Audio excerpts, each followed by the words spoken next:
Okay. How's everyone doing? Getting ready to start your weekends? And do you guys are doing on your weekends? Anybody watching the Olympics? Just kidding. My husband's watching a little bit of it. Um, some crazy opening ceremonies, by the way. I just been thinking, and I kind of wanted to get on here and talk a little bit because I saw Katie Joy the other day flip and talk about the pregnancy because everybody is mad at the the last two episodes of Life After Lockup were very telling episodes. They told a much huger story than Gypsy probably wanted it to tell. The stories they told, I mean, out through the whole season, we were seeing where's everything's a lie. The running to the bathroom and being locked in the bathroom and calling for Mia or a friend or somebody for help in the middle of the night and having to run from Ryan in the middle of the night and all that. I mean, all that was a lie. Well, apparently, according to Katie Joy now, see, this is what we're going to talk about because Katie Joy is changing the narrative a little bit. It's not Gypsy out there changing the narrative. It's Katie Joy. And I think she's kind of given herself away a little bit. Um,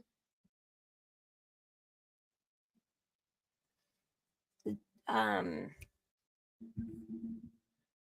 so Katie Joy's talking about, okay, she's done once again with the Blanchards. The pregnancy lies finally tipped the scales. Those lies were just too much. It tipped the scales, okay? Everybody saw the pregnancy lies. I mean, how many lies has Gypsy told? I went to the gynecologist just once. No, just twice to a couple of doctors. No, this was an accident. No, this wasn't planned. No, I couldn't get pregnant. Yes, I'm having regular periods, Mia. No, I'm not. I'm not ovulating. I may have a period one month. I may not. I mean, the lies are just extensive. The lies are extensive. And so, Katie Joy's finally like, I'm done. I'm done. This family has lied to me too many times. I'm done. And now she's coming out and saying, okay, here's actually what happened, you guys. Because I know at least I've been talking about this. I don't know if any other streamers been talking about this, but there's been two things that I've been talking about that generally I haven't seen any other streamer talk about. And one, I mean, everybody's saying Ken's in it for the money. I'm sitting there saying, well, when Gypsy got out of jail, she was reported to be around $3 million. I could double check and look that up and be like, who reported that Gypsy was worth $3 million?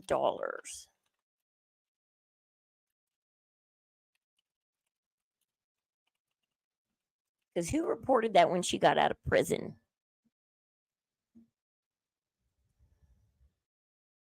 And here's Katie Joy going, no, guys.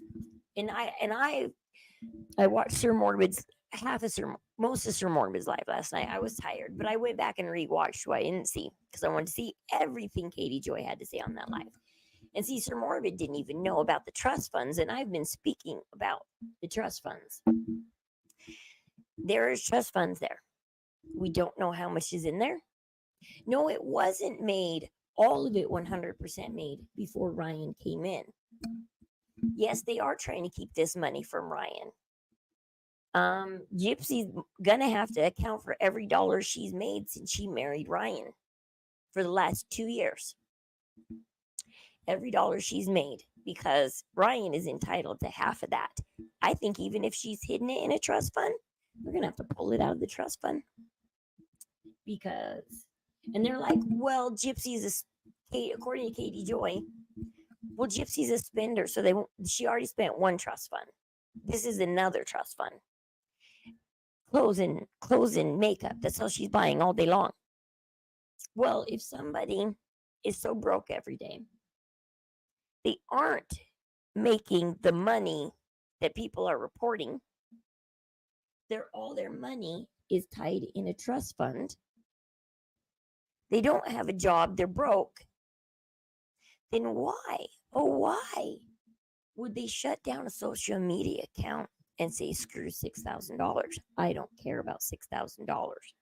If you didn't have, they're like, well, maybe at the end of the year, Gypsy might be worth $1 million through this book deal and that and this and that and this and that.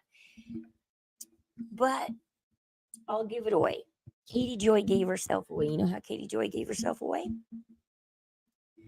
If you're going to,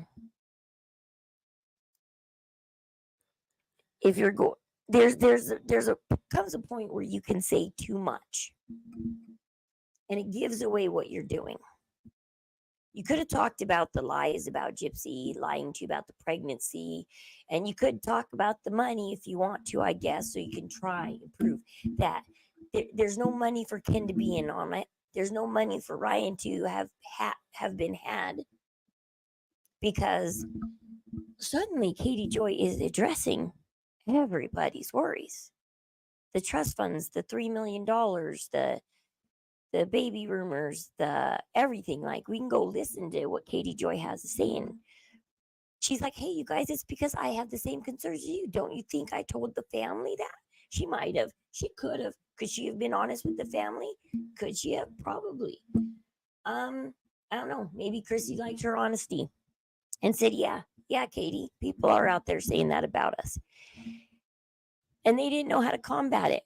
No. And this is where Katie gives herself away. See, Gypsy went and purchased herself a new PR team. This PR team, I think they're doing what's called damage control. Because that's what you do when you're somebody's PR team and you come in. The first thing you got to do is take an audit of everything that is going on and then do damage control. You got to clean up the damage real quick before you can start shining new and doing new business and new this and new that. So they got to do damage control.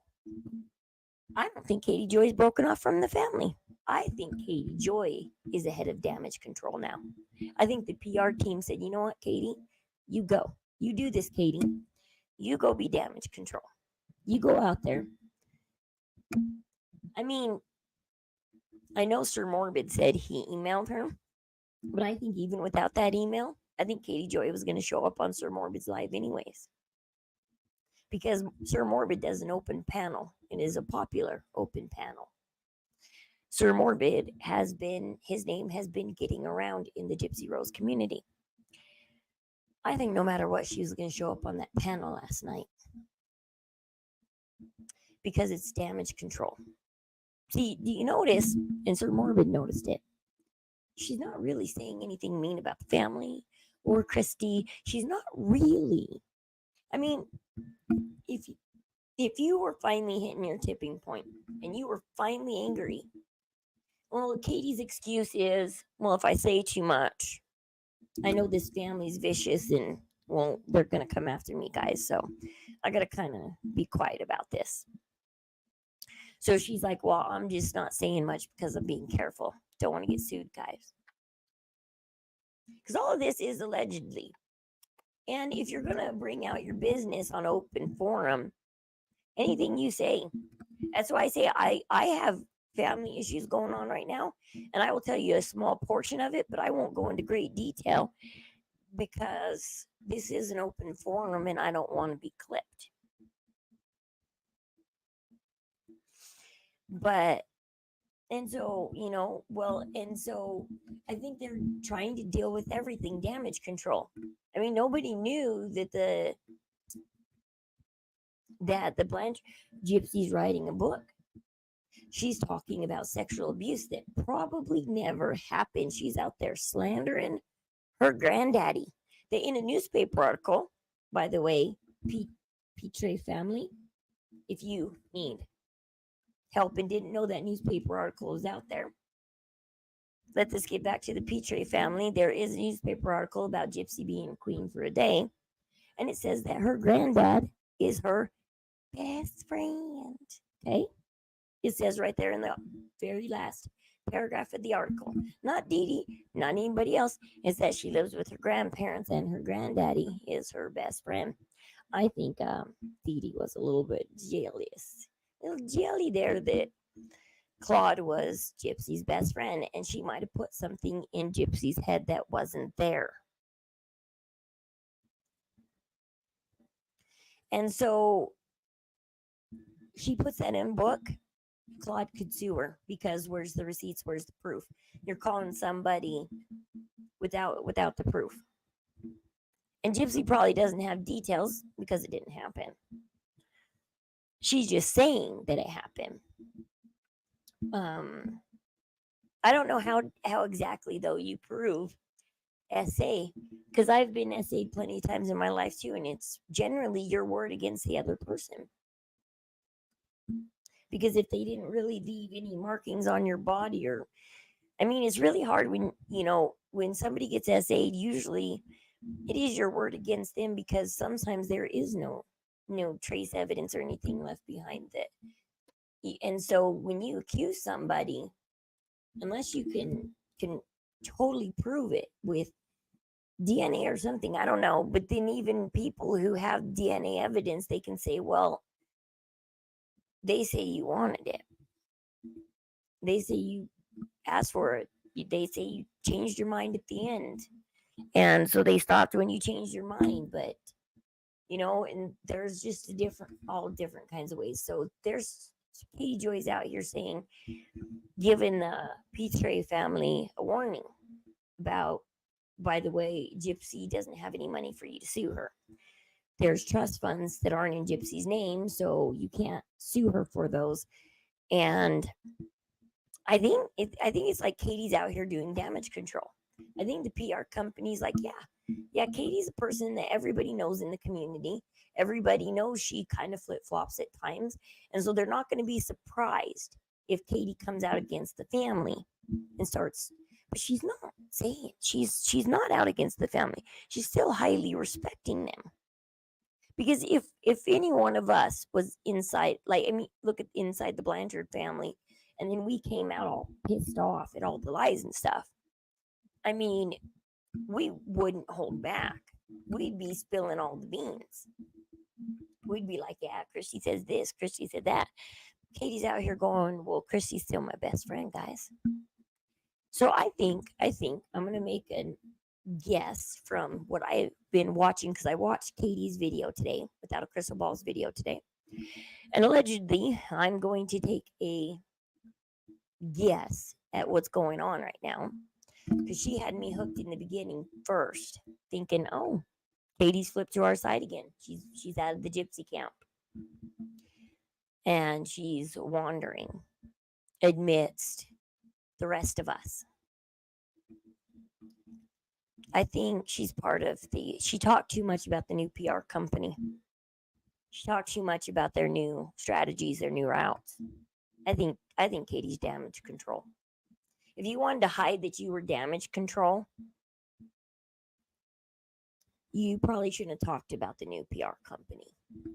You could have talked about how Gypsy has now a new schedule to be an influencer, but you didn't have to say it came from a brand new PR company that's doing all of this stuff to fix the Gypsy situation. And one of them is going to be damage control. Get out there somebody's got to get out there in the community. Somebody's got to get out there in the true crime community and fix all these lies and make people comfortable with Gypsy again. And that's Katie Joy. Katie Joy loves surfing both sides of the community. She always has. She's always jumped in and out and enjoyed both sides of the community. I saw where Fancy 4 or 5 years ago tried to get her out of Gypsy camp. But she loves Gypsy camp. She loves the clout it gives her. And people say that she has MVP herself or something, and and her kid or something. I don't know. People accuse they've always accused at the beginning when all this started and when Gypsy was fresh out of jail, I heard just as much about Katie Joy as I did Gypsy. Like, Katie Joy was a big story next to Gypsy's name. Like Katie Joy is Without a Crystal Ball. That's like given in the Gypsy community. And so I'm thinking, guys, watch out. I think she's damage control. I think she's the new damage control in the community. I think she's trying to help Gypsy control the narrative because she sounds like almost like Gypsy out here herself. What she's saying sounds a lot like as if Gypsy was out here trying to say, "You guys, I'm not worth money. You guys, there's a trust fund. I'm broke. I don't have a job. Ken don't have a job. I got a baby on the way." Only it's not. It. I know the PR company is probably like, "This cannot come from you, Gypsy. You're so hated out there that this part of the damage control cannot come from you. Your job, get on there, talk about your pregnancy, get on there, talk about your beauty products." And Nina's right. Gypsy, if you're going to be a beauty influencer, you can't just show your products. You got to show us your nightly. You got to show us your nightly routine. You got to sit there and do your routine. You got to sit there and wear. You got to sit there and show us how to wear makeup. You're not a beauty influencer because what did you say, Gypsy, during your video? Well, you got to use a good SPF with it because that's what Sephora told me. Okay. Yes, Sephora educated you. And now you think you can turn around and turn on a camera and educate us with something you know nothing about. You're just repeating what Sephora told you. You're not going to make a good beauty influencer if you just go to Sephora for a day and learn. She's upset because she doesn't want to get a 9-to-5 job unless it's with Sephora because she's a brat. She's like, well, if I can't get my dream job at Sephora, which Sephora's not going to hire you, because you don't know anything about their products. Okay, so you can't. When people say have a question about a beauty product, you can't answer it, Jip. So you know nothing about beauty products. You don't know anything about it. If somebody says, how does this compare to Maybelline? Or how does this compare to NYC? Or how does this compare to, L'Oreal? What are you going to say? How are you going to tell them how this compares to Maybelline or L'Oreal or all of them other brands out there? I mean, there's so many brands out there.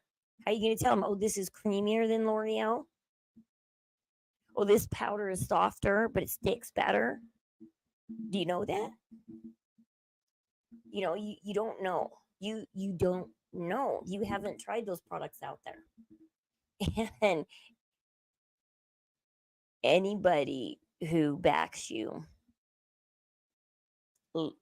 Lancome, anybody who backs Gypsy, people are already threatening to pull out if you join Gypsy's camp and fund her life and help her grift through life. You will lose customers. So I just wanted to come do a quick video with you guys and tell me what you think. Do you think Katie Joy really is flipped out of Gypsy's camp? Or do you think this is the PR company? And this is new damage control. This is a new way to handle damage control. Is Katie Joy is going to handle the damage control. And I bet you she's loving it. She's like, boom, president of damage control, guys. And so she's out here going, I can do this. Because, like I said, I think she would have joined Sir Morbids with her without that email invite. I don't even know if she got that email invite. She didn't even confirm to Morbid, yes, thank you for the email invite. I'm here because of it. Did she say that? I didn't hear her say that. I don't think she said that. Because normally I would have been like, yeah, Morbid, I got that. Thank you. I appreciate you emailing me that invite. I'm surprised you emailed me that invite. I'm glad to be up here tonight. Thank you, thank you, thank you. I didn't go up on Morbid's panel till he recognized me one day and said, I came in. I said, hey, guys, like I normally do. I come in. I say, hey, mean mama. I come in and I say, hey, all, like I normally do. And he said, talk with Rose. And Starlight said, what do you mean talk with Rose? Who's talk with Rose? And he's like, she does Gypsy stuff too. She came across my algorithm. I watched her, and he's come up on panel. Tell us about you. And so I finally came up on panel once I was invited, and I was like, thank you, thank you. I always tell Morbid, thank you for that first time you invited me. Thank you for watching me when I came across your algorithm. I thank him I remember the original place he found me, and I thank him for it. And you'd think that Katie Joy would say, yes, thank you for that email. I don't know. I could be tired and not remember it, but I don't think I remember Katie Joy saying, yeah, Morbid, you sent me that email. Thanks for the email invite. I am here because of it. Or did she come to do damage control because she knows that Morbid's stream open panel is the easiest place to start damage control? I noticed a lot of people just finally skipped out on Katie Joy. There was a lot of people yelling in the audience, get this liar off. Get this liar off. Morbid, she's being disrespectful to you. She's being crude and rude. Get her off your panel. And there were some people going, everybody shut up and let Katie talk. There's always a good 50-50 on his audience. People that say, get this person off. I hate him. Get him done. And then there's always the people that yeah. I mean, there's each person in each camp to say, get him off. And then some people say, no. Let them talk. Let them do their thing. Let them say what they need to say. But what do you think, May Mama? I think Katie Joy is still in the Blanchards camp. I think she's still working with and for and the Blanchards and Gypsy. And I think she's damage control. I think Gypsy's new PR team, she talked too much about this new PR team. And that they're taking Gypsy in a whole new direction. They're fully immersed in her social media life. And they are guiding her social media life. And that's where I think Katie Joy comes in. President of Damage Control. Katie, go out there. Go talk to the people that don't like Gypsy. Validate some of their complaints. But also change the narrative. Yep, she's a plant. That's what I'm guessing, Main Mama. She is the PR company's damage control. She is a plant. She is the way she was on. She didn't answer anything new for me. She did on Morbid's live last night. She was up there for a couple of hours. She never brought up anything really, truly new. She never brought up anything new. And all she did was talk nice about Christy and change the narrative about Gypsy being worth $3 million. The rumors about the money, the rumors about the I just said those. The bank account things, the trust funds. She got up there and she said, you guys, there's no money in those trust funds, like a couple $100,000. She is the flip-flopper, but I think that's why the PR company was like, yeah, Katie Joy is perfect for damage control. Because this new PR company has to clean up Gypsy's image. And a flip-flopper like Katie Joy, oh, she's perfect. Oh, she's perfect to do damage control. Don't you think? She would be loyal to the family because of her empath. She's an empath. But she's someone on the inside that supposedly is on the outside now and can tell the family secrets. But everything she said, I think she might have been Nina's source. She could have been Nina's source. I'm hearing that a lot of people around Gypsy, well, according to Katie Joy, yeah, a lot of people around Gypsy. Nina said if we thought about it, we would say, oh, okay. So maybe she is Nina's source. Maybe Nina was like, okay, I can trust anything that comes from Katie Joy. Because she said it's somebody that is close to Gypsy that the family thinks that everybody worship. And Katie Joy did talk about there are people that Gypsy walks on water, but would they talk to Nina? I don't know. She sounds like they wouldn't. There are people that would walk on water for Gypsy. That Gypsy walks on water, basically. Like Gypsy can do no wrong. And see, and this is all stupid because you know what? I'm still not believing that Ryan was such a mean husband that she did go run and hide in the bathroom.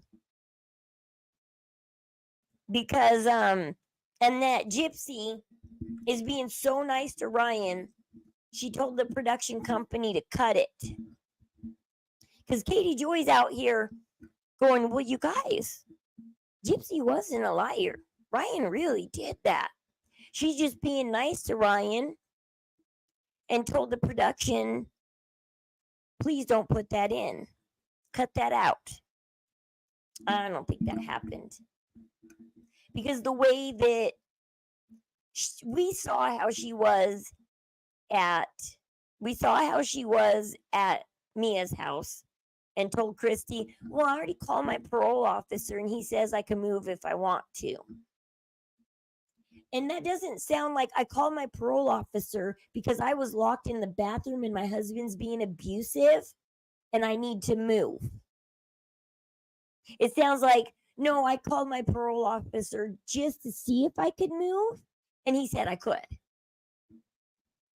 And then they decided, well, then let's go grab your stuff. Let's go right here, right now.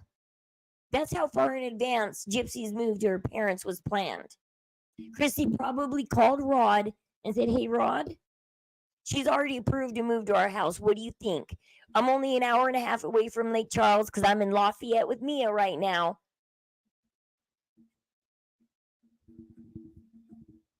Yeah, if she wanted him painted in a bad light so she can go back to Ken. So why would she ask the production team to remove that? Why?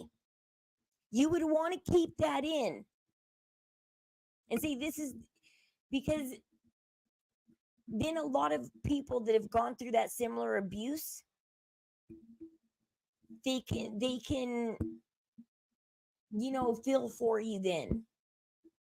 You wouldn't want to move it, but Katie Joy, that's what makes me think she's a plant, that she is damage control, because Katie Joy's out here going, oh no, guys, this is the truth, okay? This is the truth.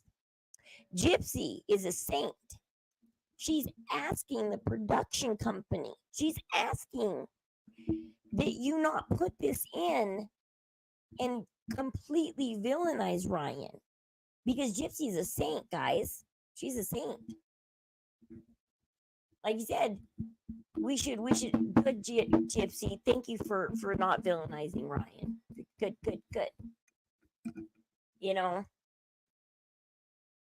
Lifetime wants drama. Yeah, Lifetime would be like, whoa, this shit got so bad, we had to get involved and save Gypsy. You don't think Lifetime would want to keep that in? The fact that I've seen other documentaries where the productions had to step in and they keep that in. But Gypsy, this saint, has asked Lifetime, please show Ryan in a good light. But like I said, we saw how it went down. Gypsy told Ryan, I'm going to Mia's in Lafayette, which is an hour and a half away, 90 minutes away. Not that big of a deal, not that big of a drive. Gypsy said, just for tonight, one night at Mia's, okay? That's what Gypsy told Ryan, one night at Mia's. That turned into Gypsy meeting up with Christy at Mia's. And that turned into Christy and Gypsy doing a smash and grab on Ryan's apartment. We saw how it went down. The bathroom scene never happened. She tried to sneak record Ryan to even prove his abusive side. If he didn't know a camera was rolling, he would show his true side. And guess what? Did you hear what Katie Joy said? Me and Mama, did you hear the new thing? Oh, you got to get this. This is why they are holding the trust funds, too. And why Ryan can't have any of it. Turns out Ryan is addicted to online gambling. Ryan's addicted to online gambling. He's a gambler, guys. He had gambled away all of Gypsy's money when she got out of prison. He's a gambler. He gambled away Gypsy's money. Gypsy cannot let him near money because he will just gamble it away online. That is the new spin Katie is putting on Ryan. In 7 months, not once has Gypsy said anything about online gambling in 7 months. Now all of a sudden Katie Joy is letting out the secret that Ryan is an online gambler.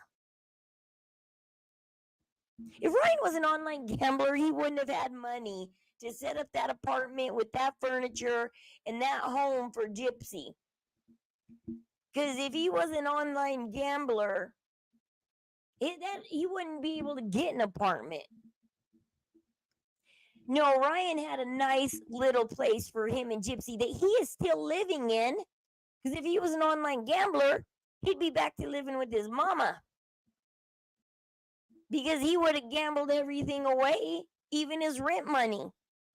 But no, Ryan is still holding down that lovely life and hoping Gypsy comes back to it. But she can't. He's an online gambler. Frickin' Katie Joy is out here spinning a new narrative for Gypsy. Yeah, he wouldn't be able to care for the dog. He wouldn't be able to afford dog toys, dog food, anything. He wouldn't be able to afford anything. If he was an online gambler, he would have sold Gypsy's dog for probably like $10,000. He would have been like, who wants a purebred dog owned by Gypsy Rose? If he was an online gambler, he would have took every opportunity to earn money. Because trust me, when you are addicted, you are addicted. And it doesn't matter how sentimental something is to you. He would have been like, Gypsy's dog, $20,000. What do people want? Come on.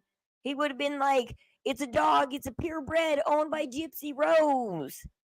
Because right now, that dog could go for so much money if he were to set a date and time to auction off that dog. Because it's Gypsy Rose's dog. I guarantee you there are people out there willing to pay top dollar to own a dog that was owned by Gypsy Rose. He did say he gambles. Okay, he did say in Alive. Because I'm like, okay, because they're spinning the narrative that they cannot let Ryan touch money because he is a gambler. And it's like, in 7 months, I have never heard anybody call Ryan a gambler. I have never seen Ryan isn't on his phone as much as Gypsy. In the show, Ryan's cooking. Ryan's taking care of the dog. Ryan's doing things. If he was an online gambler, he wouldn't be getting off that phone. It's Gypsy that can't put that phone down. I see Ryan put that phone down. So I'm like, where's this addiction to gambling if he can actually put the phone down? Oh, before she got out. Maybe it was something to do while he was alone. Okay, so before she got out. He said he did before she got out. But did he quit? Was he actually not that addicted and just did it for the fun of it? I mean, a little bit of online. I mean, my parent, I don't know hardly anybody that doesn't go buy the occasional lottery ticket, or when you pass through Vegas, go hit up the slot machines a little bit. He's kind of gambler because, that's the biggest gamble he made was on that girl. He gambled. He kept rolling those dice, going, okay, is Gypsy going to stay with me? Every time they got in a fight, he rolled the dice. And finally, he lost big. He would lose a little bit, but then he would gain. Then he'd lose a little bit, and then he would gain. And then finally, he rolled the dice for the final time, and he lost. Okay, so he didn't do it at all after she got out. Okay. Because I have never heard Gypsy once in the last 7 months say anything. Like, because that would bring drama in the show. If he was a gambler, that would be something I would say go ahead and leave your husband for. If Gypsy in the show was sitting there going, there's Ryan gambling again, he's losing our money. If she were to sit there and say that in the show, I would say, okay, Gypsy, I would back a divorce. Okay? A lot of us religious people, I'll admit I am a religious person. A lot of us religious people would back you, Gypsy, on a divorce if somebody was addicted to gambling. We would back you. We would say, okay, go see, Ken will give you a better life. You love Ken and you try to get Ryan to stop gambling. But you know what? I didn't see one thing on the show. They did 4 or 5 months of Gypsy and Ryan's life. And you would think that if Ryan was gambling and losing their money, she would tell the production team. And for drama reasons, they would film it and film them fighting over the gambling. I was wondering why someone even asked him that, but he said when he didn't have to support. Yeah, when he didn't have to support anyone, that's okay. But he grew up, when Gypsy moved in with them, he said, I'm done. He said, okay, I'm done. I got to take care of another person. Because even in my religious world, say you had a spare $200. You can go spend that on food, candy, snacks. You can go spend that on clothes, makeup, whatever, because you paid your bills, you paid your house payment, right? And now you got $200 spent sitting in your account. You could save it. You can gamble it, even if you want to, or you can buy Battle Pass on Fortnite. I mean, buying a Battle Pass on Fortnite isn't that different from gambling it away on a game. It's all sending money to a game. Yeah, people can gamble and not be addicted, and that's okay. If you have a spare $200 and you decide that that's where you want it to go, is I'm going to play this gambling and see if I can double, triple, quadruple my money, but you lose it all. Oh well, guess you had a fun $200 game. Yeah, it's all about self-control. If you go above that $200 and you don't pay your power bill or your water bill or even your rent, that's where gambling becomes a problem, an addiction, and you need to stop. But if you got a spare $20 and you want to see if you can just gamble it and win maybe 30, 40, $50 and double it and then go spend it on pizza or something, I mean, that's your business. Okay, it's your spare money. You can put I put my spare money towards streaming. I gamble on streaming. I gamble that maybe my investment in streaming one day will work out. I gamble this every month, but the months I can't afford it, I have to let things go. Like StreamYards, I just found out it's $20 a month. Sorry, StreamYards, I'll use the free 20 hours you'll give me, and that's it, because I can't go beyond that. But if he had a gambling problem and wasn't paying their bills and wasn't being responsible, that would have made a great problem to show on the show. And then you would have people like me finally in your camp backing you up, Gypsy. But you can't come out 4 months after the fact. 4 months after the fact. Say he's a gambler and try and point the finger backwards because you've had 4 months to think of how to villainize Ryan.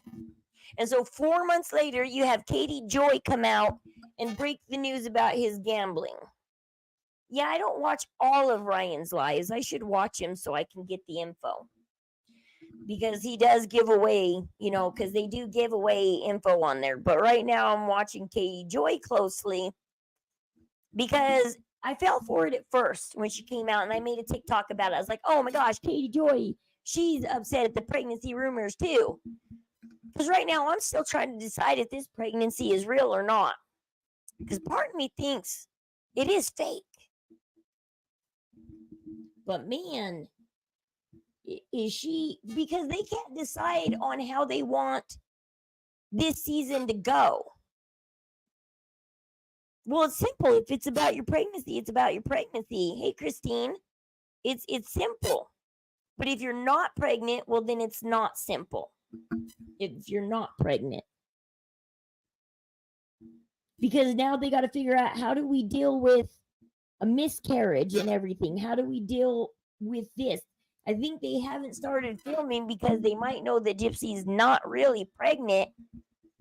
And they're like, sheep, we have to deal with a miscarriage? This is going to be hard.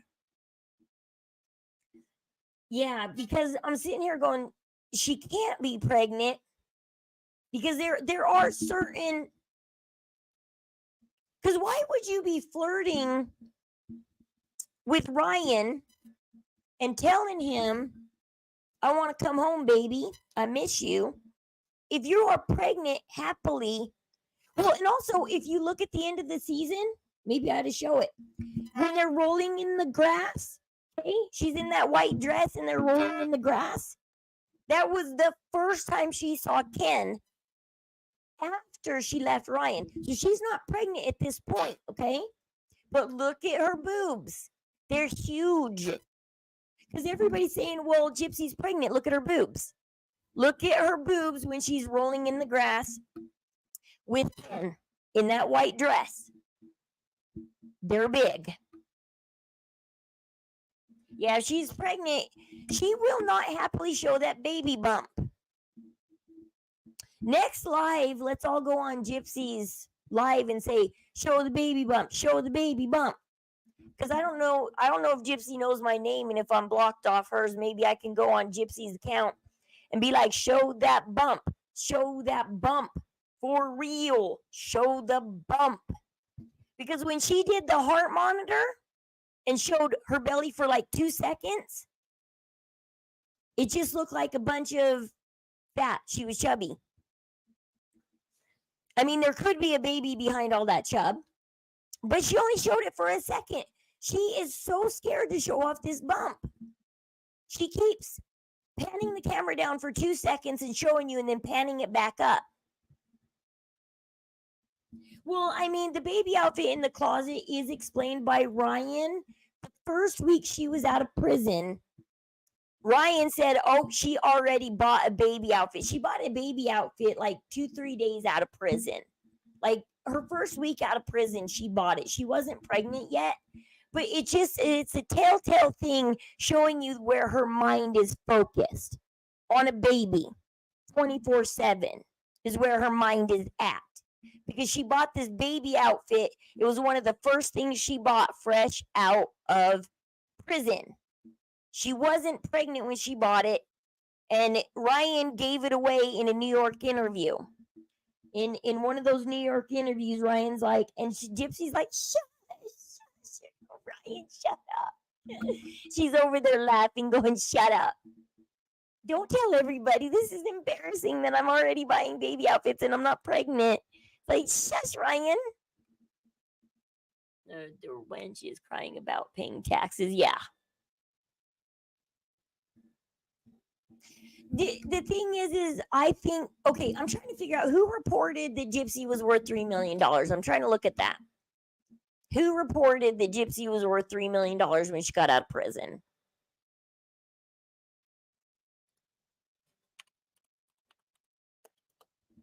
I'm trying to see if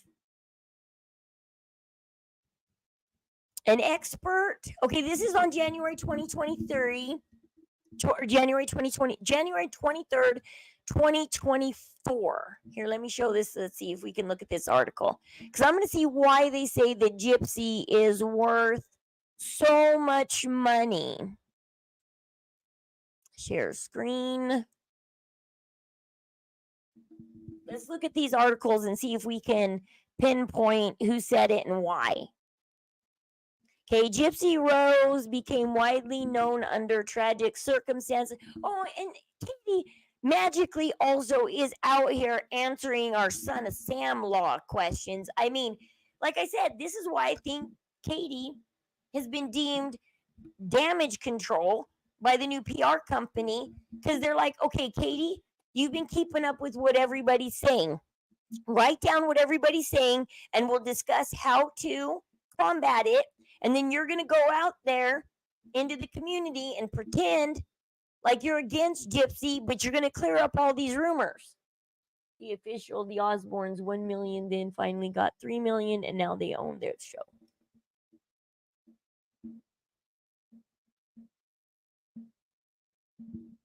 Let's see. Let's see.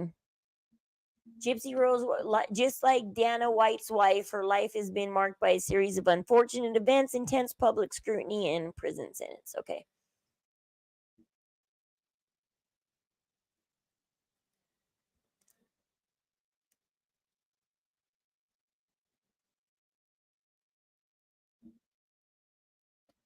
Okay.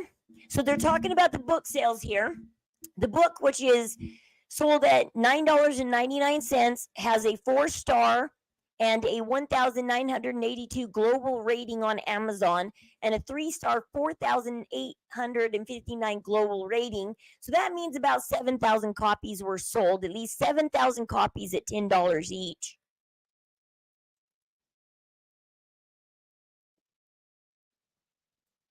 I mean, part of that money is going to go to Gypsy, part of that's going to go to Melissa Moore and Michelle Matriciani. Gypsy's, well, this is when Gypsy's Instagram page was only 102K followers, and then 9.8 million followers on TikTok, and she lost a $6,000 payment. See, Ryan said that took a month to garner. I don't think it took a month to garner that. I don't think it took a month to garner it.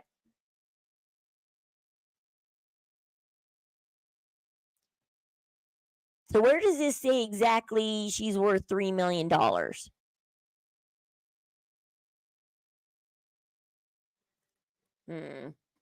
Not on this one.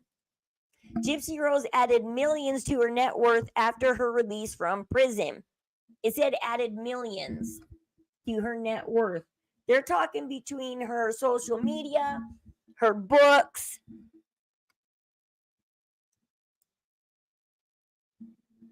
It says her net worth skyrocketed after her release, fueled by book sales, social media presence, and documentary series. So they're saying when she got released from prison, she is worth, they're saying millions, that she added millions to her net worth. This is reported by The Things. This newspaper article is from January 2020, January 23rd, 2024. So January this year, became an blogs, TikTok, buzzing news, her release. And then, okay, pre-order. There's another book, My Time to Stand, is $14.99, and it's already on pre-order. For $14.99 for ebooks, $26.96 for hard copy.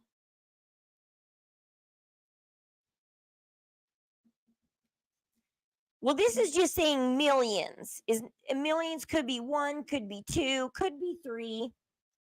Well, look at her book. She's got 3 books up for sale. One's a $10 book, one's a $15 book, and one is a $27 book. So she's got 3 different books up for sale. She's got her docu-series. She's got her interviews. Okay, don't forget she's getting paid for every interview she did back to back to back to back to back for 2 weeks straight when she got out of prison. And supposedly all this money is Christy is sticking straight into a trust fund because they knew the divorce was going to happen. Okay, you guys talk about, well, I want to talk about, everybody is talking about how Ryan knew all this was going to happen. Ryan knew this was going down, okay? He did it all for clout. That Ryan knew the divorce was going to happen. Ryan's just here to be on the show, too. He had his time on the show. He knew Ken was going to step in, and then him and Gypsy and Ken, and then he was going to be off the show, but he was going to get paid per episode, blah, blah, blah, okay? And it's like, maybe, maybe not, I don't know. The thing that makes me lean towards believing that and saying, well, maybe books do not make money.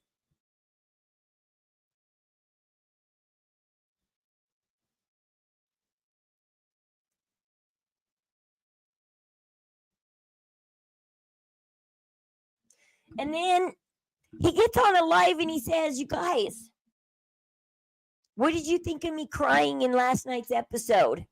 Did it make you feel for me?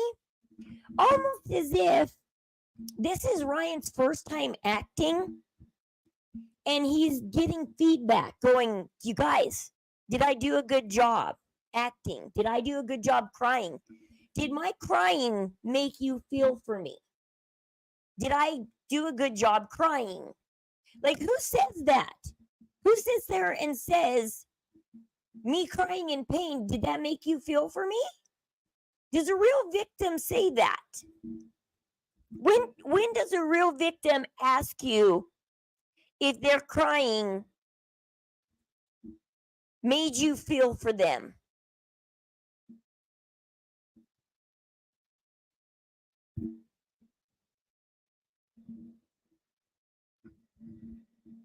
$0.70 a book. Basically, yeah, just under $1 a book. They're like, we're keeping the rest of $10.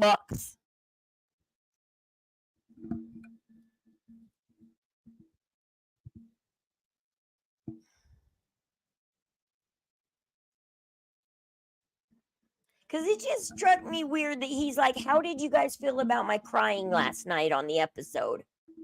And it's like, are you trying to test your acting chops? Or are you trying to get us to be like, yeah, bro, you know how to cry on camera. Dude, you did it. You made us feel good job on that crying scene, Ryan. You do that if you're an actor.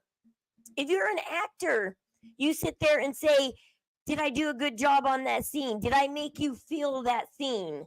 Did I make you feel for me in that scene? Or do I need to do a better job? Because people will be like, oh, I don't like this actor because when they cry, they're ugly and I just can't feel for them because I'm too busy watching their ugly faces they cry.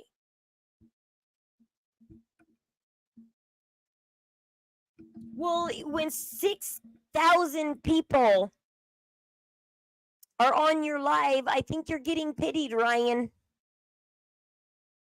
When you turn on your live and you have an instant 6, 7, 8, now 20,000 people, I think you're getting pity.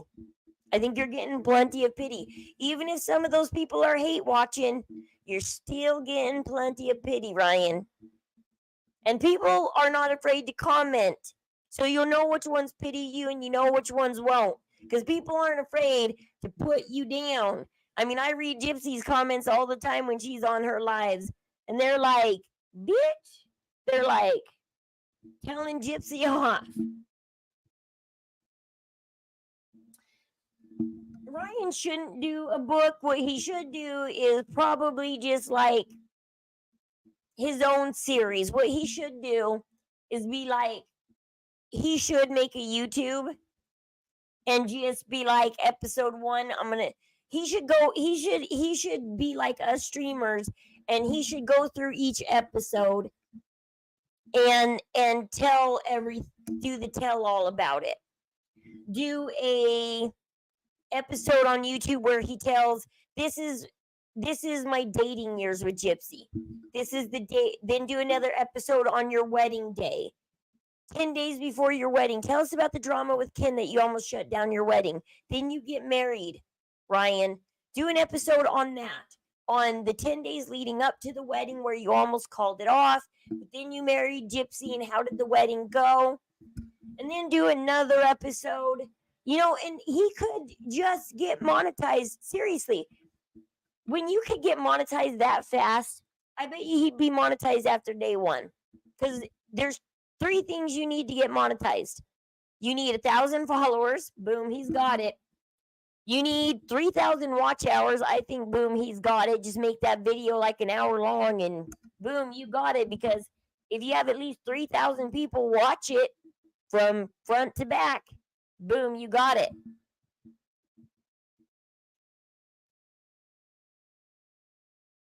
Yeah, I mean, it's kind of weird. Like I said, he was acting like an actor more than somebody who had something horrible happen to them and now they're having to answer for it.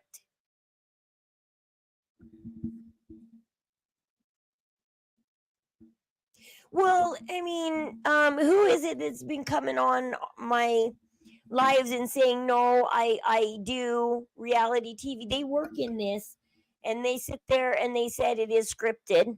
I mean, they say, okay, Gypsy, Ryan, we're going to shoot this day. What are we going to be shooting? What's your agenda for the day, and how are we going to do this? And here's what's going to happen.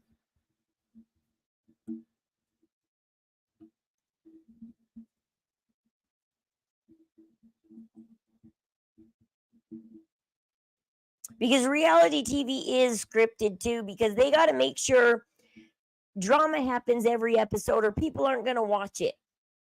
They're not going to come down and waste their time to film an episode if nobody's going to watch it. No point. There's no point in filming if nobody's going to watch it. There's no point.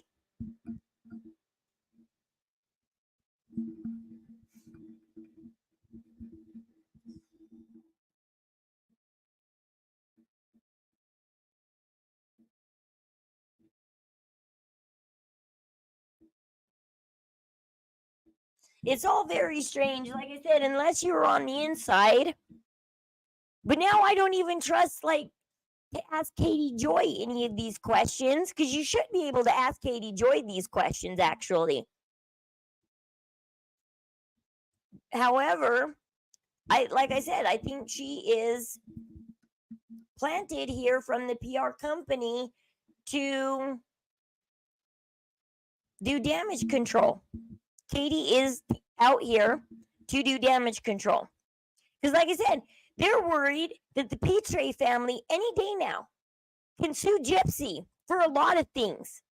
I mean, it doesn't, just like OJ got sued for writing a book about the murder of his ex-wife, the Petre family can come out here and sue Gypsy for orchestrating the murder of their family member, of their sister, of their aunt, of their daughter. Because she was a daughter, she was an aunt, she was a sister, she was a mom, she was a person. She wasn't perfect, she was a scammer, but she still was a human being, and she was an aunt to somebody, a sister to somebody, a daughter to somebody. And Gypsy orchestrated to take that away from them. And they can sue. You can't question Katie Joy. No, you can't. Because she is part of the PR company. She is part of it.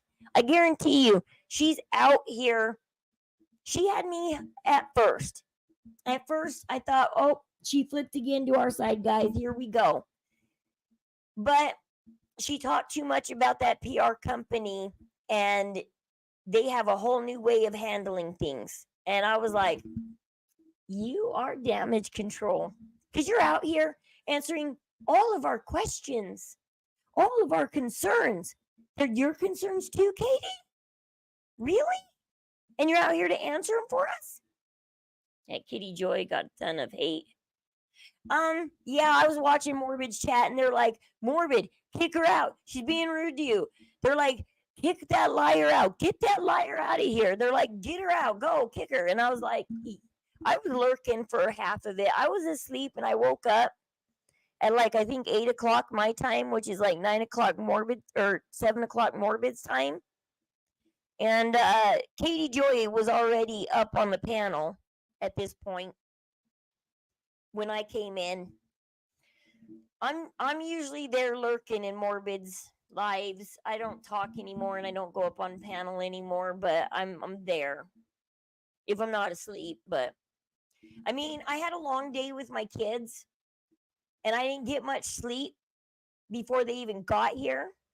And so I had a long day of taking them to a trampoline park and taking them out for a ton of fun and baking cakes with them and watching movies with them and running around with them. And then me and my husband passed out as soon as they were gone. And then I woke up and Morbid was live with Katie Joy. Yeah, she's called without a crystal ball. Well, that she was friends with Christy. Well, she's saying that she still has empathy for Christy and she won't say anything bad for about Christy. And it's because that's just her personality and the way she is, and she will never say anything. You will never get her to say anything bad about Christy. But I think it's not only that, I think it's because she's part of the PR company's damage control. She's out here, Katie Joy's out here trying to become friends with all of us so that she can control the narrative through her friendship with us.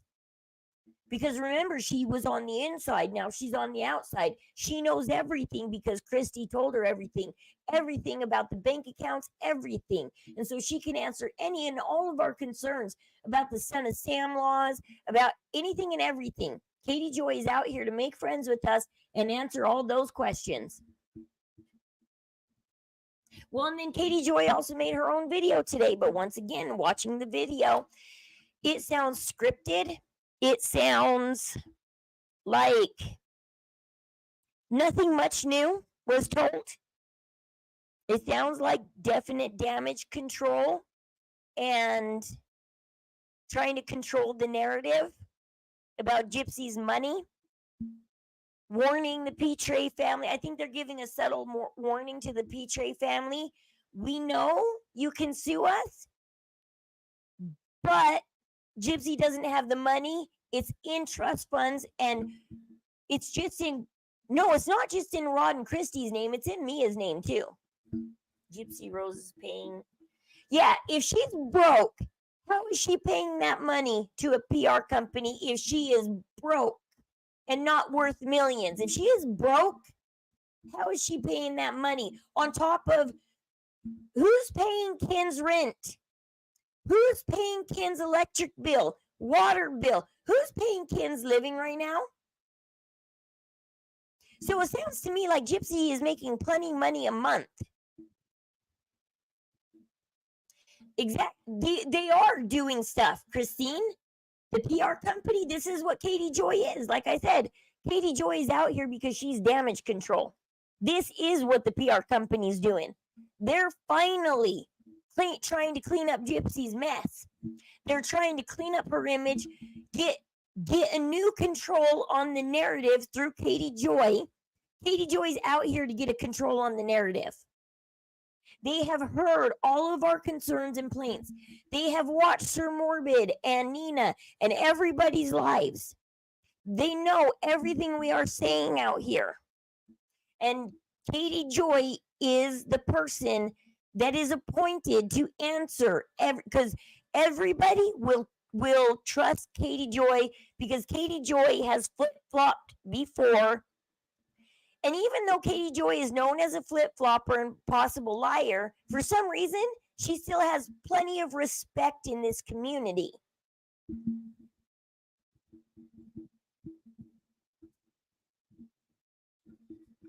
I don't think she's going to take them down this time, though, because watch, she's a plant for the PR company.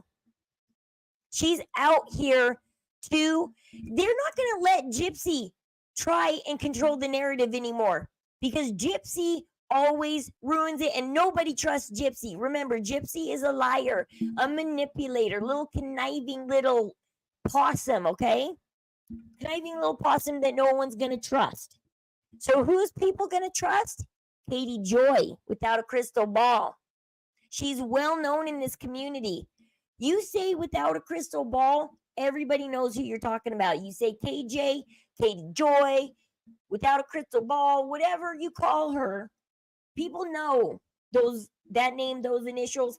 People know that in this true crime community. She's the perfect one to come out here and control the narrative. Gypsy's not. Everybody, if Gypsy tries to control the narrative and say, look, you guys, I'm not worth $3 million. I'm actually poor and broke. Everybody's going to go, bullshit, Gypsy. You believe she is done with him? I believe that the PR company's telling her what to do.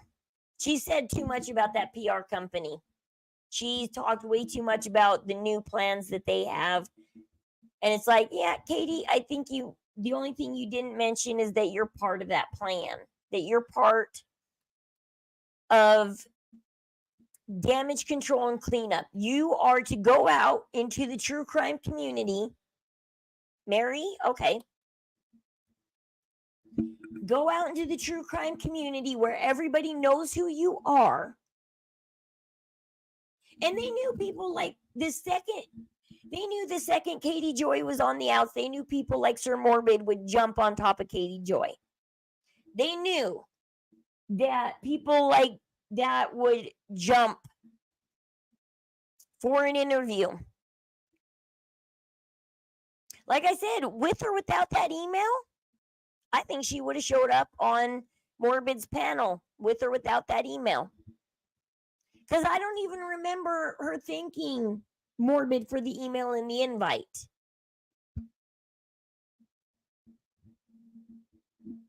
So I don't know how much to trust Katie Joy anymore, because when she started talking about the trust funds and the money and correcting the narrative that this money's not Ryan's, it was made before Ryan married Gypsy.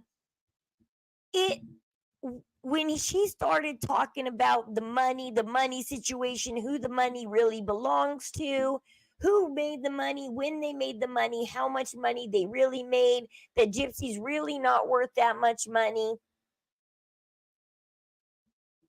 I believe Katie is scared of them if she says the wrong thing.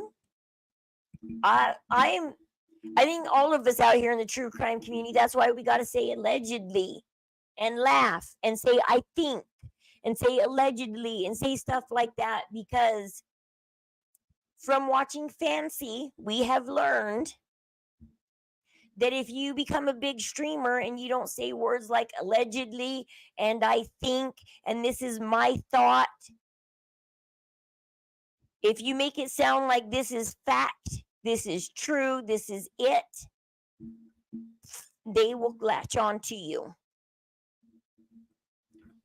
And if you talk about the autopsy, that'll get your video taken down real fast. Or they'll try.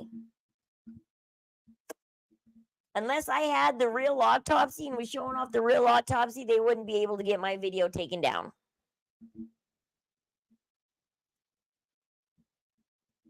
You're like, I'm kind of close. I'm in Kentucky. We're probably just a few hours away. I'm over here in Utah. I'm way over here. Like, they got to do some traveling to get to me. And nobody will touch down to Utah. Everybody's scared of the Mormons and stuff here in Utah, so nobody will touch down to Utah. They're afraid they might get converted in the airport. Well, they can come to Utah and try and sue me. We might accidentally convert them between trials. So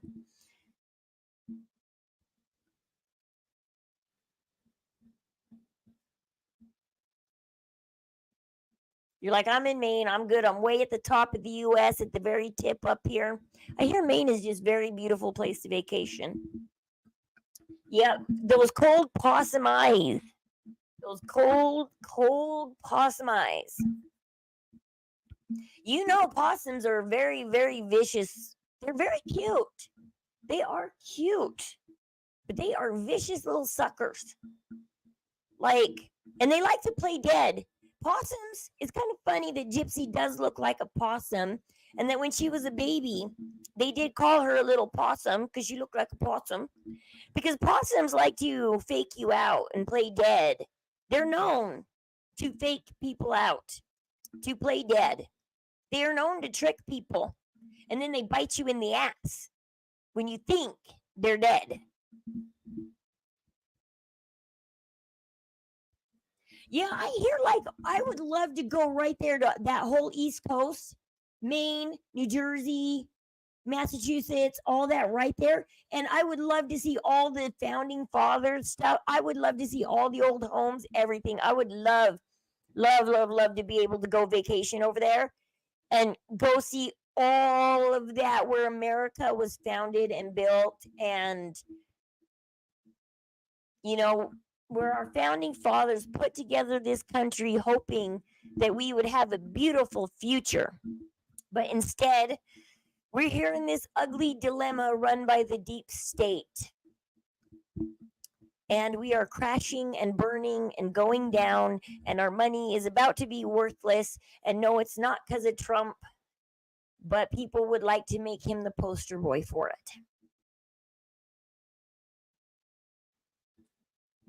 No, the real person that destroyed the American dollar was, my husband told me what president it was, and I can never remember his name, but the one in the 70s who took us off the gold standard. The day we got taken off the gold standard was the day America started going down. Most people don't know what the gold standard is because you don't get taught in school what the gold standard is.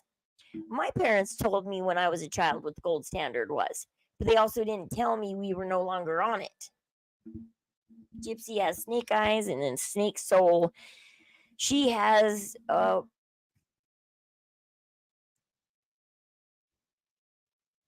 Gypsy is quite the conundrum because people hope upon hope. No, none of our presidents really helped.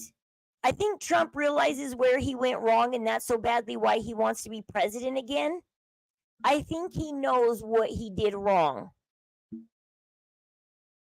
And he also knows he let the deep state run rampant. But this country's been going downhill literally, guys, since we got off the gold standard. It's just people want to blame our current presidents right now on it, and it's not them. I mean, they're not helping. None of them are helping. Not the way they're acting, not the drama they're causing. Starting from Clinton when he started that sex scandal. When Clinton started making a joke of this country with his sex scandals. I mean, JFK, he didn't make a joke of this country when he was having his sex scandals, but Clinton did. He made a joke of this country. And then our morals started going downhill after that. Where was it going? The gold standard is, okay, so have you heard of Fort Knox? Do you know what Fort Knox is? Everybody knows, everybody in America should know what Fort Knox is, right? Raise your hand if you know what Fort Knox is. What's Fort Knox? Fort Knox is the most highly guarded base in America. Why? Because it's full of nothing but gold, okay? In Washington, D.C., they print out money, okay?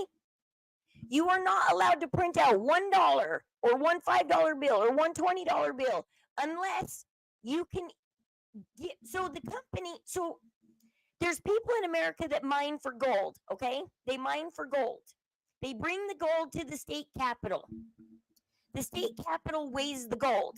And they say, okay, this gold is worth X amount of dollars, which means we can print out X amount of dollars. And then they take that gold and they drive it to Fort Knox and they lock it up. So every dollar you have in your pocket or your bank account is backed up by a little piece of gold sitting in Fort Knox. Every one of your dollars. However, back in the 70s, they took us off the gold standard. No more mining for gold. No more needing to back up the American dollar with gold. They said, just print money. Just print it. Just print it. We don't need to back it up by gold. We don't need Fort Knox anymore. We don't need to put gold in Fort Knox anymore. We don't need to guard Fort Knox anymore. They said, just print money. Just freely print it. Just go. Just print. Forget the gold part. Just print. And then we put America in debt because we left the gold standard. It used to be that every dollar in America was backed by gold. Every $20 bill you had in your pocket was backed by a piece of gold in Fort Knox. You could back your money. No, they took us off the gold standard, and no longer your money in your pocket is just freely printed now, and it is no longer backed up by a piece of gold in Fort Knox. It's backed by nothing. It is just a piece of paper now. It is backed by nothing. There is nothing there.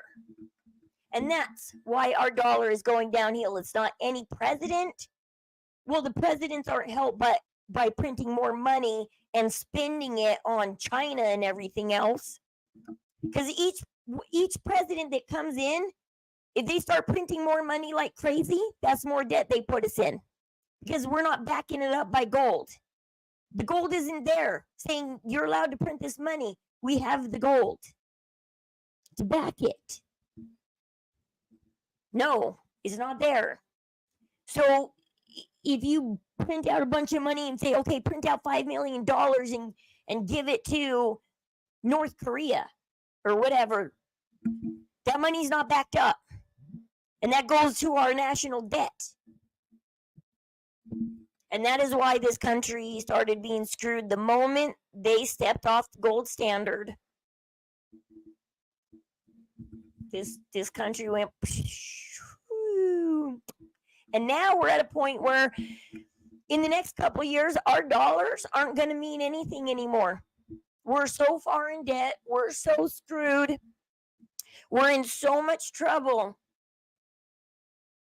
that our money isn't going to mean anything anymore.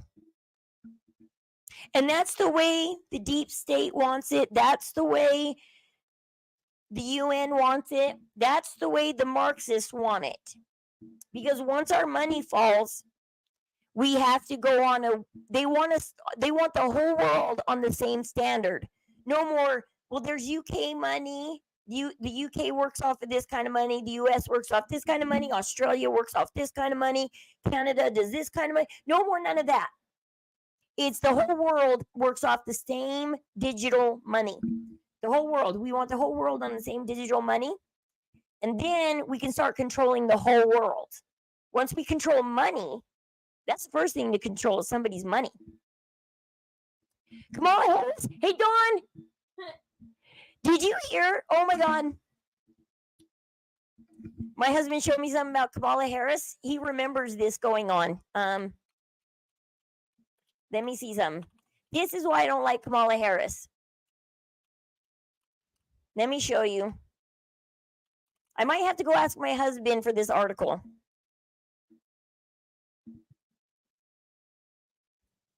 Let's see. I think it happened in California. I can't remember. I might have to go ask my husband real quick before I show you guys this.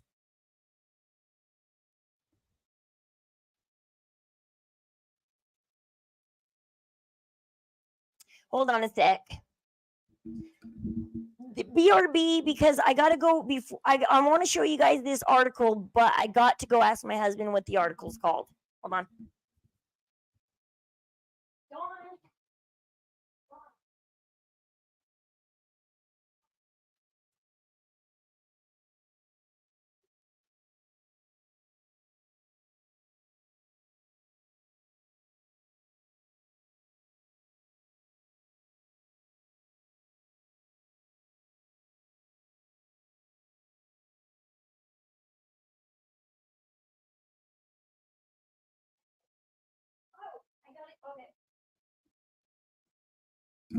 Okay. Oh, this is horrible. Okay. Yes. Okay. My husband just told me what to search for. This is bad. Okay.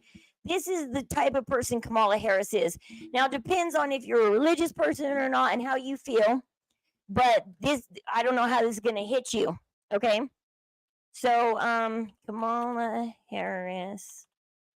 Let's see.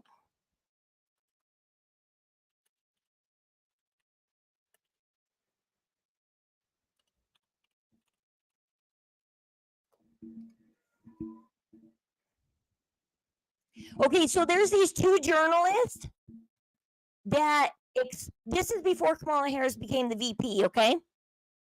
There is,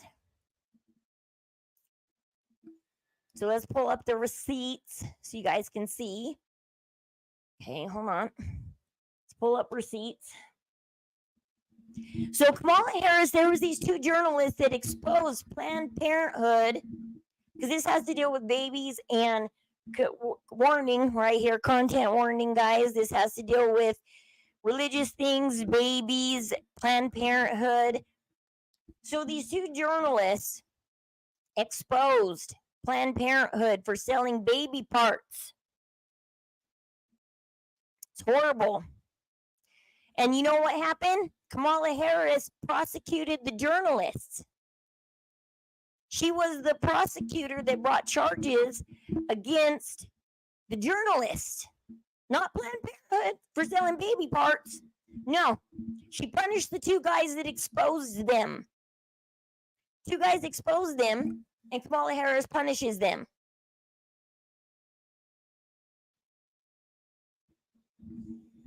I don't know why. See, that's the thing. Usually, autopsies should have been part of Nick's trial. Autopsies, and I've said this a million times before. Yes, two journalists exposed Planned Parenthood for selling baby parts. Kamala Harris punished the journalists. She prosecuted the journalists, not Planned Parenthood, not the people doing the illegal baby part selling. No, Kamala punished the people, the journalist. There are articles out there, you can read it. This is before she became VP.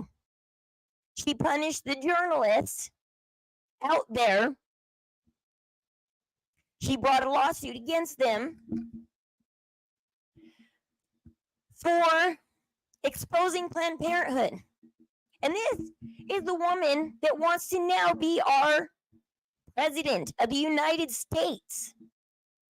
How can you respect that? I guess if you love abortions and you get one every month and you don't care about where your baby parts go, you can love her because she kept your Planned Parenthood open so your baby parts can continue being sold. But if you have morals, ethics, religion, and a heart and care about that kind of stuff,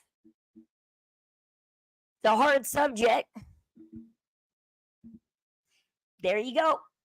You're welcome. I'm just kidding, I'm Mary. I'm like, you're welcome. I will show you the truth on Kamala Harris. I'm like, you're welcome. Exposing Kamala Harris now, guys, not just Gypsy Rose. I'm exposing Kamala Harris. This is how evil this woman is. And guess what they did to Kamala Harris today? Do you guys want to guess what they did to Kamala Harris today? You want to hear something funny? Kamala Harris is over the border in Texas. And she's letting the immigrants just come in. She doesn't care what happens to Texas. So you know what Texas did?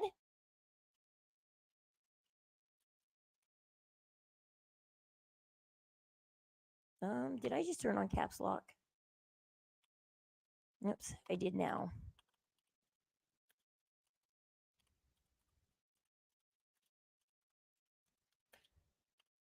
Texas took all their immigrants, loaded them on a bus, drove them all the way to Washington, D.C., and dumped all the immigrants on Kamala Harris's front lawn.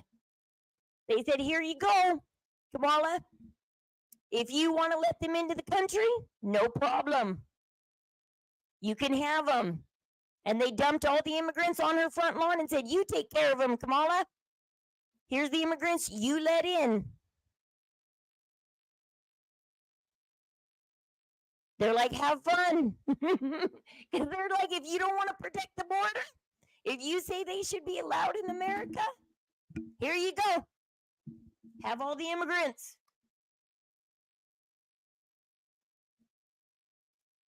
Let me see if I can find a picture of it. I'm trying to find a picture of them on her front lawn. Hold on, I gotta go back to Google. What is Bing doing on? What is Bing doing on my thing? I want Google, not Bing. Gosh darn it. Okay, let me see, because Google's easier to navigate. Let's see. Texas sends 2 more buses with immigrants to Kamala Harris's. See, they're loading up. Texas is loading up all their immigrants on these buses. And they're going, here you go, Kamala. Have fun, Kamala. You're welcome, Kamala. Here's all the immigrants you said can come into our country. There is a story here in Utah of a woman who came home and her door, her deadbolt was gone from her door. And there was a sock in the deadbolt. And she had her baby in her hands. And she comes home and she's like freaking out because it looks like somebody's broke into her house or something. Her deadbolt's gone. There's a sock there. She opens the door. There's a woman sitting on her couch. And she's going, what? And the woman yells at her and throws diapers at her and says, get out. This is my house now. Get out. And she's throwing stuff at this woman. And it's her saying, no, this is my house now. Get out, get out, get out, get out. Because Utah is what we call a sanctuary state. At any time, an immigrant can walk in your home and say, this is my house now. Thank you. Get out. Or, I want to live with you. Thank you. And just move into your home. Because this is what happens when you're letting the immigrants in, and we are all sanctuary states over here. And now there's a new law being passed that you cannot discriminate or be rude to any immigrant.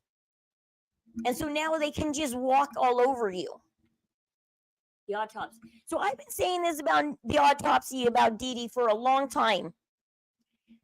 I have been trying to say, I don't know if we need to go to change our order or whatever, because typically, yes, an autopsy. So when somebody passes away, like, let me give you an example. My brother passed away 4 months ago. The coroner called me because I was the next of kin that was notified, because my brother used to live with me and my address was his address listed at work. So the cop came and knocked on my door and asked for me to notify me that my brother had passed away. The coroner then called me, and we discovered that my mom was next of kin, but seems how I was still the one notified, she talked to me because I was a family member. I was his sister. I was an immediate family member. Well, they didn't do an autopsy on him, or I would have the autopsy, but they did a talk screen on him, and it took a month to get back. But I was able to get a hold of the talk screen. Hey, Brian, how you doing? I was able to get a hold of, and when my dad passed away 10 months prior to that, any one of us 5 children could have got a hold of the autopsy or the talk screen because we were deemed his next of kin. My dad's next of kin were his 5 children. So I know that when Claudine passed away, when Dee Dee, Claudine Blanchard, passed away, her next of kin would have been Gypsy. However, with Gypsy in prison, the next of kin would have fallen to her father, Claude. And not her sisters per se, but her sisters were close family. So I know that when the autopsy was done, Claude and possibly her sisters would have been able to get a hold of that talk screen. and autopsy. Because the only people that can get a hold of it definitely is family. You have to be close family. Now, I don't know exactly per se what each state does if autopsies are public record. However, one thing I also do know that in most any criminal murder trial, autopsies are used as evidence to show what happened. Why Nick's lawyers never received the autopsy? Why Nick's lawyers never went through the autopsy? And why they never presented it in trial? Because if they presented it in trial, it would definitely be public record. I don't know.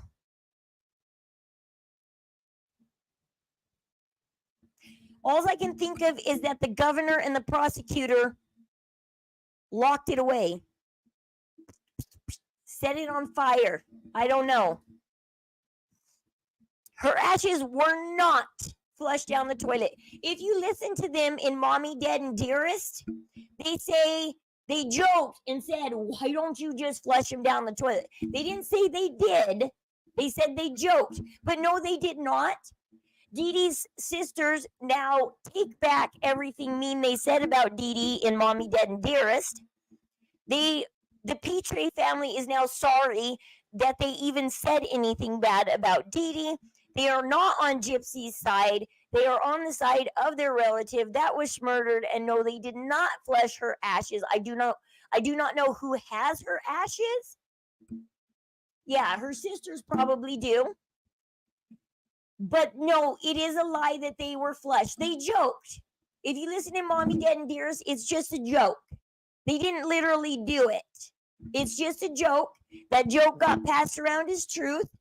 But no, the sisters probably do have the ashes because the sisters do care very deeply. And that is why Katie Joy is out here talking about, well, the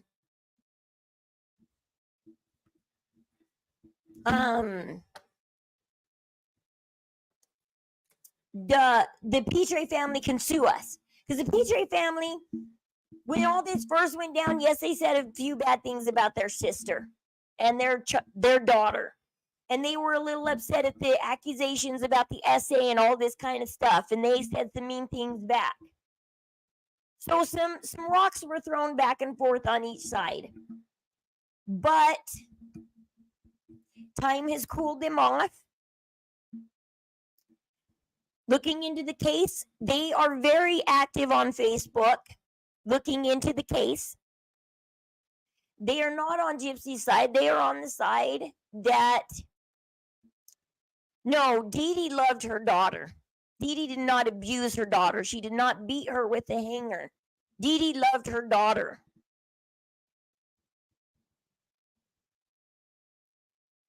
No, Gypsy didn't say it was flushed. Claude, the father, Claude joked about them being flushed. Claude joked about it in Mommy, Dead, and Dearest. He's like, well, if nobody wants the ashes, why don't you guys just flush them? Because they were fighting over who gets the ashes. What do we do with the ashes? Who wants them? At the beginning, people believed Gypsy in the beginning, and people were mad at Dee Dee. But time has cooled them off. They didn't flush the ashes, and now they're going, no, Gypsy's a liar. We love our little niece, but she's a little liar. And we believe that Dee Dee loved her daughter, and Dee Dee would never have harmed her daughter. Dee Dee was a grifter. Dee Dee was a con artist. Dee Dee was a thief, but she was not an abusive mother. The one thing the Petries know is that Dee Dee was not an abusive mother. She might have been a few other things. She might have conned some money out of people and agencies and stuff, but she never would have abused her daughter. There's somewhere on Facebook to see what the sister. I'm a part of 3 Facebooks. I can go and see if on any one of those three if they say anything. Let me look. I'm on Gypsy Rose Blanchard discussions. Gypsy Rose Blanchard, Nicholas Go to John.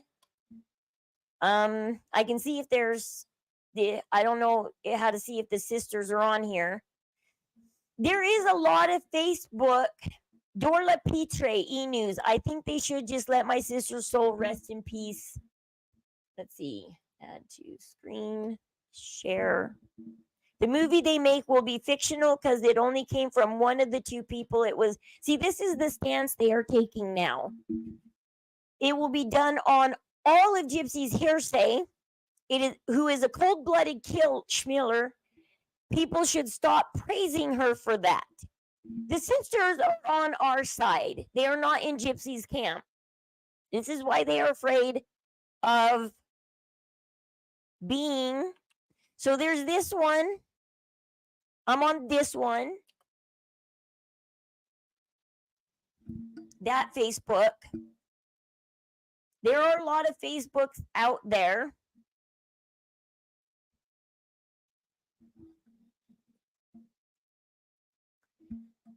This is Gypsy Rose Blanchard and Nicholas Go to John. Let me look at the pictures. I'm going to start with the pictures and see what the pictures say.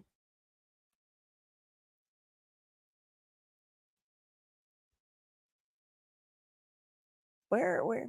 There's 123 members in here. You can look and see if any of them are. Christina Moore's in here. Christina Moore's in this group, guys. She just joined on last Tuesday. Too. Christina Moore just joined this group.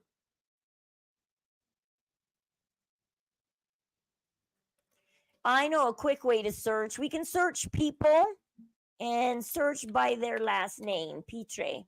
Nope, nobody under that last name. Anything under Blanchard. And Rose Blanchard. There's a Rose Blanchard place. Member of Gypsy Rose Blanchard Nixon since 2024.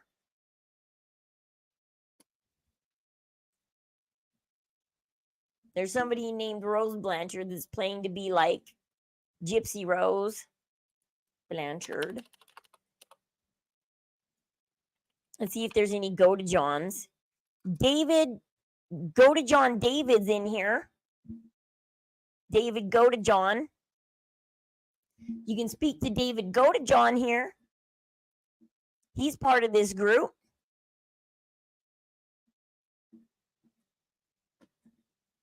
I'm wondering if it would be rude to message any of these people and be like, hi, I'm a streamer. Can I get some info from you? I wonder if maybe David knows anything about like discussion. Wait, members. There we go. I wonder if David Go to John knows anything. I wonder if I can message him. Message? Let me see.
Okay, let's see if he answers back. We'll just test the theory. I would sue Gypsy in a New York minute. You're like, boom, Gypsy. I don't care if I only get a couple bucks out of you. She's going down like OJ. She may not have done the crime directly, but if it wasn't for her, that chick wouldn't be dead. Because whether OJ literally got his hands dirty or not on Nicole, people are blaming him in one way or another.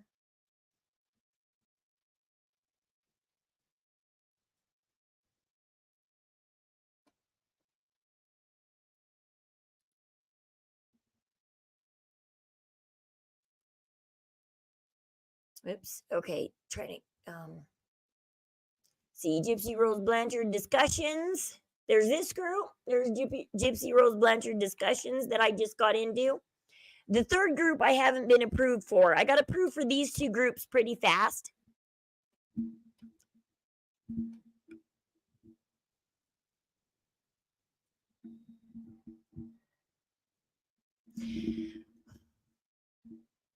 She definitely was in there. When I saw all the full photos that were on, what's her name's? I finally saw the full crime scene photos of the mom's body. And so much more happened that somebody said something about Gypsy liking to hit like this, like sideways, like this. And that's how she broke her mom's nose. That's what she did to her mom's face, is she throws a little fit like this. Somebody was saying something about how she likes to do that and just...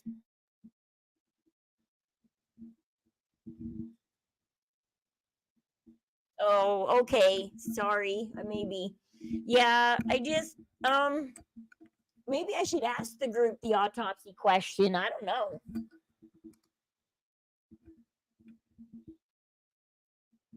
Because it's like, there's some questions that need to be answered.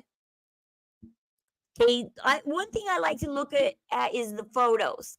Because people like to screenshot stuff and put it in the photos. That's what I'm going after real quick. What is this? Oh, try giving back to Habitat for Humanity. We saw that. Oh, here's the Gypsy drawing of all the scars on my body. The laparoscopy. The Mickey button. Yeah, right there, the Mickey button.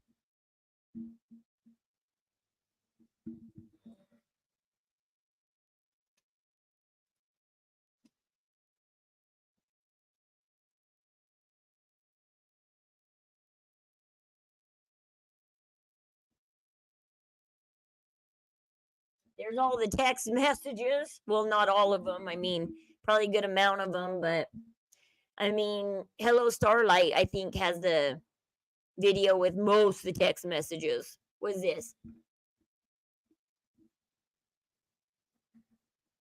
I don't know what that is. That's nothing. That's nothing. What is this? Offender Gypsy R. Blanchard with the E. Date of birth 1991, guys. 4'11". 100 pounds. That's going into prison. What's coming out of prison, though? Sentence summary, 10 years. Murder, 2nd degree. Completed sentence not found. Gypsy Rose Alcida Blanchard. Alcida Blanchard. Gypsy R. Blanchard. Ooh, there's her phone number. No, I'm just kidding. That's an old phone number. Don't call it. They gave this girl a deal.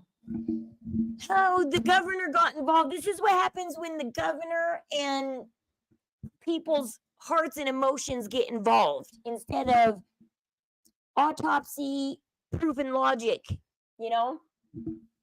When your feelings get involved, deals happen.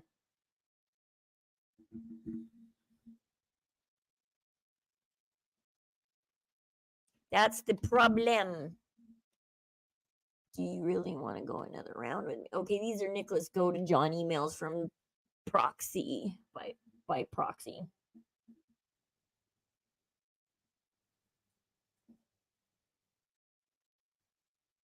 I don't live with my ex or kid's father. God, this pisses me off. You promised me and told me that the evil was going to try to destroy us, and you're letting them nick. It's absolute bullshit. Do you think these women are going to stand by you years from now? Appeals can't take years, and I'm not effing going anywhere, Nick. I promised you. And after all, this is the email between him and his girlfriend.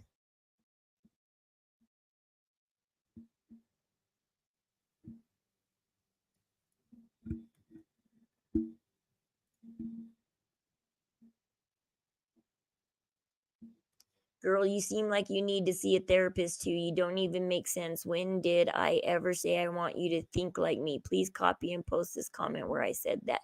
You're delusional and very angry, telling me to shut up. That's hilarious, and I'm supposed to be scared and cowered down to you. OJ did it. Let's see. Okay, OJ. I did a video on there is a couple theories. There is the OJ did it. And then I have a small interesting theory that nobody's ever looked into. I did do a video about it. I can either tell you about it real quick, or you can go watch my lovely video and see the twist ending of who I think did it. Because there's a chance that OJ might be innocent and just might be so dumb to write a book that he did it. If he would have done it. Because that was dumb of him to write a book. Because there's a chance that OJ might not have done it.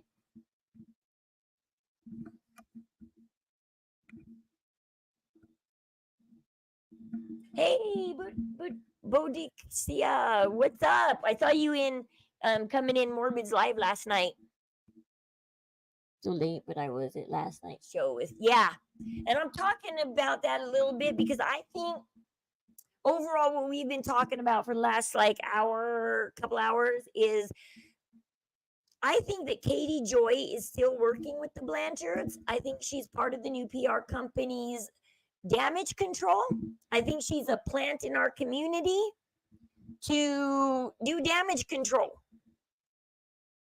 I think she's trying to clean up all of our concerns and control the narrative and tell us, no, I was in the Blanchard family. I've seen the truth. You guys, this is the true answer. She's out here controlling the narrative. That's what I think Katie Joy's out here doing. I think she's part of the PR company's damage control. They're like, Katie Joy, you go out there. You go do your damage control. You change the narrative because we can't have Gypsy do it. If Gypsy does it, it's just going to piss everybody off. If Katie Joy does it, who is well known in our community, it won't piss everybody off.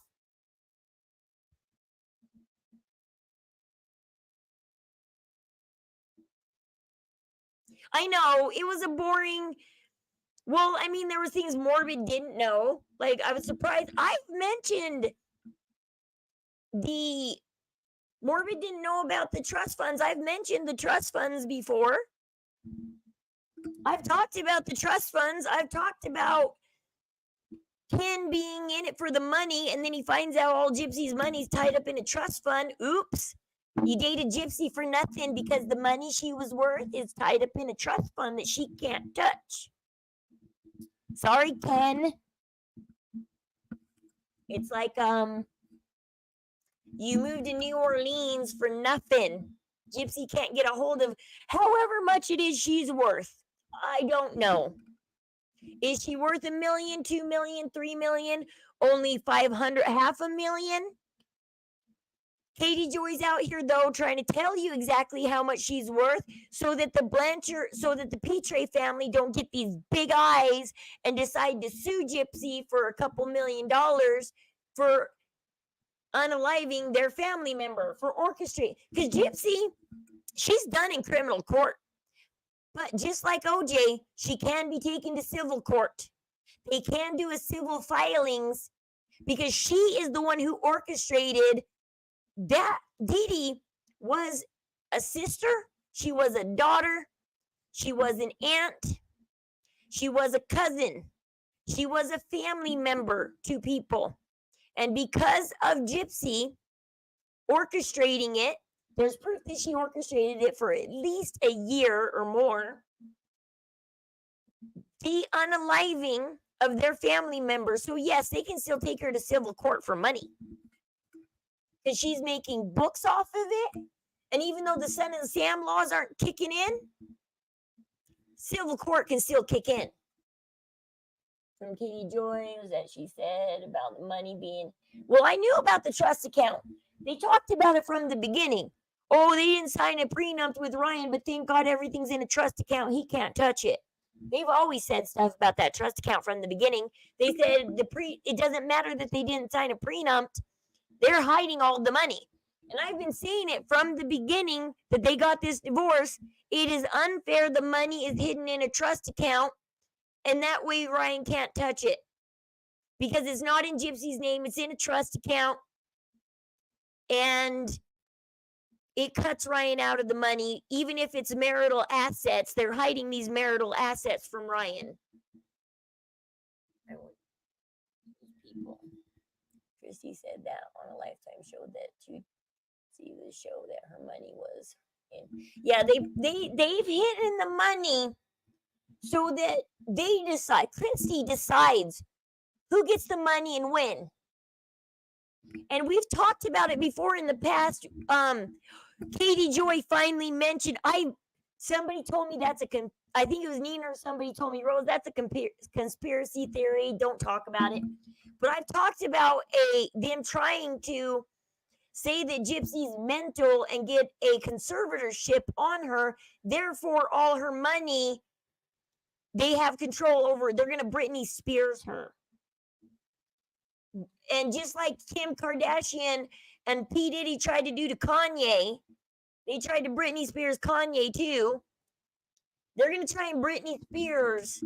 They're going to show how mental Gypsy is, and then they're going to Britney Spears her. They're going to get a conservatorship on her, stick her in a loony bin, and take all her money. But she has to make it first. First, they have to let her sell her books. First, they have to let her do her thing. He was wrong in what she did, but I truly believe. Well, she spoiled her daughter. She made her daughter a total spoiled brat. She waited on her daughter hand and foot, because now you see her making Christy and everybody wait on her hand and foot. She spoiled the shit out of her daughter. She taught her daughter how to grift, lie, steal, have no morals, ethics, or emotions. She may have been a good mother in a way, because she never literally physically harmed her daughter. She made sure her daughter was taken care of, blah, blah, blah. I mean, right now, Fancy is trying to make Dee Dee look like this great woman, you guys. Gypsy's villainized her, and Fancy's gone the total opposite way, where some people are taking the middle track of, well, Dee Dee did some good things and some bad things, and yeah, she wasn't totally black or white. She wasn't good. She wasn't a hero and she wasn't a villain. She lived in this big gray area. Dee Dee lived in this big gray area. But no matter what somebody does to you, it is never okay to go from victim to perpetrator. Never. It is never okay. Money, but the trust, it would be much like, I don't think, because Christy sold the movie rights. Their money. Yeah, Ken and Christy. Well, you know how in cahoots they are. Parker just gave it away. Why did Christy say, I've missed Parker? It's been a while since I've seen Parker. Whoa. First of all, how long has Ken had Parker? That dog is still pretty young looking. And when has Christy had time to get to know this dog so well?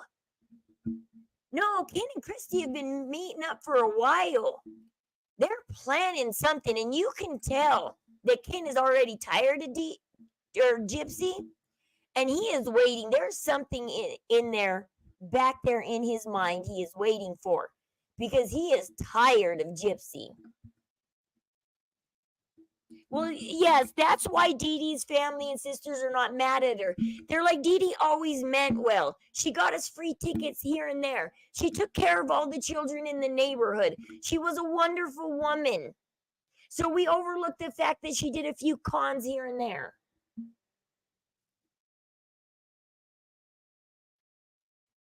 And dysfunctional. But yeah, I mean, they are a little messed up.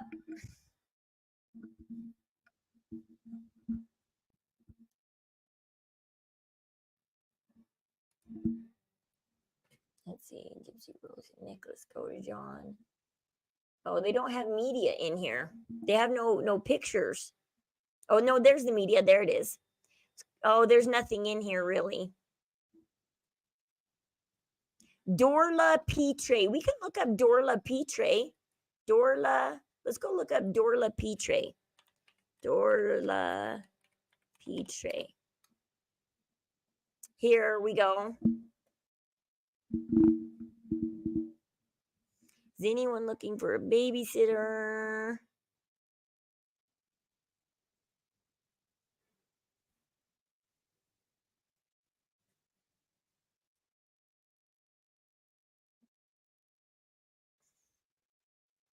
Yeah, that looks kind of like Dee Dee. I think that's Claude right there in that picture. Yeah, that looks like it could be Dee Dee's sister. Petre Island.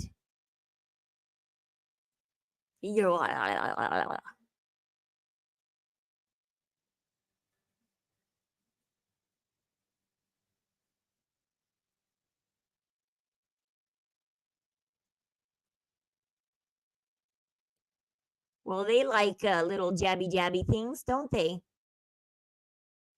They like to collect jabby things. If I was coming from Dee Dee's family, I wouldn't brag about collecting knives. Dog Parker don't like Gypsy either. No, the dog doesn't like Gypsy, but why does the dog like Christy? Why is Christy happy to see Parker? Why is she happy? Because it's been a little bit since she's seen Parker. Why do her and Parker have this grand relationship where Parker just runs straight to Christy? I've seen that dog not come to Ken when he calls it, but Christy calls the dog? That was a big telltale. Christy have conversations. He at least tried to protect Gypsy avoids Parker. Oh, but when she's on stream, she's like, "Oh yeah, Parker, come here. I gotta look like a mommy to you." Yeah, there's Claude, Dad polishing his knife collection. That's interesting that they like to show off their knife collection.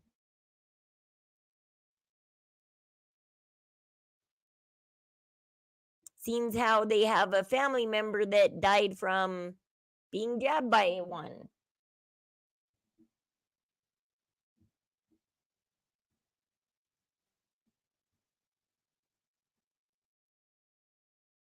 Please share this for you, Mom. Oh, that's not sister. They didn't share that for the sister, the mom, for Emma. I'm surprised they didn't say for mom and sister. They just said for mom.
Let's see. Just looking. A lot of family stuff.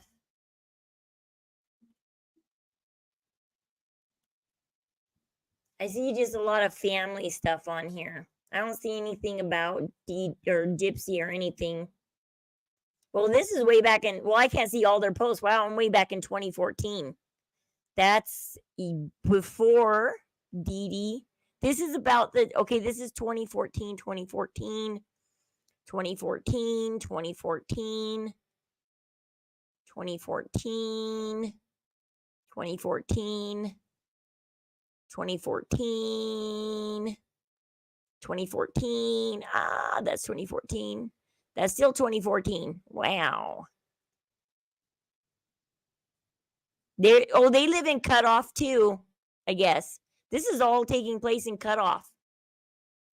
Wow. I wonder what it's like for Gypsy.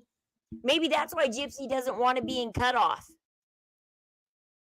Now I know why Gypsy probably doesn't want to live with Rod and Christy in Cutoff. Cutoff is a very small town. What is Cutoff's population?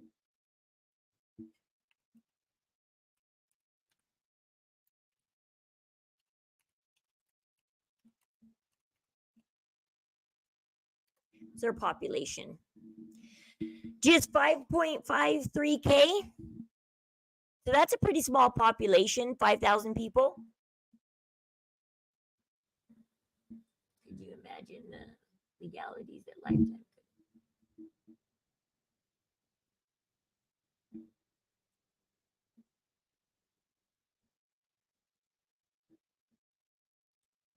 Well, Lifetime did want a pregnancy. Did they get one or did they get a fake one?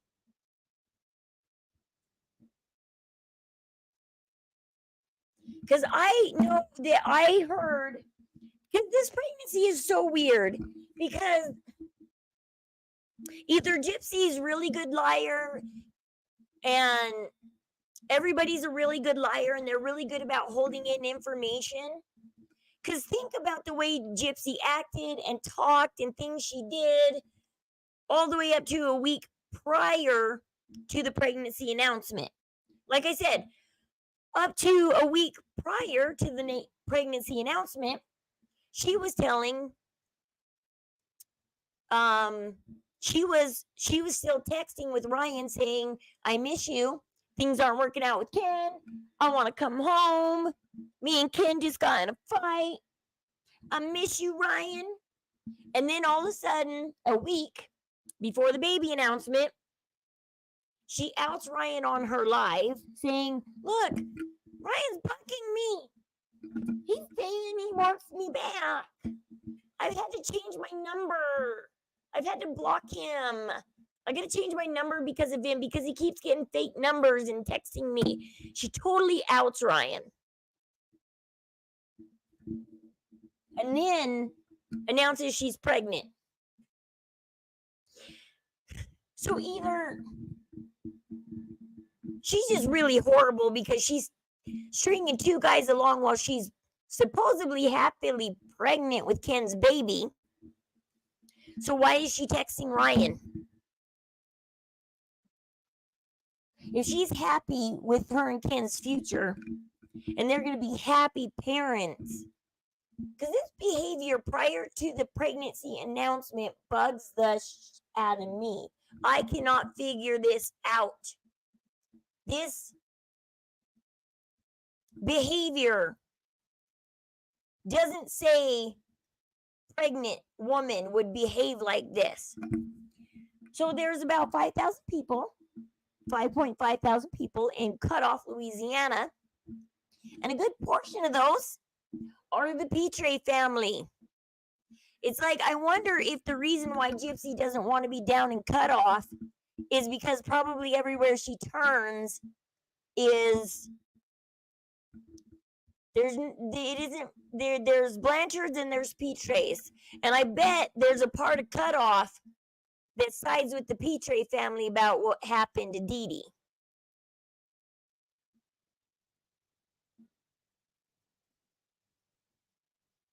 Wow, this is in 2014. They're showing off their knife. This is in 2014.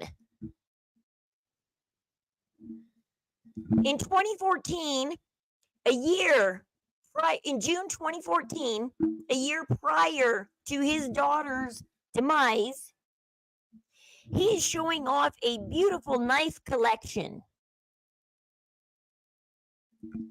You don't think he sent Gypsy a knife, do you? Think he mailed Gypsy one?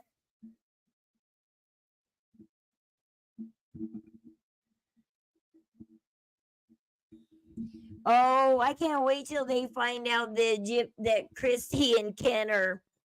Half of us are gonna be like, we saw it coming. We saw it coming. Gypsy said the show would show the truth. Well, you know what? That show really showed the truth. Because how do you steal a knife from Walmart, by the way? Walmart keeps their guns, their knives, everything on lockup. Their knives just aren't out on display. And if you ask to see a knife, they watch you like a hawk till you give them the knife back and they put it away behind the case. So how do you steal a knife? How do you steal a knife from Walmart? Mentally fried just from watching.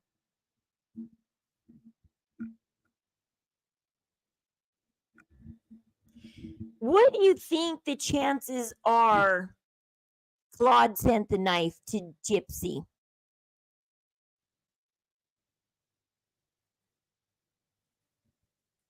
What do you think the chances are that one of these knives that we're staring at is one of the knives that did the deed?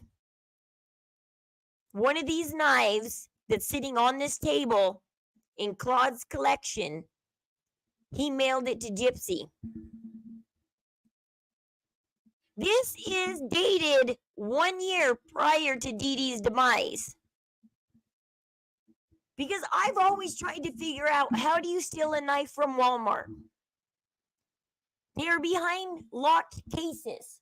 You can't steal a knife from Walmart. You can't. It's impossible. People keep weapons locked up at stores. How do you steal a knife? Well, how do you steal a knife? Answer me that. Now, all of a sudden, I'm seeing that Claude is a knife collector. Claude collected these knives prior to his daughter's demise. Did he know that knife was going to be his daughter's demise when Gypsy asked for it? What if Gypsy asked her grandpa? Gypsy was on Facebook. Gypsy saw this post. Gypsy would have been on Dorla's Facebook.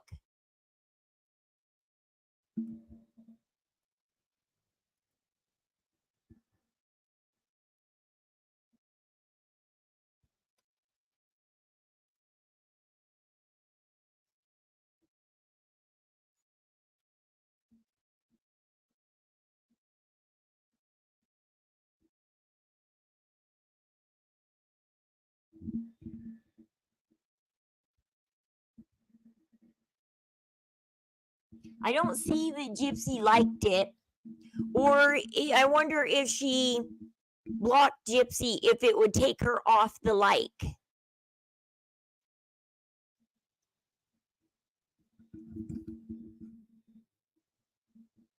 Tell me how you steal a knife from Walmart. Where would you go in Walmart where you can just grab and hide a knife?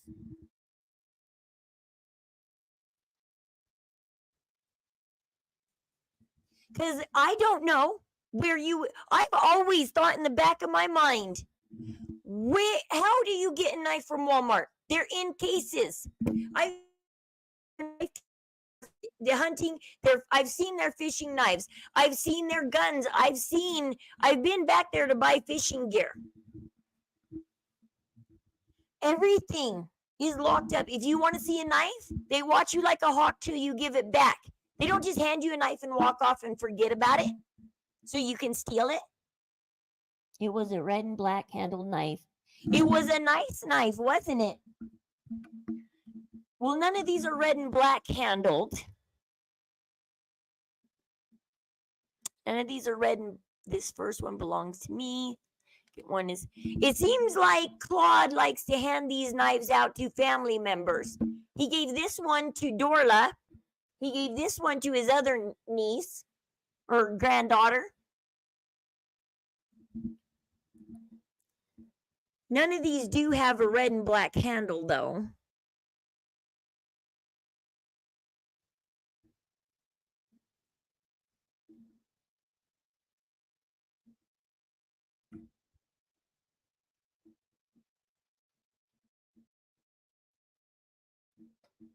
Wouldn't it be funny if we saw the exact knife sitting there on the table?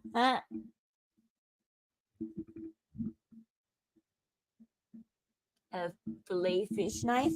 Well, how did she get the knife? Because I guarantee you she didn't steal it from Walmart. Let me see if we can get a look at the knife.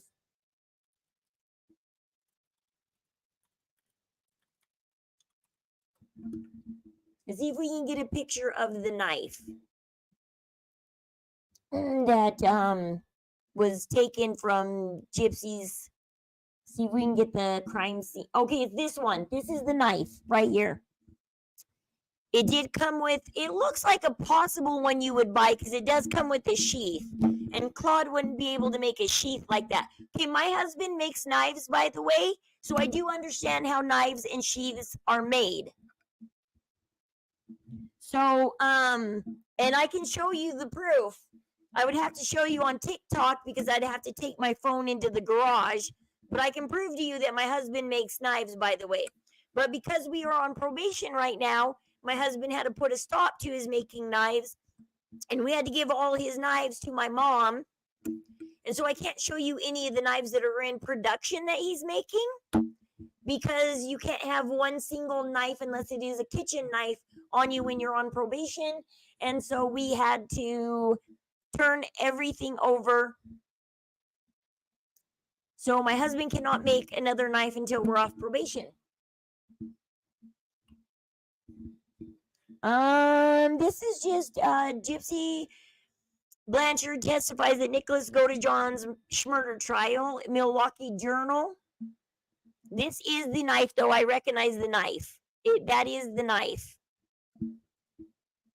The sheath makes me think, okay, it's not made by Claude because it looks like, I don't think Claude does sheaths and Claude doesn't do spiky edges. He does very smooth edges.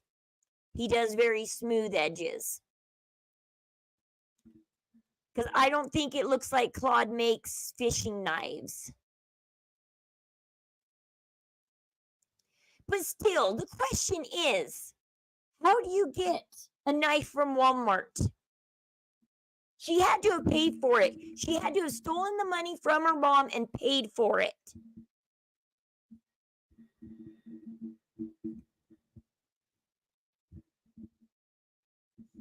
She mailed it back to Nick's because she wanted him to get caught.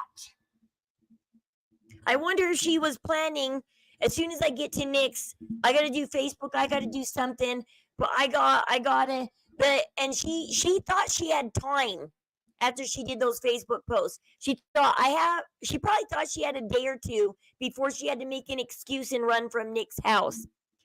She's impulsive, so she did the Facebook post and thought, but I think the cops were there within like 45 minutes of those posts.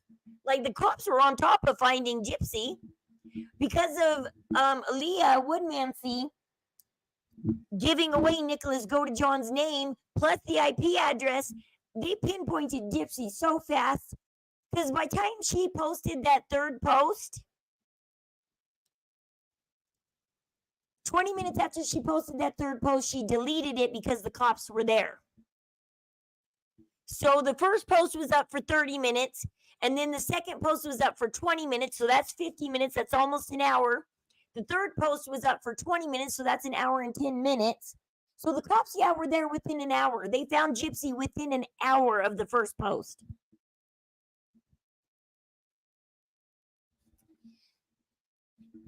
Well, I do honestly believe she didn't want to get caught with it on the bus. She didn't want to get caught with it in her hands. So I think one of the reasons she did mail it, I think she's impulsive and she figures things out later. But I think one of the reasons why she did mail it was, I'm not having this on me. I'm not having them search my bags. They didn't even clean it up or anything. They could have set those gloves on fire and cleaned up that knife and got rid of the knife a different way, and like, they didn't even clean it up. Bloody gloves, bloody tape, bloody. They're just. It was all they left the evidence on it. I mean, Gypsy cleaned the house, but she didn't clean the weapon. Gypsy cleaned everything but the weapon. I'm down to figure that one out. So, you think Dee Dee was gone? There is, I think, with Dee Dee's nose got broke and Dee Dee's hands got bruised somehow. And Nick's story that he tells does not tell the story of how Dee Dee broke her nose or got bruises on her hands. Nick cannot account for that.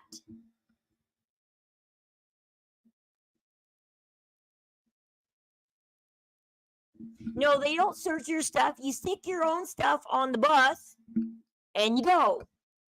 They could have buried it in their clothes. And as soon as they got to Wisconsin, they could have pulled it out of their bags, told their mom, I'm going to go walk and find a nice lake and just bury it somewhere. If you buried it next to a lake, nobody would have found it.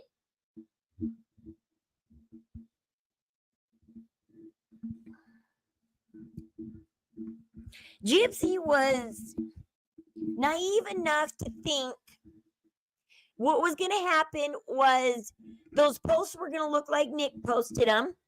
Nick had the weapon on him. Gypsy thought she was going to run from the house. And she thought as soon as her mom's body got cleared out of the house, that she was going to be able to go sneak back in the house and live there.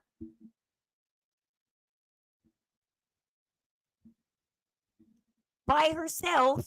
All she needed to do was get the cops to go. She didn't care about somebody finding her mom. She cared about getting her mom's body out of the house so she could go back to the house. Maybe she didn't do the actual kill. She maybe stabbed her and Nick finished. When did she say that she beat Dee Dee? In an interview, she said I know she said she didn't do the actual schmurder, but she said I had my part in it. But she didn't say, no, what they said was she went straight to the bathroom. Nick went into the room, jumped on the bed, jab, jab, jab, slice, job done, knock, knock, knock, scratch, scratch, scratch. Come on out, Gypsy, let's clean up. Now, that wouldn't have unalived Dee Dee. What Nick said he did, that would have had her choking on blood. That would have had her gasping for air, but it wouldn't have unalived her, what Nick did. Gypsy is mentally slow. She plays these stupid games.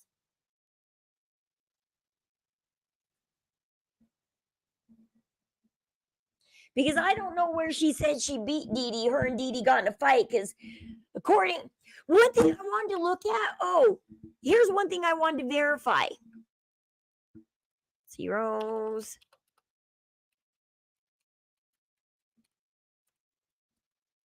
There's one thing I wanted to verify real quick.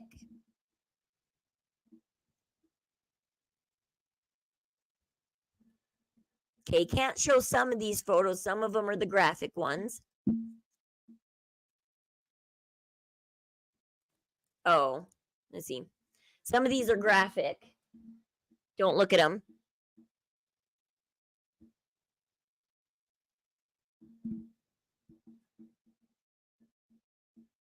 But there's one thing I wanted to look at real quick to confirm Gypsy's story.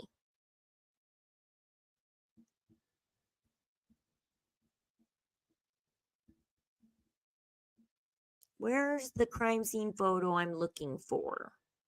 It's not showing it, the one I'm looking for.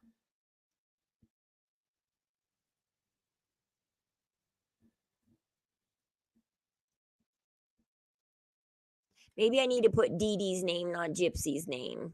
Let's see.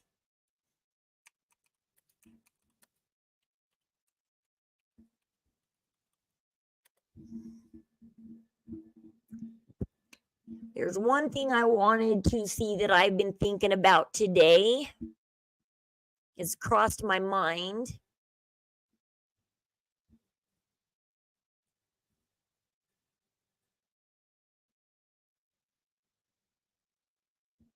Where is that crime scene photo? There's a certain photo I'm looking for. They took pictures of Gypsy's hands. Yeah, I didn't exactly see where the bruises were that she was healing, and it was 4 or 5 days later, and so bruises are not going to show up as much. But did Gypsy literally admit up to, because that's not what she said happened the night before. Well, Nick should be gone for abusing a corpse, because I think that's what happened. Once again, everything boils down to that autopsy report. I know the Petrie family has seen that autopsy report. Is there an NDA, a gag order, something? What did they sign? Yeah, Candace Starr, that's her name. She has Donna, Candace Starr. I was trying to look for this one crime scene photo. They usually have it. It's usually one of the main ones shown, but I can't find it. Yeah, I finally saw Candace Starr's the other day. I got to see the broken nose and everything, and wow. I tell you, that is insane. Seeing the full photos and seeing what actually happened to Dee Dee. I mean, I only heard her nose was broken. I didn't see it. Well, now I have. Hey babes. Hello. So today I am doing If you watch the interview personal reading. with Somebody Nick's reached mom, out for you me. get it. 2 boys are missing from Philadelphia. Because the interview with Nick's 3 mom, friends went out. Only one the came interview back. with Nick's And mom, there's a few. Nick's mom asked the lady, "Are you sure Nick did it?" And the cop looks at her and says, "Well, with what Nick said to us and from the what the crime scene looks like, yeah, he did it." No, they didn't do any further investigations. They said, "Well, Nick says this happened. We took a look at the body. Well, that kind of looks what happened. Gypsy admitted to cleaning up. Okay, that's what looks like happened. Case closed. Nick says he did it. There is jab wounds there. He could be hallucinating. He says 4, but now they're 17. He's hallucinating. I mean, the case closed. They closed this case so fast. They just said, well, Nick confessed. Gypsy confessed to getting him the knife. I mean, between the two of them, they got pretty much a full confession. Okay, she got the weapon, she got the gloves, she gave it to him, she went to the bathroom, he says he went and did that, boom, boom, boom, done. Case closed. No need to investigate further. Done. Done. Which is stupid. Because the case shouldn't have been closed so quickly. And then the Petrie family did get the autopsy report. And the governor and the prosecution's like, gag order, NDA, whatever. I don't know what they did. They said if this ever sees the light of day, Gypsy will go to prison forever. And for some reason, the Petrie family signed themselves into silence. There, my channel and comments. Now they got my avatar pic, which isn't anywhere. Huh. The autopsy is the only thing that will give us a look.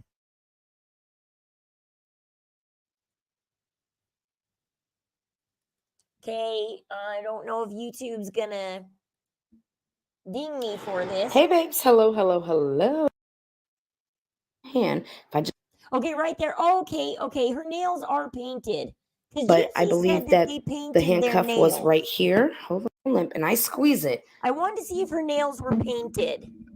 Because Gypsy said they had a nice evening of painting their nails.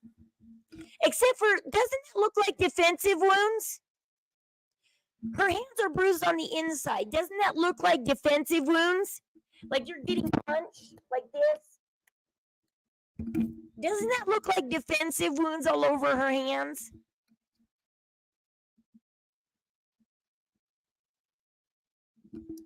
Well, that's why everybody says if I tell my case right now, we're in an election year. If I tell my case, I might get my kids back. Because this bus driver was driving us and she asked us if we got our kids back yet, and we told her no. And she goes, well, it's an election year, Rose. You should tell your story to the public and the governor can do something about it if you tell your story. Because it's election year. If you can get the governor's sympathy on an election year and you bring your story public, then you might win.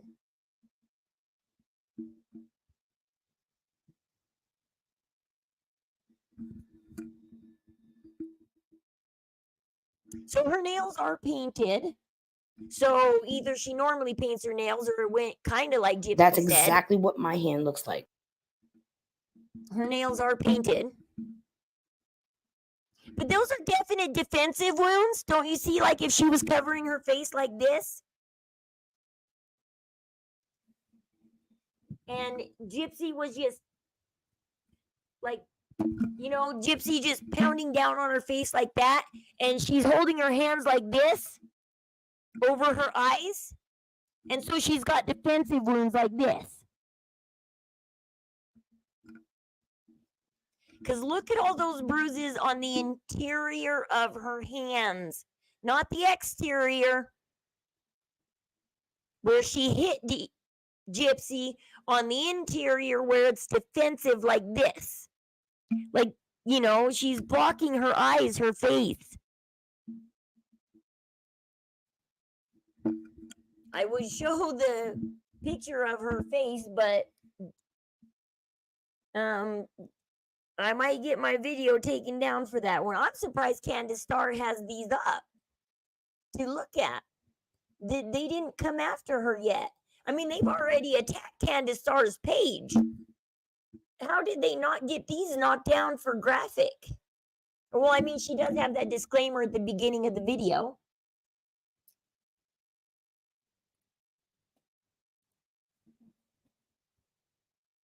So, I was just wondering for a second, maybe that's a bad thought that maybe Claude gave her the knife. Because for a second there, you're kind of going, he's a knife connoisseur. He makes knives. I'm surprised to find that out. All before Dee Dee's demise, they advertised his knives a whole year prior. This is some from his collection, but not his entire collection. I wonder what his entire collection looks like.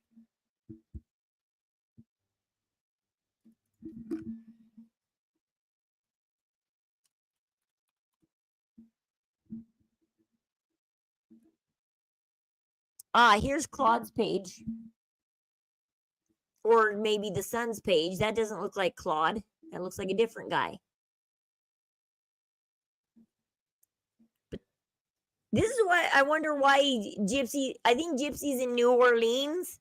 Because look at how big the Petre family is.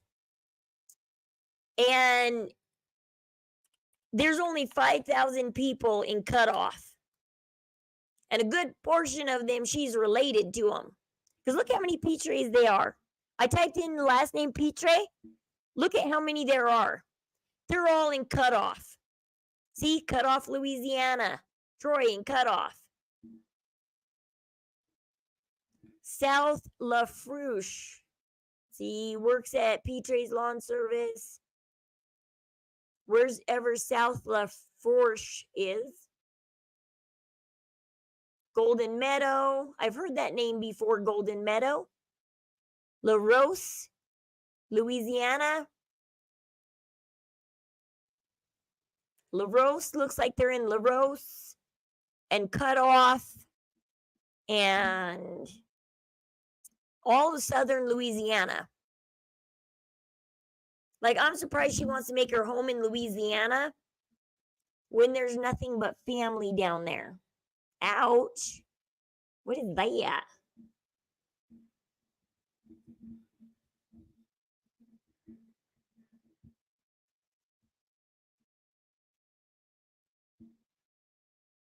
What happened there? What attacked her? Alligator? That looks good. See, that looks good. I don't like the fresh shrimp. Fresh shrimp looks nasty, but this looks good. That's making me hungry. That looks good.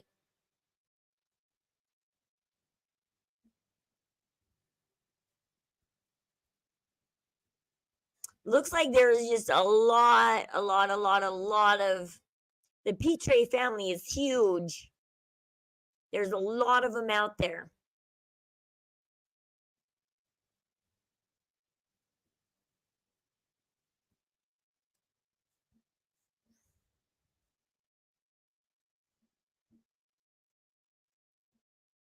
There's two Claudes. There's that one, and then there's another one down here.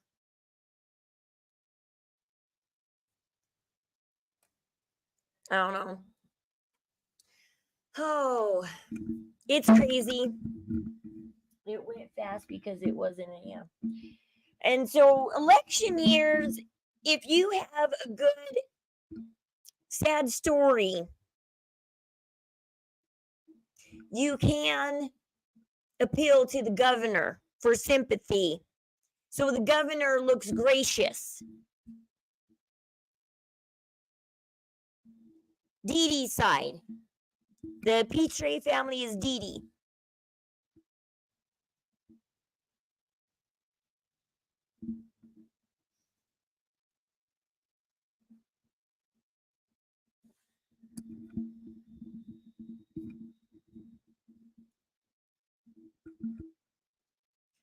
It's like, I would love to ask one of the Petres what do you think Dorla would be mad if I messaged her and been like, did they put a gag order on you? Did you sign an NDA about the autopsy? Or do you guys, you know, it's like, did they not show the autopsy because it's like either Nick's in for life and Gypsy's in for 10, or Nick is out and Gypsy's in for life? And did they make a heat of the moment decision and say, well, we want Nick put away too, and this is the only way to put both of them away, is if we just hush up about the autopsy? Yeah, because the reason I'm questioning the reason I'm questioning the Petre family is because they're the ones who received the autopsy report. They know what the autopsy report says. They know what it looks like. That's what Katie Joy's out here spinning the narrative about. Gypsy doesn't have money, you guys. This trust fund may have $200,000 in it. So that's what Katie Joy is doing. She's out here spinning a new narrative so that the Petre family doesn't sue Gypsy. Because if they found out she really does have $3 million, yeah, they're going to sue and take that $3 million from her. If they found out that she is making millions being famous, they will take it from her. I don't know why Katie Joy is not. The way Gypsy is getting around the Son of Sam laws is she's talking about her current life. This is life after lockup. Not life after murdering my mother. Not life after what me and Nick did. It's life after lockup.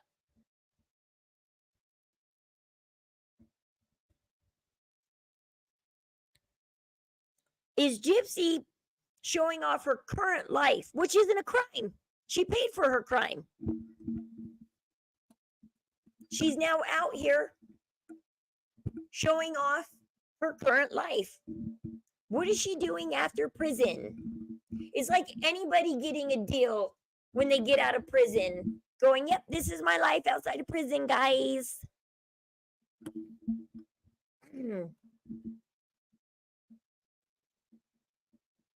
She's not talking about the crime or the schmurder. She's talking about her current boyfriends, her current husband, her current pregnancy, her current life.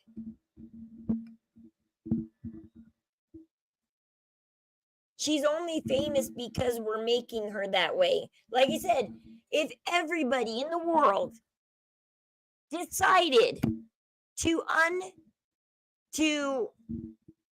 unfollow Gypsy, if we all got together and we all had one mind and we all decided to unfollow Gypsy, she would no longer be famous and she would no longer have a platform. But everybody has their own mind and everybody wants to follow her and watch her train wreck of a life. And some of people because they love her. See, this is the problem going on with the world today. Is everybody would love it so much if you could just tell people, hey, Gypsy's only famous because you're following her. She's got 10 million followers. Hey, 10 million people, grow a brain, unfollow her. And then they do it. But we don't have control over people. However, if this world heads towards Marxism, they will have that control. Then you do control if people like Gypsy are famous or not. You could sit there and say, everybody, unfollow, and boom, it's done. Unfollowed. They will control things in the future. So we have to just live with the fact that everybody has their own mind, everybody has their own agendas, and we deal with it. And plus, as long as people are out there being stupid, we have a platform to point it out. So without people acting stupid out there, we wouldn't have a platform. She's making bank now from TikTok way more than what Katie Joy says. Well, and if Katie Joy switches, flip-flops back to our side and starts spilling the beans, she's going to get more popular. Because people like me are now watching her. I'm not following her yet, but I am watching her. I am giving her watch hours.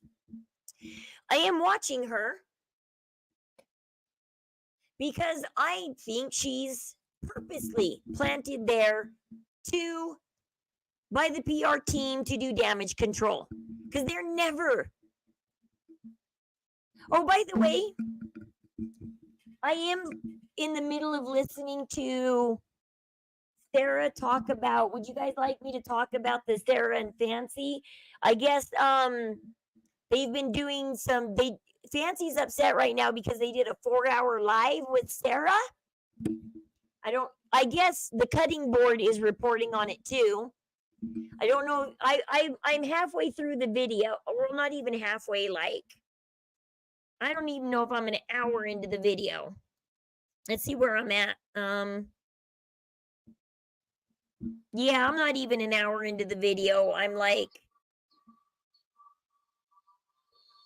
trying to listen to what Sarah's side of the story is.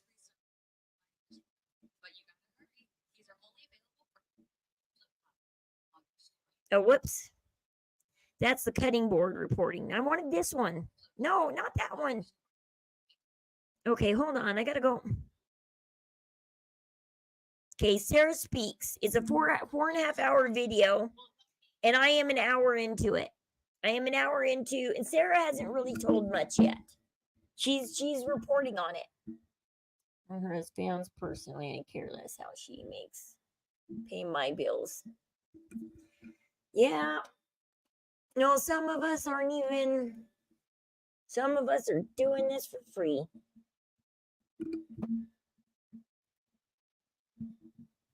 We're out here exposing things and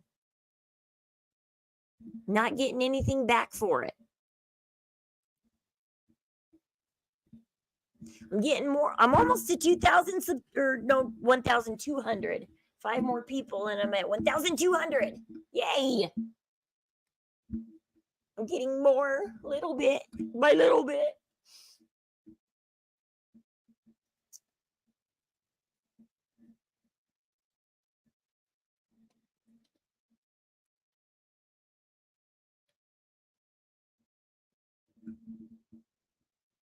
I'm slowly getting out there into the world.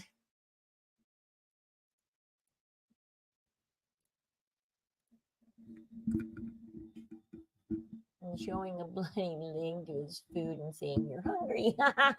I'm sorry. That was some good looking food though. I love fried stuff, Kay. I'm totally a fried girl. You fry it, I'll eat it. But I don't know if you guys are interested in, let's see. We can watch what the cutting board has to say.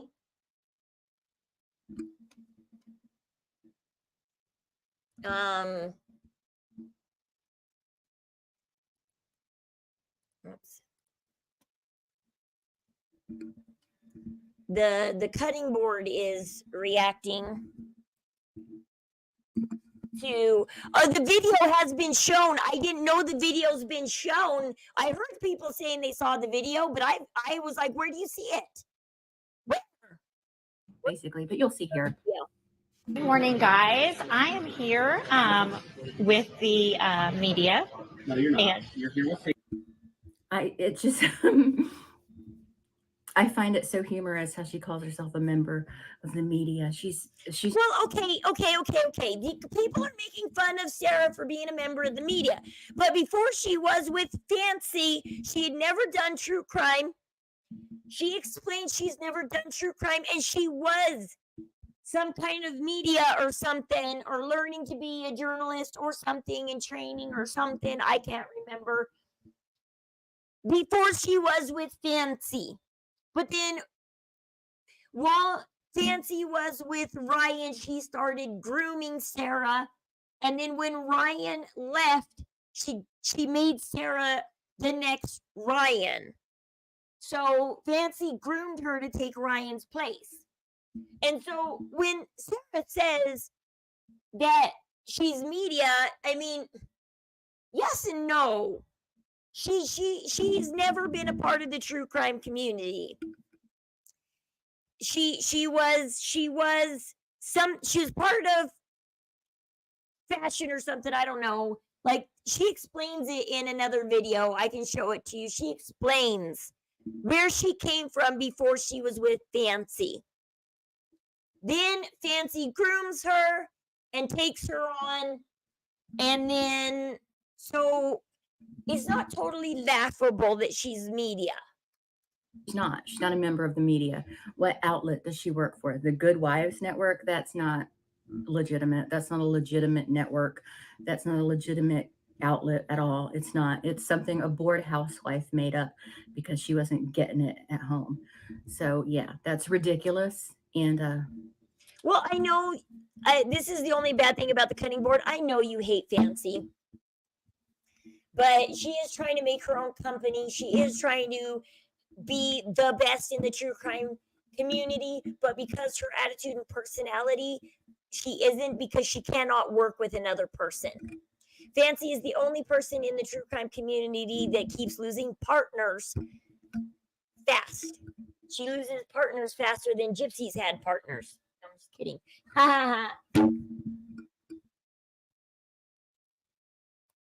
And I know for a fact that she's not a true member of the media because. Well, let's go review this real quick. Hold on.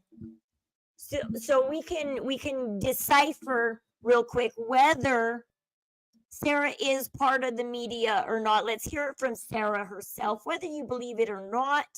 So Sarah comes on Uncorked with Brandy.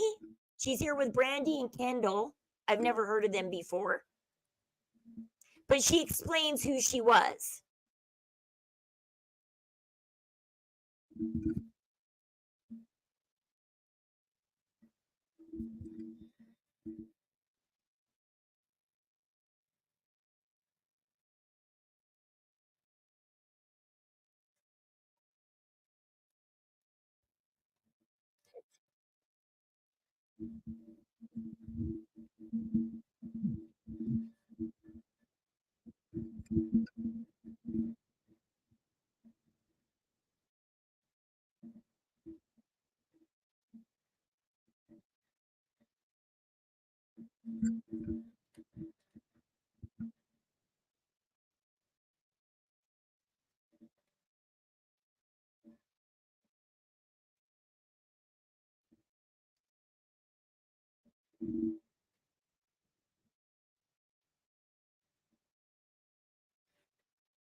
So see, Sarah had at least 10,000 people before she met Fancy. Okay. She had her own platform. It was not in the true crime community.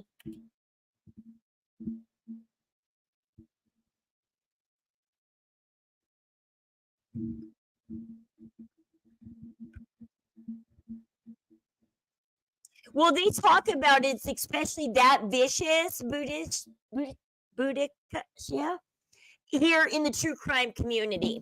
And I'm kind of noticing that. Is what I'm noticing is this Gypsy is tearing us apart. Like I said, I quit stepping on Morbid's panel because I don't worship Nina. Okay?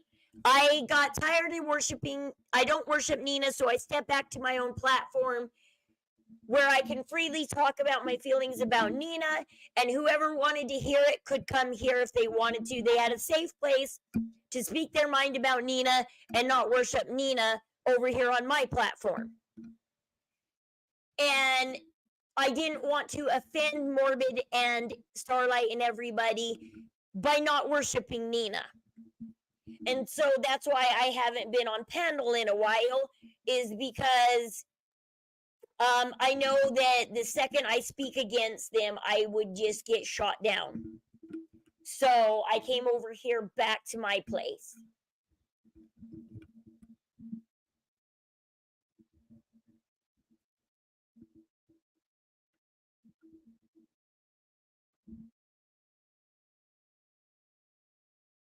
Okay, let's see if she...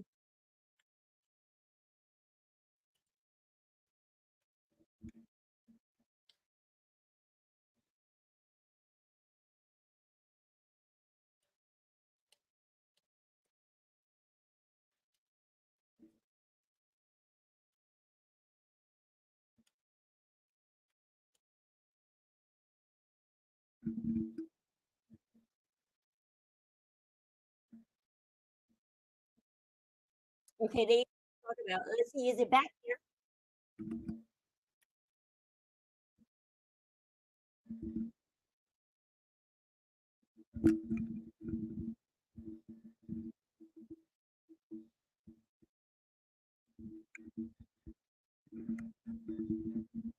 Hold on. Where does she talk about her?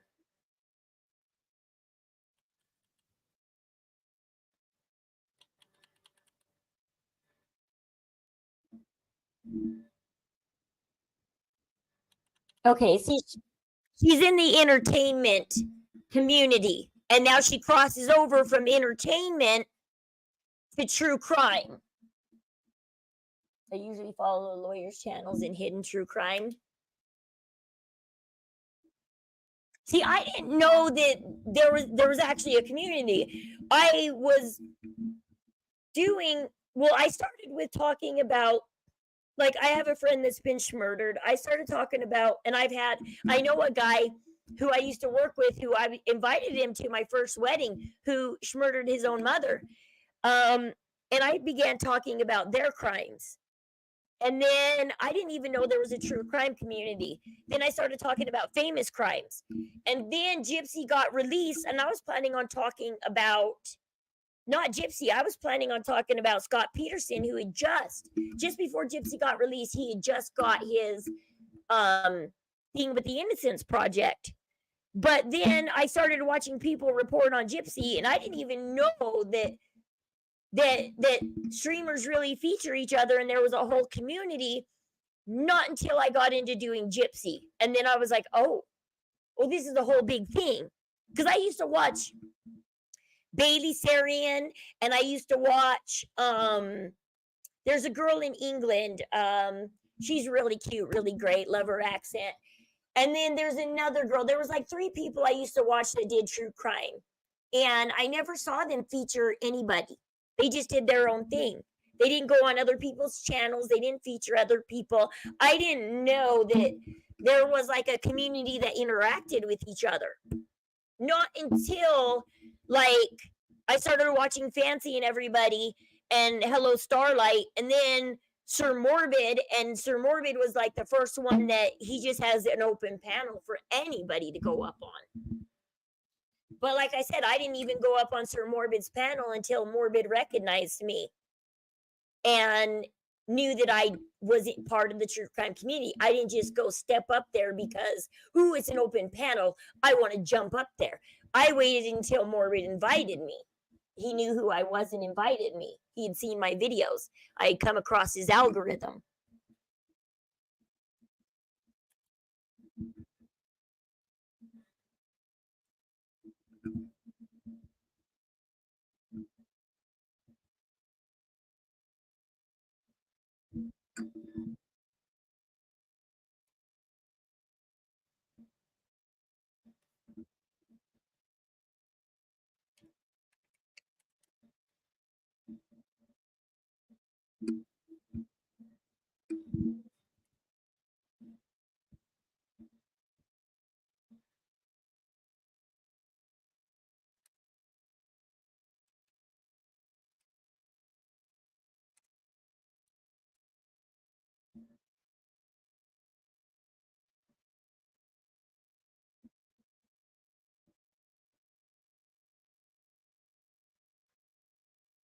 Okay, so see, you hear it from Sarah's own mouth that she's telling the truth.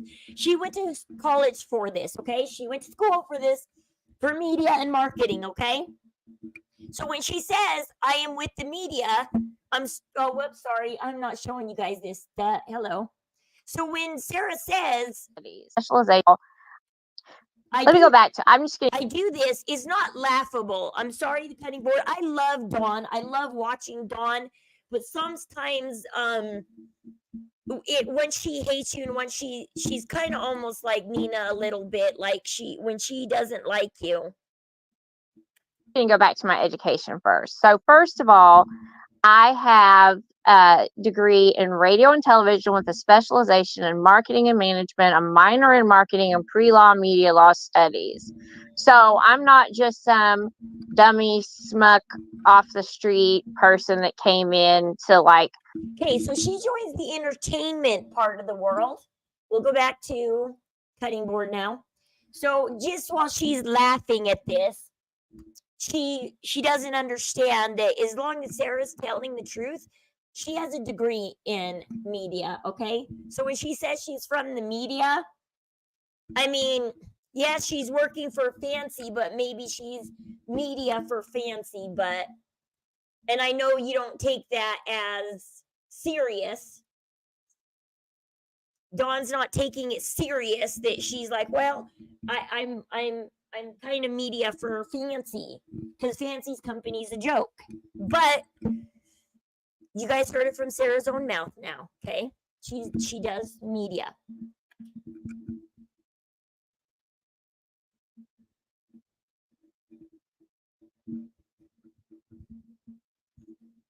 Yeah, I have yet to look into the Daybell and Vallows case. I know the gist of it, of how it all started and kind of went down. I know the base story, but I haven't like took that rabbit hole dive because of what's going on in my real life and what's going on in with Gypsy and everything. I haven't had the time to bounce to other cases like I want to. Because I don't want to do Gypsy forever. I don't want to be known as only a Gypsy streamer. Like, I do want to talk to you guys about the Micah Miller case. I would love to shoot about that case.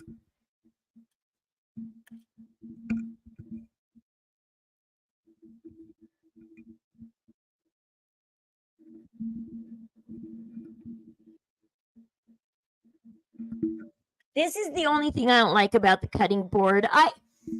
I know she's probably OCD on this, but I bet you when she believes in things being done very proper. So like if you are media, these are the steps you are going to take, you know, before you interview somebody. You don't just go interview somebody on the spot. Like, but just because she says this is the way things should be done doesn't mean it's the way that things are always done. They didn't expect the lawyers to be there in a hotel because these lawyers and prosecution should live in Chillicothe. What are they doing at a hotel? To that Karen Reed trial, though, I'll have to look at who Karen Reed is. I have not been able to stay up on all the newest crime because, like I said, I haven't even gotten to Scott Peterson. It's been 7 months. But I finally did get to my Nicole Brown Simpson. I made time for Princess Diana and Nicole Brown Simpson's case because I was like, I got to take time out. I got to do these because I have scripts written. I just haven't, because since I also joined Morbid's panel, he runs his panel every other night. And so joining Morbid's has taken some time too because I got to be there every other night, either to watch what's going on or jump on panel.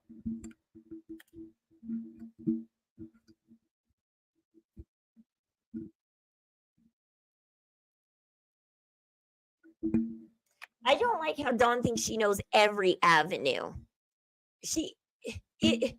I don't get it. Did she work in newspaper? Did she work in nursing? I don't know. She says she knows HIPAA laws. That's what she does on a daily basis is HIPAA stuff. I don't know. She acts like she's an expert in a lot of things. I mean, I have a degree in criminal justice and psychology, but I am not an expert in criminal justice and psychology, though. That degree, that doesn't make me an expert. That degree just says Rose is chasing her passion. And this is how hard she's chasing her passion, is she went to school for it. That degree, oh, that doesn't make me an expert. Oh, no, it doesn't. I'm not an expert in this field.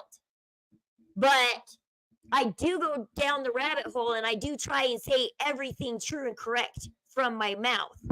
Like, I don't do gossip and lies. But I am not an expert. Like, there's so many things in the crime field that you can't be an expert in everything just because you got a degree in crime.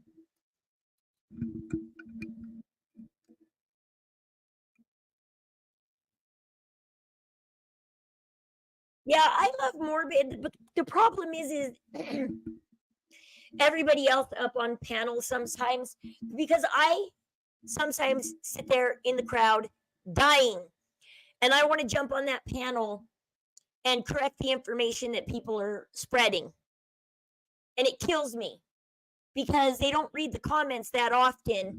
And so it's a waste of my breath or a waste of my typing to even try and sit there on my phone because I hate typing on my phone.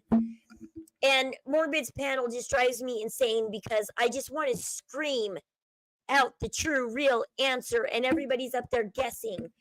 And I'm sitting back here in the crowd going, oh God, I think I know the answer because I've seen this.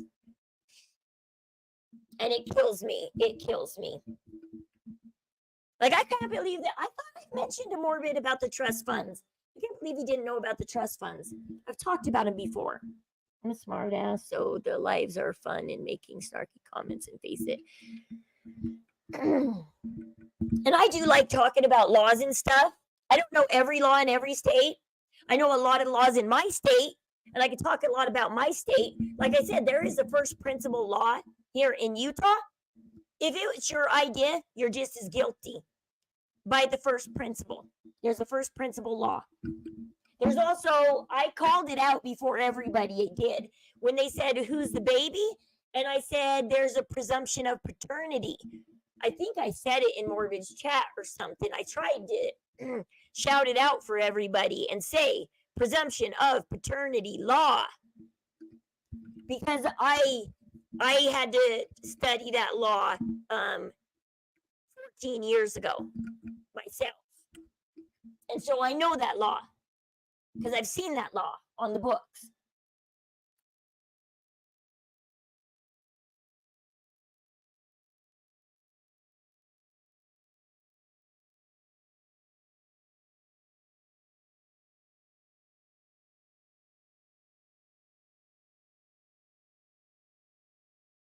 So he stands up to pick up his plate, it looks like, not to address Sarah. It looks like he's cleaning up his breakfast, is what it looks like to me.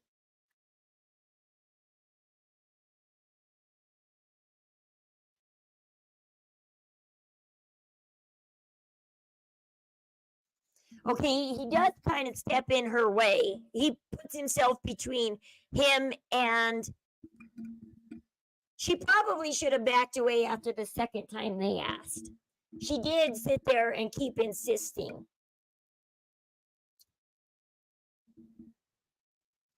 And so what he did was put his body in between Sarah and the lawyer, because he's stepping in saying, okay, this guy's told you enough times, Sarah, you need to go.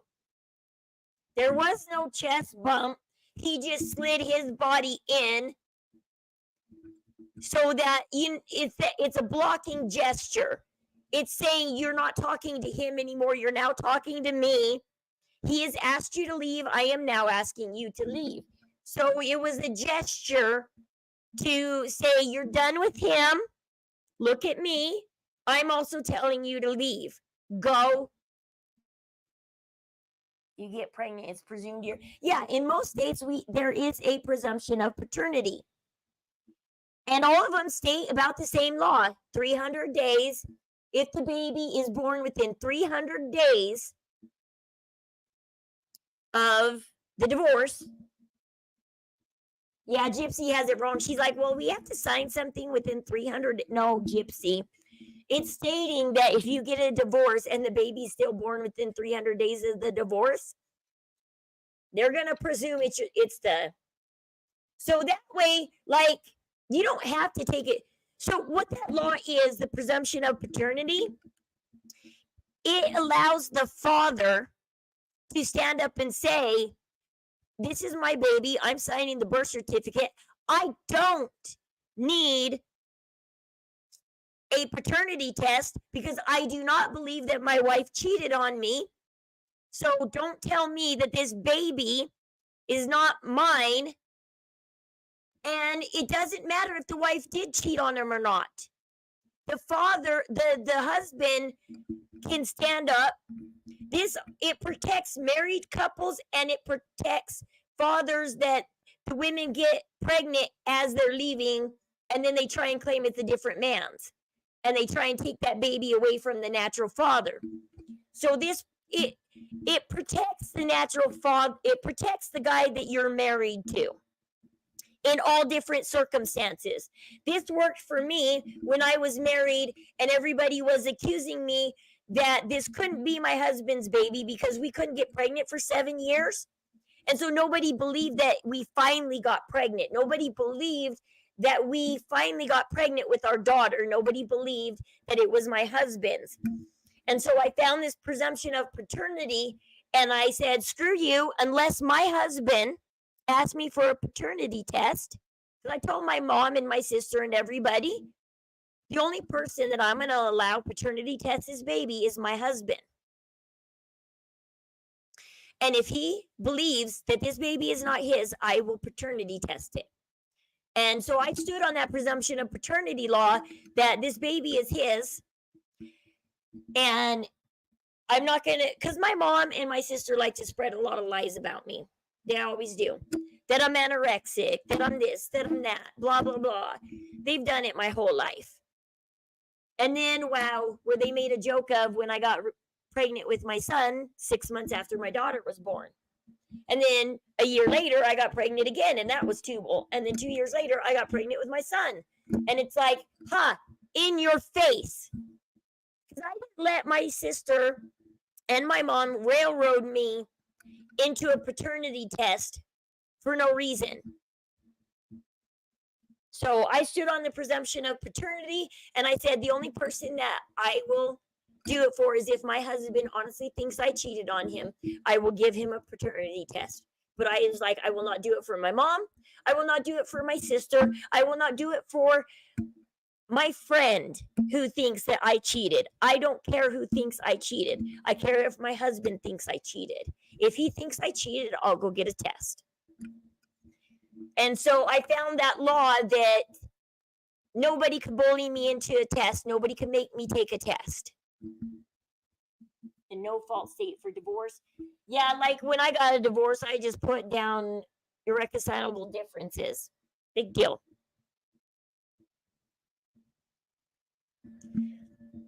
Well, the thing is there is a law on the books that adultery is against the law. However, adultery is so common that nobody actually persecutes for it. People just use it as a reason to get a divorce, and that's final. But nobody actually persecutes. It's the number one law on the books that never gets persecuted, never sees a courtroom. Is adultery, because adultery technically is against the law. It is against the law to cheat on your spouse, but nobody's going to persecute it. Nobody's going to. Nobody's going to take you to court for it. I mean, how many people would be taken to court if adultery really was punishable? I mean, it is technically punishable, but nobody does punish it. I mean, our courts would be so full right now if adultery was punishable. Adultery is just a reason to put, if you want to put a fault on a divorce. You can say irreconcilable differences, or you can say, adultery, it's her fault, nothing on my side. Hey, Sarah. 3 people that were oh, you do? Because it is persecutable. I never hear of anybody that does, because it is against the law. There are books on the law that say adultery is illegal. It just never gets persecuted. People just don't do it. Okay, let's finish listening to Dawn. Like, I think I got carried away on the Sarah thing.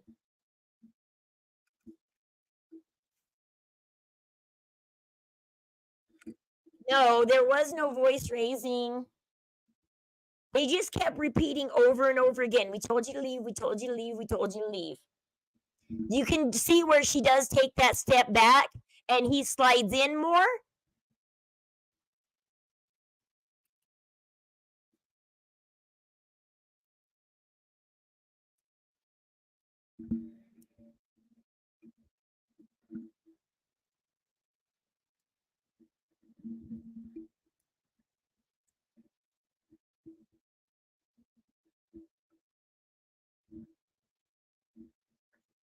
Okay, then he walks away. Now the lawyer's going to walk away because she keeps bugging him.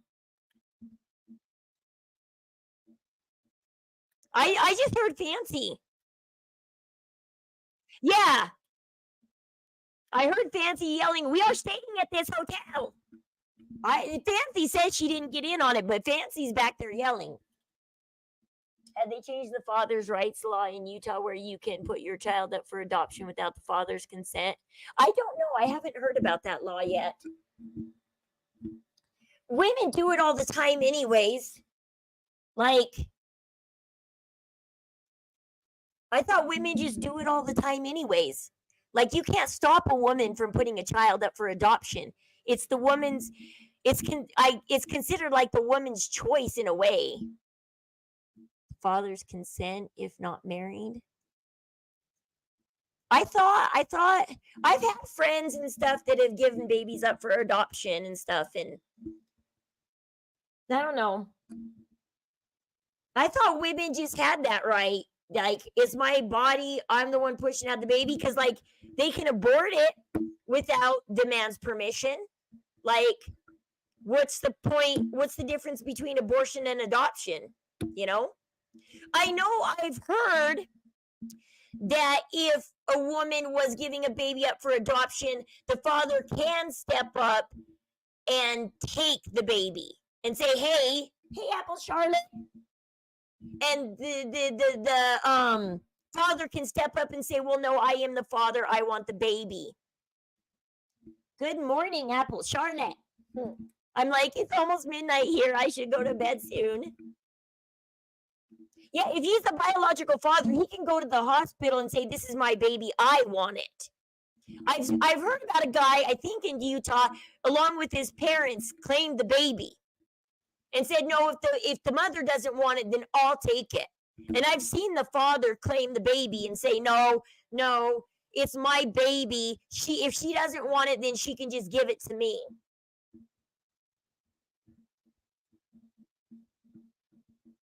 Well, Utah, we are a very religious state. We prefer adoption above abortion and anything else.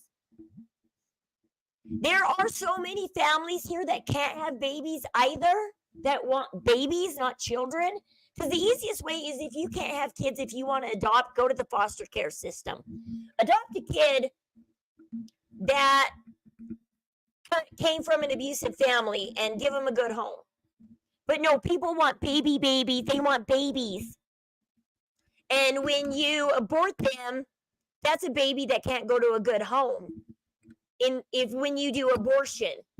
But if you just give birth to the baby and adopt it out, there's plenty of people waiting to give that baby a good home. It was going to change the father's rights law. Like, if the father wants the baby, they should let the father have it. Just because it's in the woman's body, it's still 50% that other person's baby. So that other person should be able to claim the baby. That's just what's right. If he wants to take care, if the woman does, because the woman can take care of the baby and shut the man out. So why can't the man take his baby and shut the woman out just because it's in her body?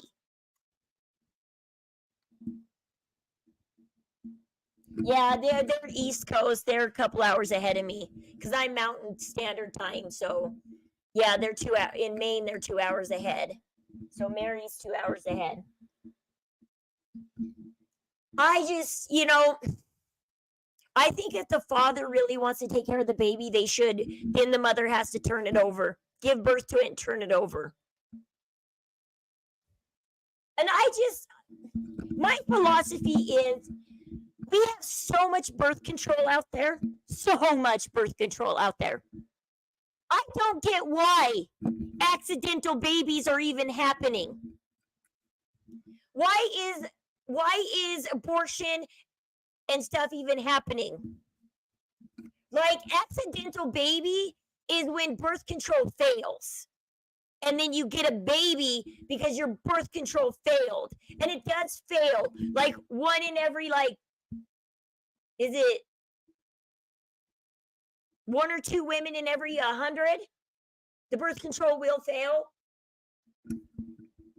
And then there's the stupid teen that gets pregnant on the first time they have sex because they're not prepared to have any contraception. I know people don't like it if our schools and stuff pass out condoms and whatnot. But I think that parents should either put their daughters on birth control, or we should teach our kids about condoms so that this unplanned children quit happening, and then we won't need abortion clinics that sell baby parts for money. Because you know the abortion clinics aren't in it for you and your rights. They're selfishly in it because they're making extra money off of your baby. Yeah, see, Apple Charlotte knows. I mean, it's rare, but it happens. But at least, Apple, you can say this is truly accidental. I was not Gypsy Rose accidental. Gypsy Rose's baby is not accidental.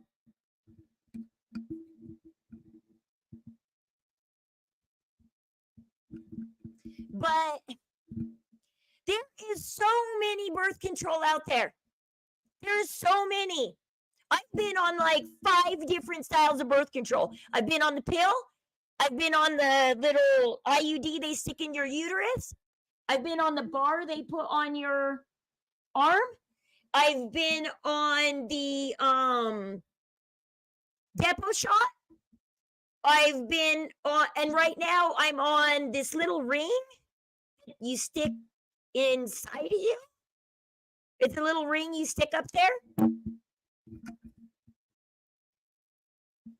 And so I'm now on like I think my 5th style of birth control. I'm on my 5th type of birth control right now.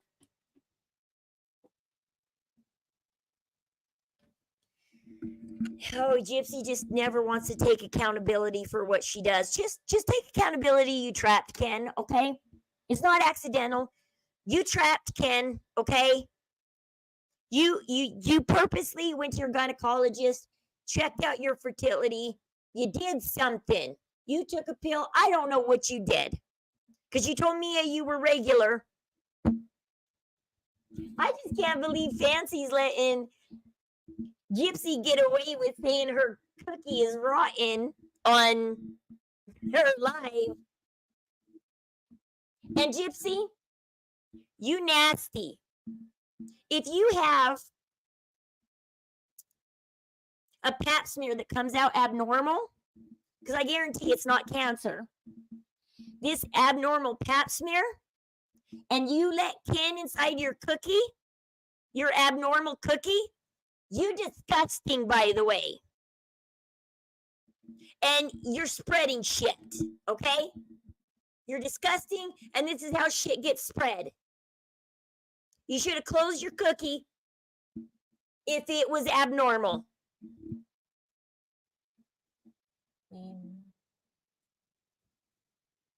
First name I created.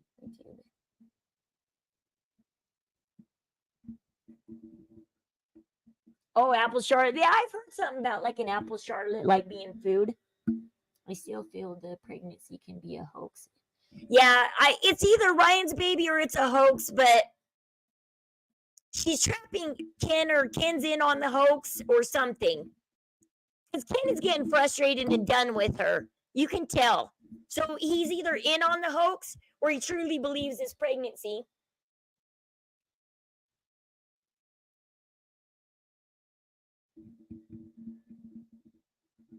She's like, but when I got my nose done, they did a pregnancy test. Guess what, Gypsy? You could have been 3 weeks pregnant, and at 3 weeks pregnant, it's either very faint or not there at all. Because all the pregnancy test does, a little dipstick test, all it does is the line has a chemical reaction if it detects a certain amount of HCG hormone.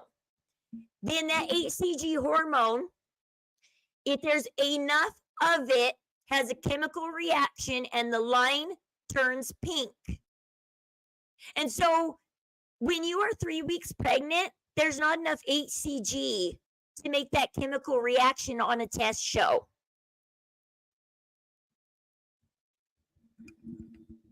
And so if they did a pregnancy test the day your nose was done, Doesn't mean you weren't pregnant. Doesn't mean the egg and the sperm hadn't hooked up yet.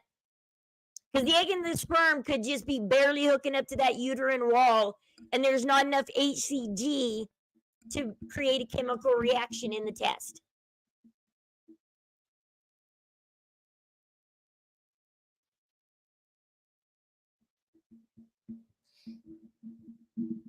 It have shown. Yeah, because I know pregnancy tests. Because I have 5 kids that have five pregnancies that have come to full term. I've also had tubal pregnancies. I've also had either false positives or miscarriages.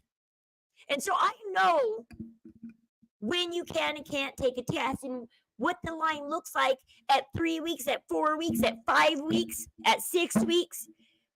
I know. The best time to test is when you miss your period. But with my second son, I did take a test at 3 weeks, and it was so faint. It was so faint, but it was there. And I told my mom, see, I'm pregnant. It's faint, but I'm pregnant. And she said, let's see you skip your period. I skipped my period. I took another test. I was like, booyah, Mom, I'm pregnant. Said on the live that they were wrapped, but she called them. Yeah, I hated that part. I'm like, wait a second. The show wanted you to get pregnant. You couldn't. They wrapped. But then you called them because the show was ended with you and Ken rolling in the grass. But then all of a sudden you're magically pregnant to do some reshoots? Oh no, of course you didn't want the reshoots. Of course they pushed you to do those shoots. And be like, no, let's shoot a new ending, Gypsy, with you pregnant.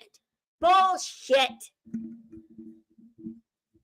I mean, her story just keeps getting crazier and crazier the more she adds to it. She just needs to shut up. This new PR team just needs to clamp her lips shut. Because the more stories she tells, I'm waiting for Fancy to make fun of her abnormal cookie. Come on, Fancy. Oh, Fancy's a better person. No matter how much you hate Fancy, you got to admit that if Fancy knows that Gypsy's cookie was infected and Fancy's not taking the time to get revenge on Gypsy, you got to know that I guess Fancy does have some morals there and is being nice, and she is a bigger person than Gypsy. You know? Fertility clinic is BS. By a pelvic. Well, she did admit up to a blood test. She's like, well, I got that blood test back. And it's like, well, you said you had 2 fine pap smears in prison. You said you told Mia that your regular 28-day cycle, because I watched somebody's video, they tried to say that Gypsy had a 30-day cycle. They tried to break down Gypsy's pregnancy timeline with a 30-day cycle. But Gypsy admitted to Mia that she was perfectly regular. Her 2 pap smears in jail were fine. That she doesn't feel like there's no reason why she can't get pregnant. And why would she be scared enough to take a morning after pill if she couldn't get pregnant? If she was irregular and couldn't get pregnant, why would she be so fearful that she needed to take that morning after pill? Because that if she was pregnant, she couldn't get her nose job. So she had to hurry and take the morning after pill. Why would you be scared of a pregnancy that couldn't happen? Well, with Ken, you weren't. You lied to Ken and you said, you know what? That's the oldest trick in the book, Ken. Ken, if you're listening, my brother fell for it too, okay? It's the oldest trick in the book. A woman tells you that their doctor says that they can't get pregnant. It's the oldest trick in the book. That's how women trap you. It's the oldest tale in the book. You never believe a woman that says I can't get pregnant. because 2 weeks later you're going to be trapped with a baby. Because you never, ever, ever believe a woman. A woman that says, I can't have kids, you never believe her. I had a friend who couldn't get pregnant for 7 years. She never used protection. She had like 2 or 3 baby scares, but it turned out probably miscarriage or whatever. And then finally, after 7 years, she got pregnant because she thought, oh, I can't get pregnant. No need to use protection. You always need to use protection. You never know when you can get pregnant. If you are not using any kind of contraceptive, you can get pregnant. End of story. I don't care what any doctor tells you about your fertility. I don't care what any doctor says. Use protection.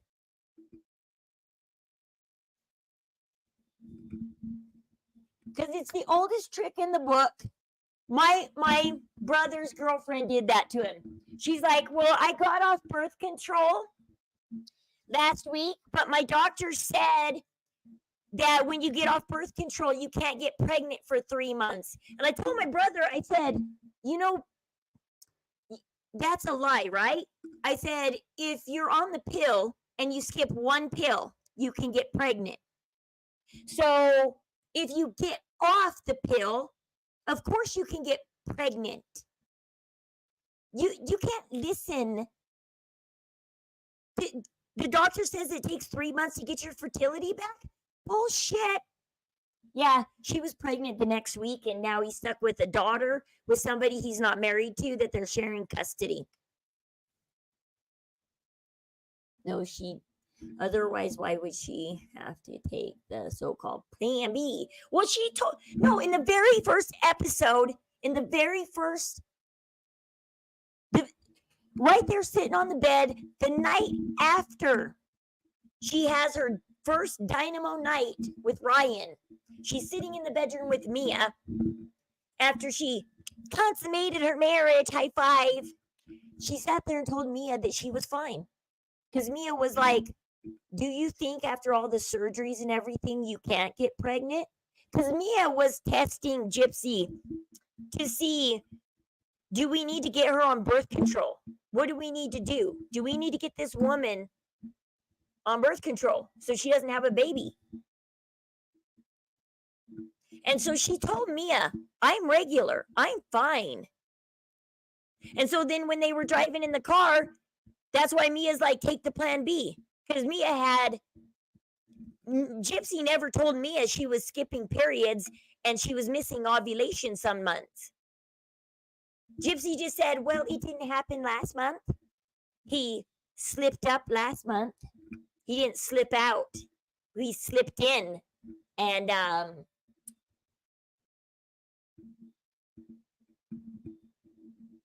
yeah, and I didn't get pregnant off of him last month.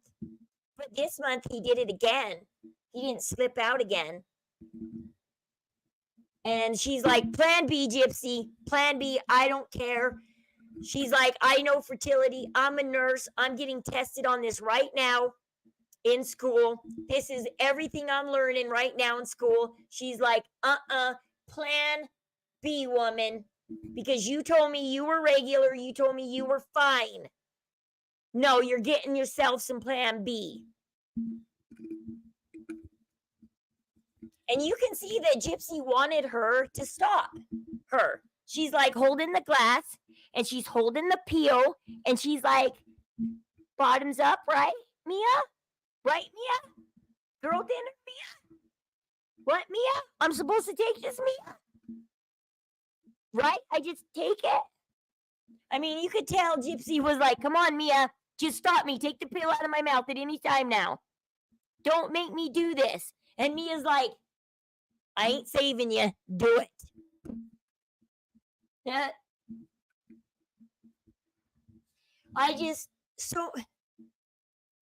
She's told 5 different stories already since she's gotten out of prison about her fertility. That it's just, I don't know what she did. But one thing I do believe Yeah, who's to say she swallowed the pill? She could have stuck it in the side of her cheek, went into the kitchen and been like, because in prison they do teach you how to not take a pill. They do teach you that in prison. Because in prison they don't swallow their pills and they sell them. They teach you that in prison. You know that, right? That's a skill they teach you in prison, how to not take a pill.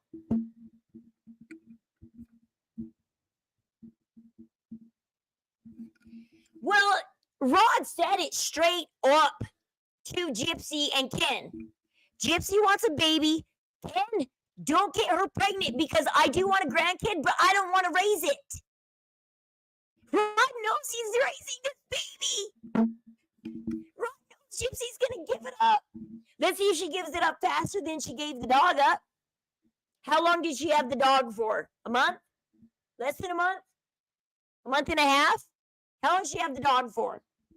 Should we do a countdown? What day did she get the dog? How long did she have the dog? Let's see if she gives up on the baby faster or shorter than the dog. We should do a big countdown. You know? Be like, let's count down to, here's how many days she had Pixie. Let's see how many days until she gives up on the baby. How many days until Rod is raising that baby?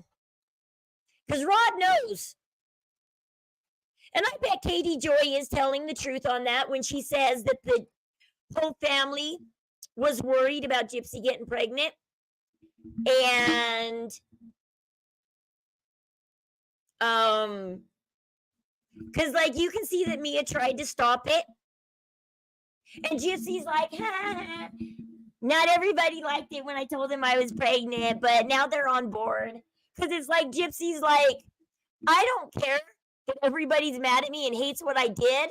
Eventually, they're going to have to get on board. And now they're planning my baby shower. Now I'm making Mia, who tried to stop me from getting pregnant. Now I'm making Mia plan my baby shower.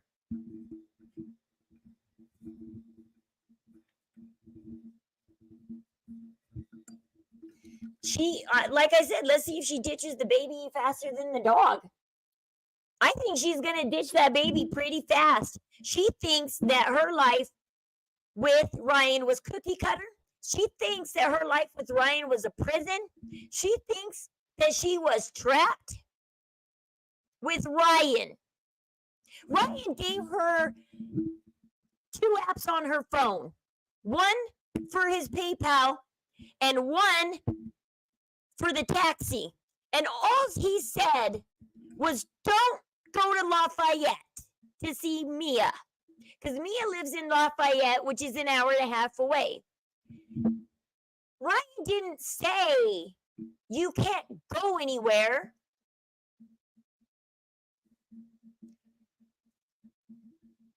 What Ryan said was, don't go to Lafayette.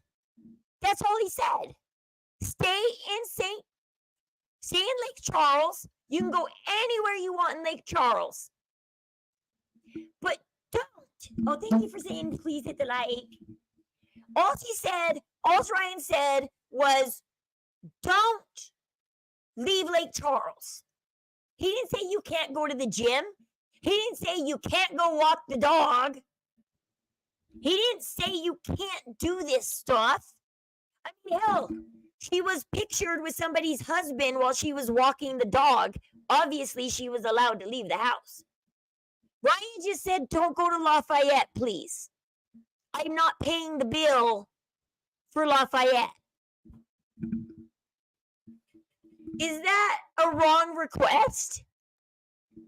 That's all Ryan said.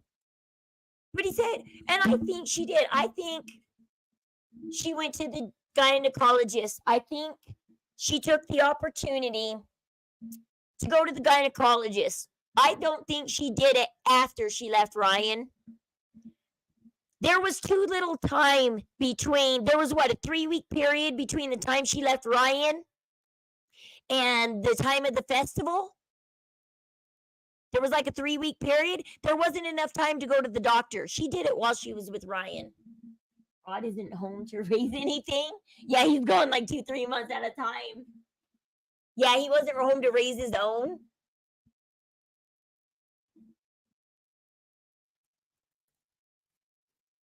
I think Raina's gonna have to move to. I think Raina's gonna have to move in with Gypsy, and I think Raina and Christy are gonna end up passing the baby back and forth. I think Raina and Christy are gonna have to do this.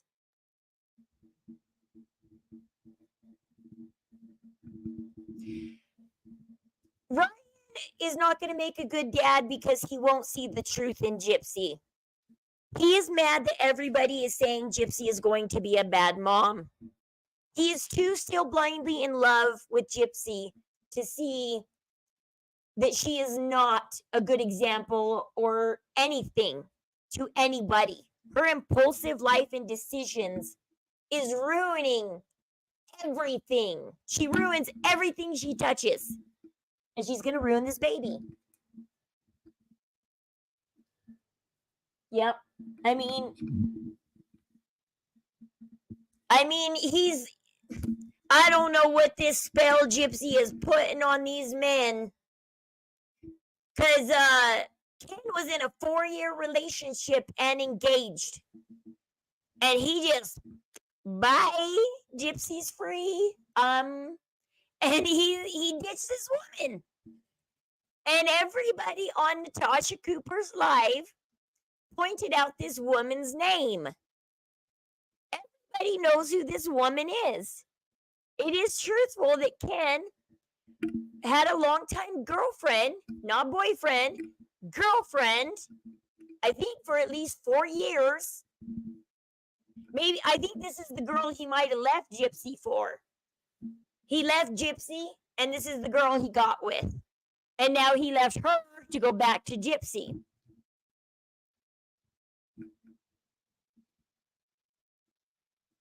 Yep, I bet it'll be between Ken and Raina. Poor Raina is going to get dragged into this. I know Raina is. And I know Raina, being a good religious woman, will step in to raise this baby. Damaged in some respect. Or she could have done was good.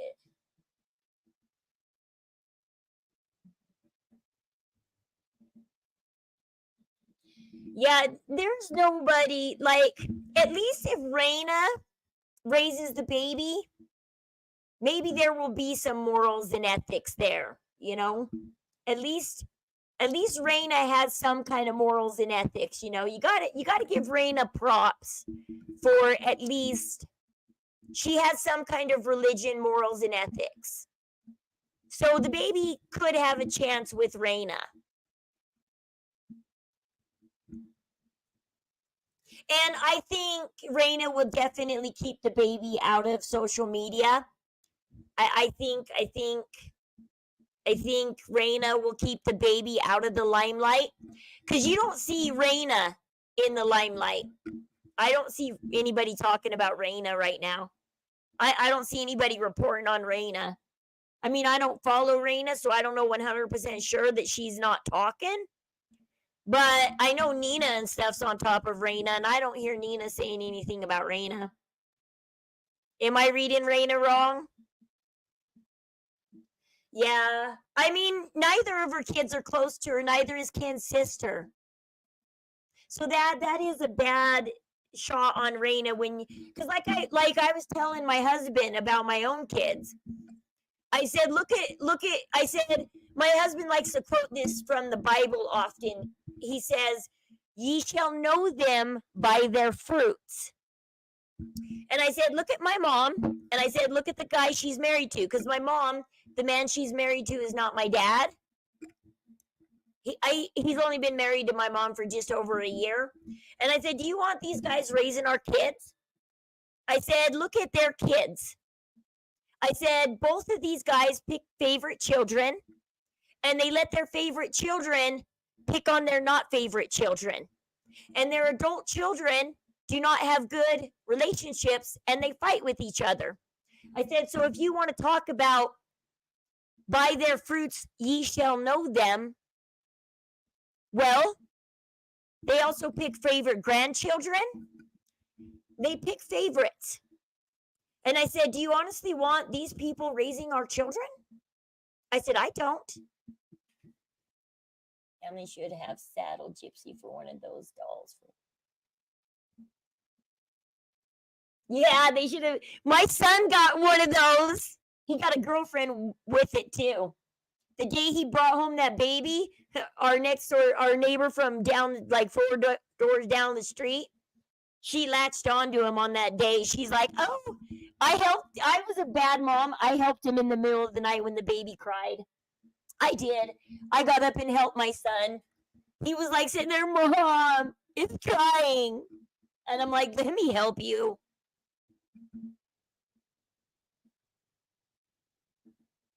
But those babies are good. My son got saddled with one. I actually have pictures of it on my Facebook. My son got saddled with one. Let me show you. Let's see. Photos. Whoops. Not that. Photos. There we go. Let's see. Share this tab. I'll show. Yeah, my son got saddled with the baby. And I should have made him take care of it because he was supposed to, but they gave him it for like 3 days. And I did help him in the middle of the night. I was like, I'll help you with the baby. I never babysat it though. He did have to keep it all day around him, but he had a girlfriend that was attached to him with it. But I still made him take care of it during the day, but I did help him at night. I was a good mom and helped him at night. Is it this? Yeah, here's him and his fake baby. Here's my son. This is my oldest. And this is his girlfriend that he got the day he got the baby. And this is their fake baby. This is my first fake grandchild. I'm a proud fake grandmother.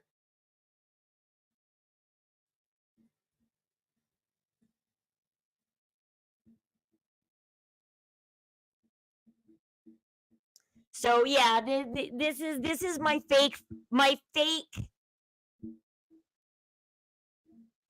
daughter-in-law and fake grandbaby. Yeah, my first fake grandchild, guys. It was wonderful. 3 days of a fake baby crying.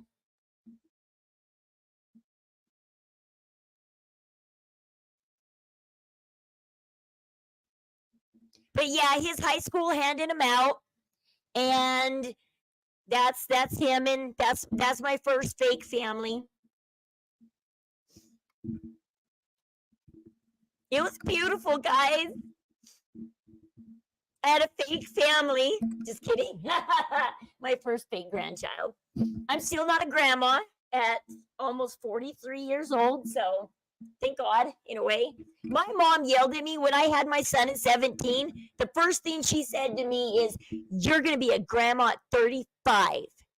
She said, your son is going to do the same thing you did to me, and you're going to be a grandma at 35. Here I am, birthday next month, 43 years old, not even one on the way. There's a twinkle in my son's eye, but it's still not on the way yet. My oldest son is the one who's been taking care of my kids for the last 11 months.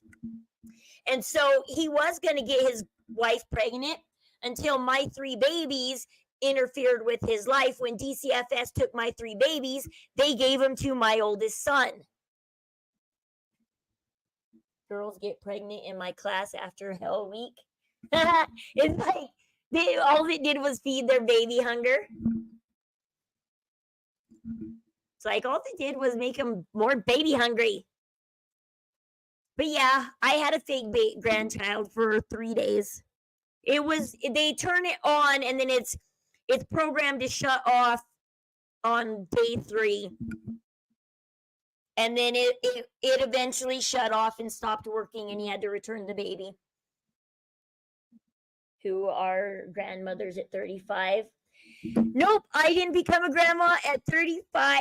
It's like I said, I'm going on 43, still grandkid free. I do not feel like a grandma because my youngest is not eight. And so it's so weird because I still feel like a young mom. I still feel like a mom with a lot of body pain, but I'm still a mom. I don't feel like I don't know when my son has a grandkid, I don't know how to feel. Because I'm not excited to become a grandma. I don't know. I don't know how to feel. I don't think you can take the batteries out of it. I don't know. But I don't know how to feel. Like I don't know. I know my mom said don't make me a grandma till I'm 40. Well, when I was 17 and I had my son and I had him in May, my mom turned 40 in February. So I had him 3 months after she turned 40, but she was excited to become a grandma. My mom hated being a mom, but she loves being a grandma. But she hated being a mom, but she loves being a grandma, which is stupid, but she loves being a grandma. But now she's got to be a mom to my kids for a little while because my kids are being transferred from my son right now to my mother. So my son is at a point where he can't take care of the kids anymore, and we're transferring them to my mom because my mom quit her job 2 months ago, and now she's in a place where she can take care of my kids. And so my kids are being transferred to my mom right now. So I think they're moving in with my mom next week. They just spent a week with my mom for a test run to see how it would go. They wanted to take it slow and let my mom have them for 1 week and see if she could handle it. But so now they're being transferred to my mom. And one day they'll be transferred back here. We just have to fight and fight and fight until they get back here. We just have to keep putting up a bunch of fights. That would have an auto fail. Yeah, like I think when you go to school, like the computer chip, they read the computer chip and then they find out how well you took care of the baby in your grade. So like if you just let the baby cry and just stuck it in the corner of your room and walked away, they would know because the computer chip is reading everything. Like it's not a flour bag anymore. Back in our day, we got an egg or a bag of flour. I remember the egg. We got the egg.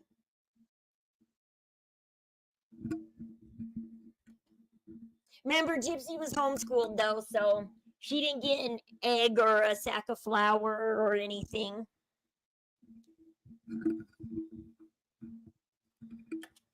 You know, and later in this video, you'll see she says that she called over. Did you decorate with the pretty eyes and the lips, and you put a little bit of hair on top and put a diaper on the bottom, and then you wrap it in a widow blankie and you carry it around and you can't drop it for 3 days? And your teacher will know if you drop it, break it, and redecorate a new one. Your teacher will be like, nope, that's redecorated. You failed.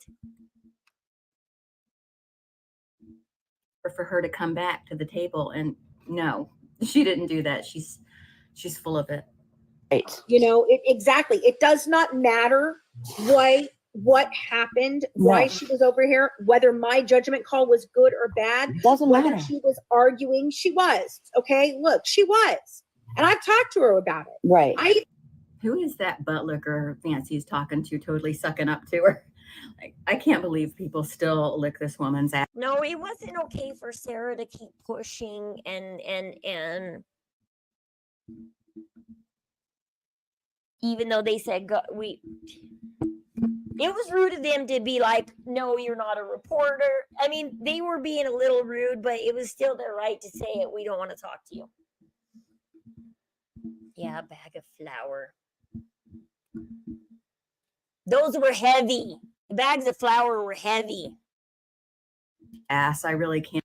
To a kid carrying around a 10-pound bag of flour, it is heavy because it's all in one lump. And you're like, a bag of flour wasn't cuddly.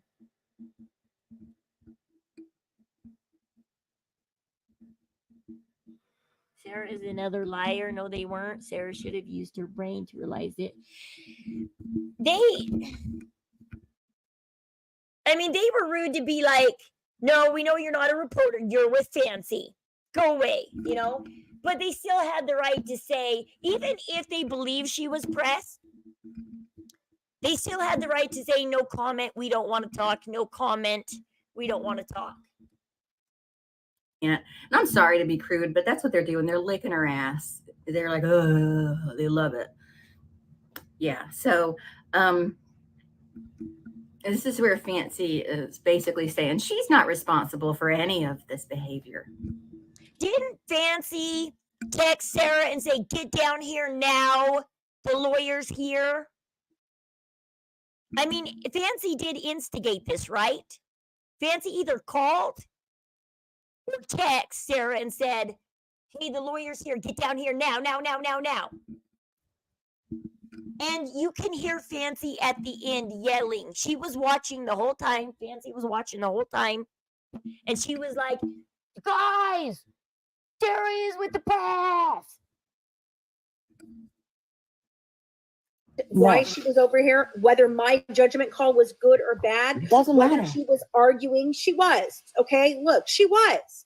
And I've talked to her about it. Right. I even said, what I told you to do was And see, I like Fancy. I respect her for bringing out the truth and everything. And I don't like to hate people, and I respect people. But over here on my channel, you can state your feelings about people, and hopefully nobody will ride you for it. Because I'm afraid to like say in front of Nina or Fancy or anybody how I feel about them, because I see how they treat people that tell them they disagree with them. But it's like, Fancy, like, you egged Sarah to do this. You were the driving force behind what Sarah was doing. Sarah carried it a little too far by not giving up. She should have, after like the second or third time the lawyer said no, by the time the guy was standing up to clear his plate, it looks like he was just walking past Sarah, and he stopped for a second and said, and blocked her and said, we said no. Because it looks like he got up, he cleared this table. What he did was he got up, he cleared his table, he stepped in between him, blocked the view of the lawyer and said, he already told you to leave. I'm saying leave. You got to leave. And then he walked on and walked past her to go clear the table, to go clear his dishes. So he was walking past Sarah and the table to clear his dishes and to really quickly tell Sarah one more time, we said no, please leave. And then the lawyer got up to clear his dishes, and Sarah kept pushing it. Nina, on her video the other day, you made a vid saying cancel Pink Stork for supporting a murder, yet then you make another vid helping her becoming what? Yeah, see, Nina is also a flip-flopper. Nina flip-flops to what's best for her clout and her fame. You know, she doesn't just yeah.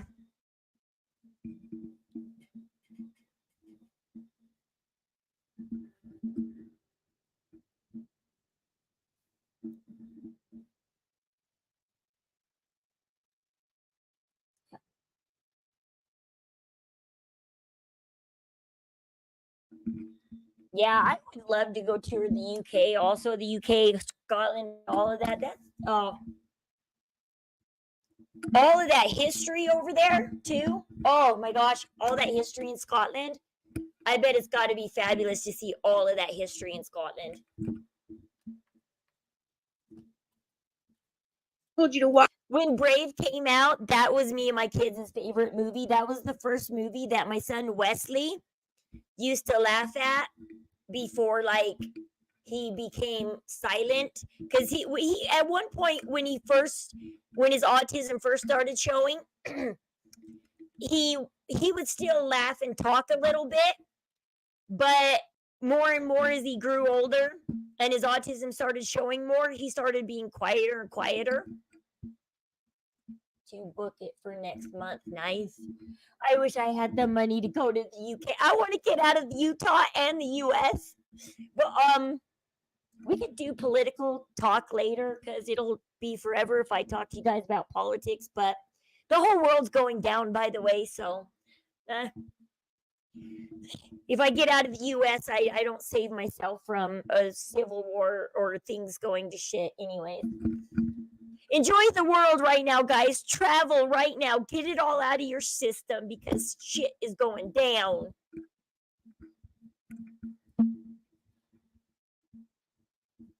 Talk over there, ask a simple question, get a simple answer. When you didn't get that answer, I yelled out at you to come back over to me, and you didn't. You stood there and continued to.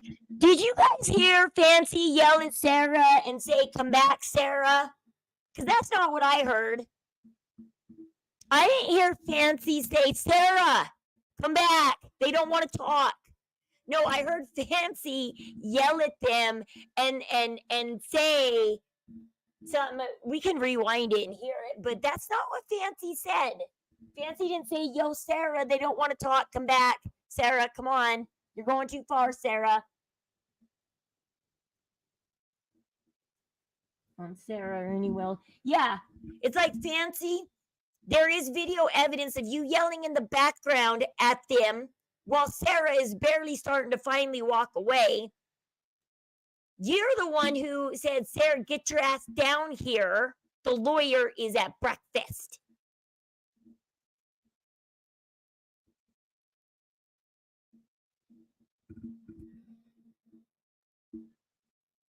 Yeah, we're watching the cutting board. The cutting board is because Sarah's starting to speak out. I'll show you this Apple Charlotte.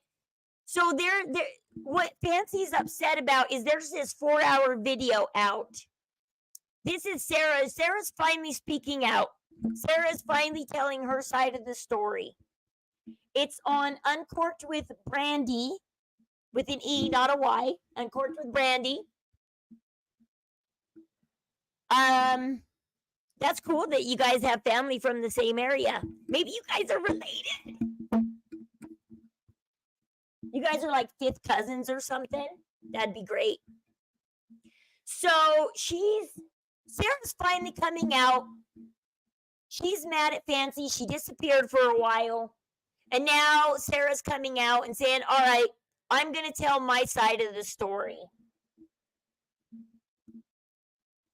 No problem, Apple. And so what we showed earlier, Sarah has so the cutting board was laughing that Sarah says she's from the media. But Sarah tells us in this video. And to dispute the lies that have been said about me. And that's it. I mean, I Okay, well, I think been said, and to help, this is just okay. This is not a fancy bash for me to tell, and that's it. I mean, okay, stuff going around went that direction. okay, Things well, were good. How did that? know that I've been involved. I have a degree in radio and television with a specialization in marketing and management, a minor in marketing and pre-law media law studies. Okay, so right here, Sarah tells you that she has a degree in TV and media and all of that, okay? And so she's from the entertainment part of the world. When Gypsy got out of prison, I mean, Gypsy doesn't affect the entertainment part of the world. And that's how Sarah and Fancy accidentally crossed paths. Was Sarah found Fancy in the true crime community. She found Fancy and she found what's her name? The other person that everybody hates that Gypsy and Ken were on her live. Gosh darn it, why can't I think of her name? She found that other chick and she chose Fancy. And she got she got groomed by Fancy and roped into the true crime community. And then Ryan left Fancy and Sarah replaced Fancy. So she does, even though the cutting board is kind of laughing at Sarah for saying she's from the media. Hey, Susie, Sarah does have a degree in TV and media, and she specializes in that. And she's from she had a following of 10,000 people on her channel in the entertainment part of the world. And then she crossed over to our true crime part of the world. And she found Fancy first. And unfortunately, she found Fancy first. And Fancy groomed her and sweetened her up and said how much she loved Sarah's ideas and invited Sarah to be the new Ryan. And now we're in this mess because she happened to cross Fancy's path first. Because we all know Fancy was the biggest. Fancy and that other chick were the biggest talkers when, Natasha Cooper.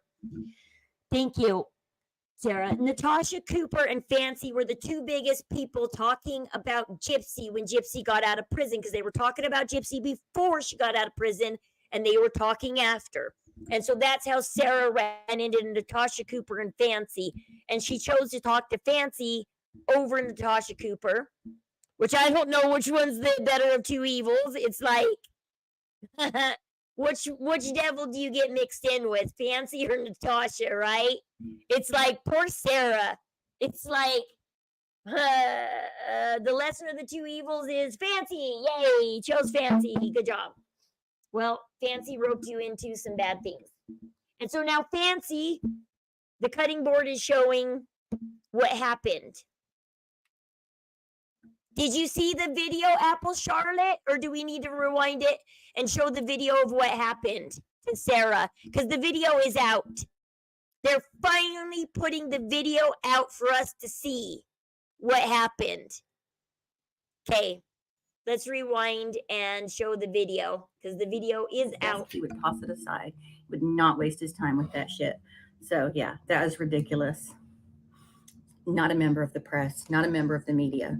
She needs to stop saying that because that's some BS right there. She's got a degree in it. That's why I showed you guys that. So that's why I was showing you guys that clip of Sarah saying, yes, I have a degree in it. Here's the video, though. Pay attention. Pay close attention. With the media. No, you're not. And, you're here with Fancy, and you can step away from me or I will have a police call. That's fine. We wanted to know Sarah, if you wanted to make. You are. You can step away, or I will have a police call. Well, that's fine. We just wanted to know if you wanted to make a comment. You will step away, or I will have a police call, Sarah. I know who you are. That's fine. I do work. I do work for the. So you can see multiple times she said, we don't want to give a comment. We know who you are. You're Sarah. You're with Fancy. And the guy nicely got up. You can hear how calmly he's talking. They're not shouting. How very calmly he is saying. I mean, he's talking so quiet I can barely hear what he's saying. He picks up his dishes. He crosses in front of Sarah and blocks Sarah from looking at the lawyer and saying, look, he already told you to go. And then he walks away to go put his dish away, and the lawyer gets up to go put his dish away. No chest bump. Sarah did have to take a step back because he was squeezing in between Sarah and the table, which would put him all up in Sarah's Kool-Aid. But he was just going, look, guys already told you no. In this very calm voice, too. Guys already told you no. Okay? He keeps saying he's going to call the cops. No one raised their voice at her. They weren't even disrespectful. She was harassing them. Once they tell you to walk away and you don't walk away, that's harassment, love. That is harassment. Yeah, Sarah is laughing through it. She's like, I'm not taking you guys seriously. It's like, wow, how disrespectful of you, Sarah. I mean, It's sad that because Sarah did join Fancy, nobody's taking her seriously, that she does have a degree in media. And it's all who you partner with in this world is what it shows. Because it doesn't matter how many degrees and how much years of experience Sarah has in the entertainment business and world. Once she grouped up with Fancy in the true crime world, she gained Fancy's reputation. I know, the drama is insane. And so this shows you, be careful who you choose to group up with and be featured on their panels and stuff. Because once you start partnering up with somebody, at one time I thought Fancy was, the way to, until I started meeting Morbid and everybody else. And then I thank God Fancy never answered any of my emails and never wanted to group up with me, because thank God. I'm glad Fancy didn't like me or find any interest in me, because no, that wasn't the way to talk about Gypsy and get the word around about Gypsy. Because when you join Fancy, and Sarah will talk about how Fancy would keep her up all day and all night, and she doesn't get paid. She joined the Good Wives Network company, but they don't get paid. She rolled out in a wheelchair with something small and was like, "Oh, sorry."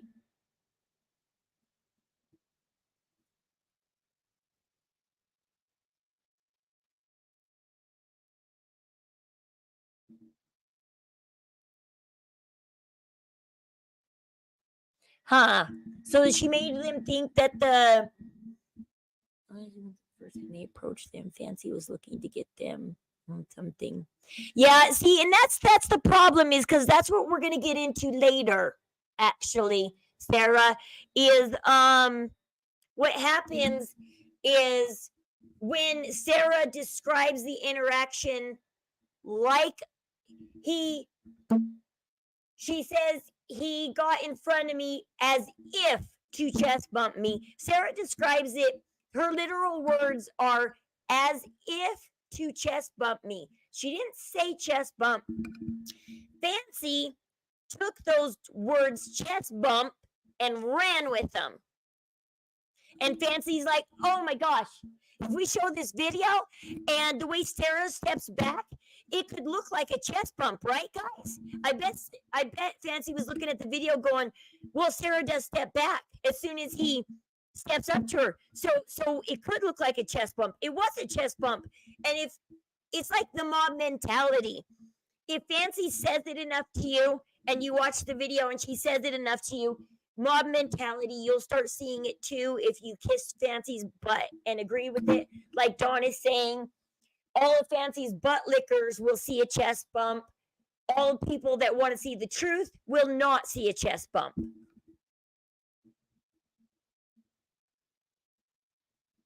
I have drama in my... Yeah, drama is bad. I try not to do drama. And yeah, good job, Sarah, for calling Fancy out. But I'm like, well, I'll speak about Fancy on my own platform, but I'm not going to call her out in her life. I'm going to be respectful in her lives, but I wanted to see the video for myself, and you can see she's going to show the video again one more time. We'll see the video, and he's just clearing the table, and he's respectfully putting himself between the lawyer. I don't think he's a security guard, honestly. But I think he's just a friend going, "Look, the guy told you no already." In a very calm voice, he's like, "Look," and these guys are lawyers. They know that you need to keep a calm voice, a calm composure. These guys aren't stupid. They don't break the law because they know what happens when you break the law. And Fancy tried to get the mob mentality going that Sarah was chest bumped, and like I said, she got into the weeds to back her at first and say, "Well, as far as I know, Sarah got chest bumped." Boom. That's what the daughter said. She's like, as far as I know, Sarah got chest bumps. She even did the boom, like boom, yeah. And she's like, as far as I know, that's what I was told. She's like, Sarah got chest bumped. And so Fancy tried to get this little mob mentality going on of poor Sarah's abused. Now we got them. Let's file charges on them. She had too much of a high from winning. And the only reason why she won in that courtroom that day was jurisdiction. The judge did not want to deal with something that was so not in his jurisdiction. KJ has been a main drama troll on YouTube for years. She is lying when you say, yeah. Well, that's what I'm talking about. I think the PR company planted her. I think the PR company is using her as damage control right now. She's still in the Blanchards camp.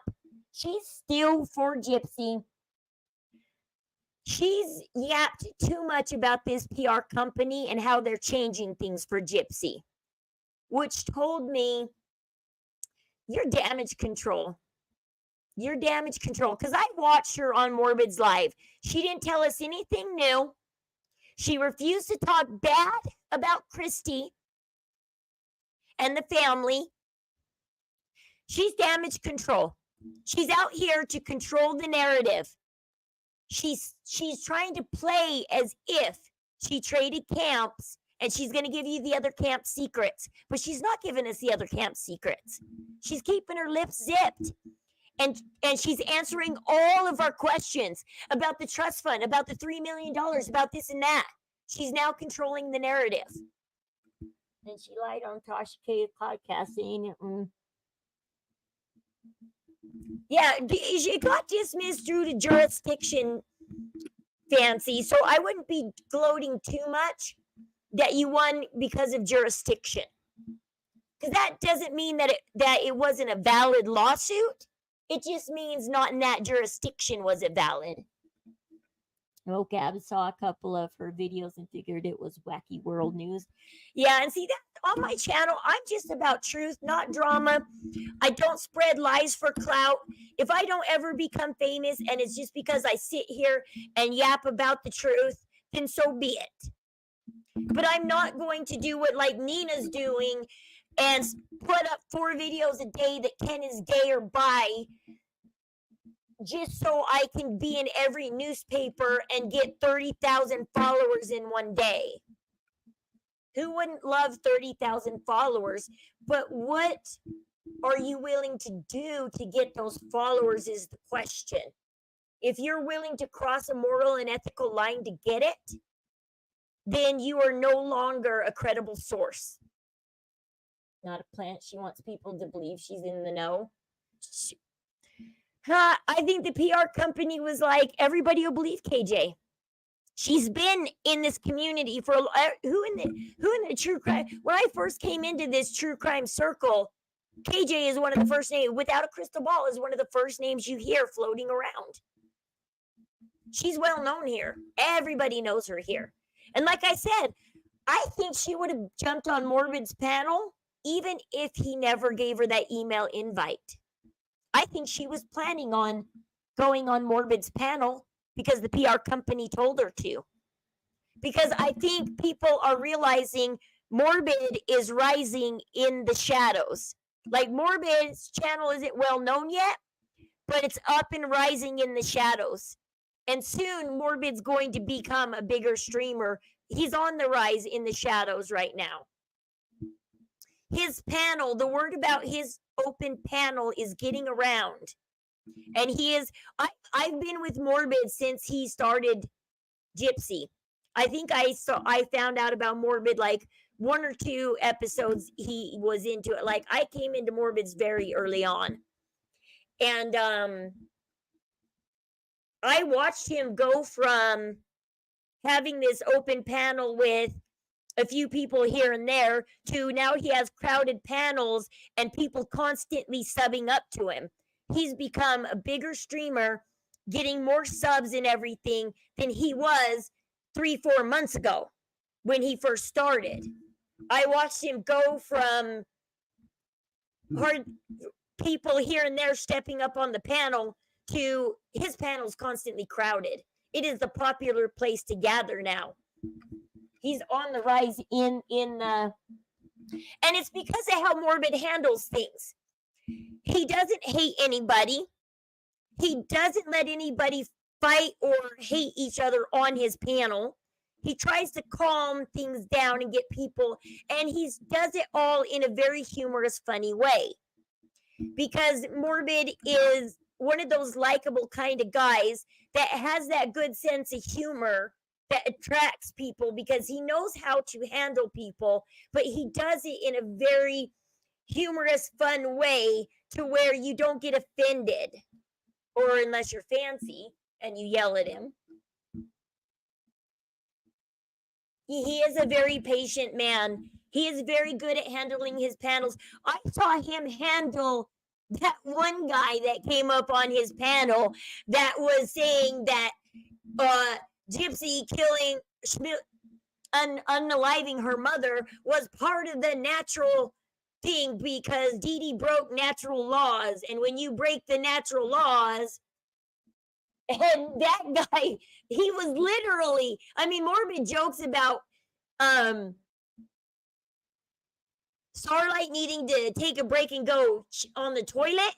No, this guy was literally shitting on the toilet while talking to Morbid. And Morbid's like, "Are you on the toilet?" And he's like, "Yeah." He's like, "What better place is there time to go to the bathroom than when you're watching somebody stream?" And it's like, "But dude, you're on panel." And this guy was literally shitting while sitting on panel. And Morbid, everybody was disgusted. Starlight left because the guy kept making fun of Starlight for laughing, and like everything was going insane, but Morbid was just handling it. Yeah, I didn't know his name, but that guy was insane. He was like, "It's all the natural order." And it was like one of the first few, it was in the first month of Morbid streaming about Gypsy. Like it was in his first month that happened. Like this guy was hella insane. Hey, 13th hour. Welcome, 13th and Sherlock. And so, yeah. And so, like I said, I think she was planned. I think it was planned for her to go on that open panel. And she was going to go up there whether Morbid invited her or not. I think she was going to. I think the PR company wanted her up there. Be like, you can start controlling the narrative by going to Morbid's open panel. Because I know Gypsy is aware of Morbid's open panel. And I think that was their first place to be like, this is perfect for damage control. Of course, Morbid's gonna be excited to let you up there. Yeah, that Nemesis bloke was just like, if you guys were first with Morbid, yeah, when he first started, you know who Nemesis is, and you know that insane couple of hours he was on trying to explain the natural, breaking the natural laws. I mean, in a religious aspect, I understand him saying that natural laws were broken. However, eye for an eye makes the whole world blind, you know? So she didn't, Dee Dee, even though she broke the natural law, she still didn't deserve that. I had to leave that chat as I can't. KJ's voice and her BS tiring. I noticed like Starlight and everybody quit out. They were like, "I'm done. Katie Joy's up here and we're done." And somebody's like, "I thought Katie Joy said she had to go feed her kid or give her kid a bath, and it's an hour later and she's still not bathing her kid. What the hell, Katie? Go bathe your kid."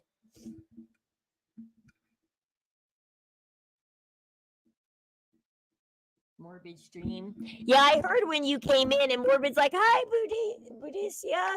And I'm like, "Ah, he's like me. I don't know how to pronounce it either." It's like, hey. I was in the shadows. I was lurking. I wasn't talking on chat and I wasn't on panel, but I was there.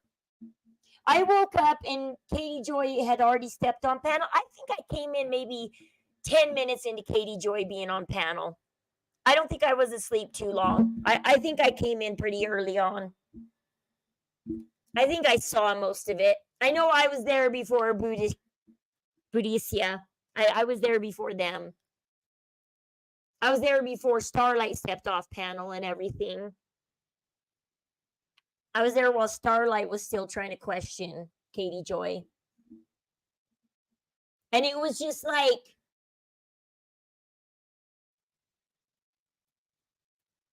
she was there to like explain the money situation and the lawsuit situation. And it was like she was doing damage control. You guys, I'm telling you the truth.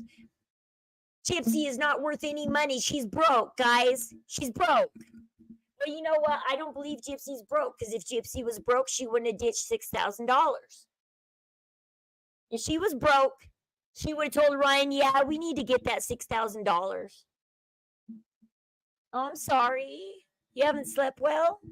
Oh, that's not good. I know how that is. My days and nights are mixed up right now. That's why I'm up and it's almost 1 a.m.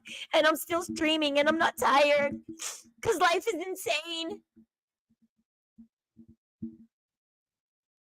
Well, she got the $6,000 because she found out it was paid out to Ryan, and now I know why she didn't want Ryan to have the money. Did you see her face when Ryan said get the money and she walked off? And she's like, I'm gonna shut this down and I'm gonna ditch the money and I'm gonna show Ryan that money doesn't matter to me. Like, she had this look on her face like, Ryan, I ain't giving you the money. But then when they paid it out, Gypsy panicked because she was like, I didn't want Ryan to have the money because he wanted the money. Because Gypsy didn't want him to have the money because he wanted the money, because he asked Gypsy for the money. And Gypsy was like, if you don't give an F about my freedom, I'm not going to give you the $6,000. Gypsy would have listened to Ryan had Ryan said, okay, honey, we will cancel your social media. Let's see if there's a way we can cancel it. There is $6,000 we need to get, but I understand, honey, we need to cancel it. Let's go ahead and see about canceling it and ask and make sure we can still get the $6,000. But yes, honey, for your freedom, I care about your freedom. Let's cancel your social media. And then, Ryan, you put her in the car, you take her down to McDonald's, and you have her fill out an application. That's what I fault Ryan for. Ryan, this was your moment to get her a job at McDonald's. Not a dog, a job. You should have got her a job. And so that's where I do fault Ryan. I don't find too many faults in Ryan, but the day he wouldn't let her shut down the social media and go get a real 9-to-5 job, I blame Ryan. I do. To know if you wanted to make a comment. He said no. Here they go. The video's playing one more time, and it shows Fancy yelling at the end. So pay attention, because Fancy, we're going to hear her yell at the end. So we just saw Fancy say, oh, I yelled to Sarah and told her to get back here. If you sit at McDonald's, that would be surreal. Sitting her back there scooping her fries, and she's probably shoving a few in her mouth in the corner. Yeah. Why are my fries short? I don't know. Let me go put more fries in it. I don't know how the fries got short from the fryer to the window. I don't know. I don't know where the missing fries went.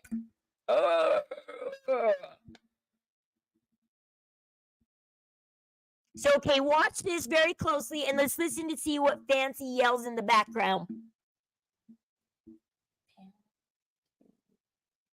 Step away or I will have the police call, Sarah. I know who you are. That's fine. I do work. I do work for the media. He's not a member of the press. Yes, I am.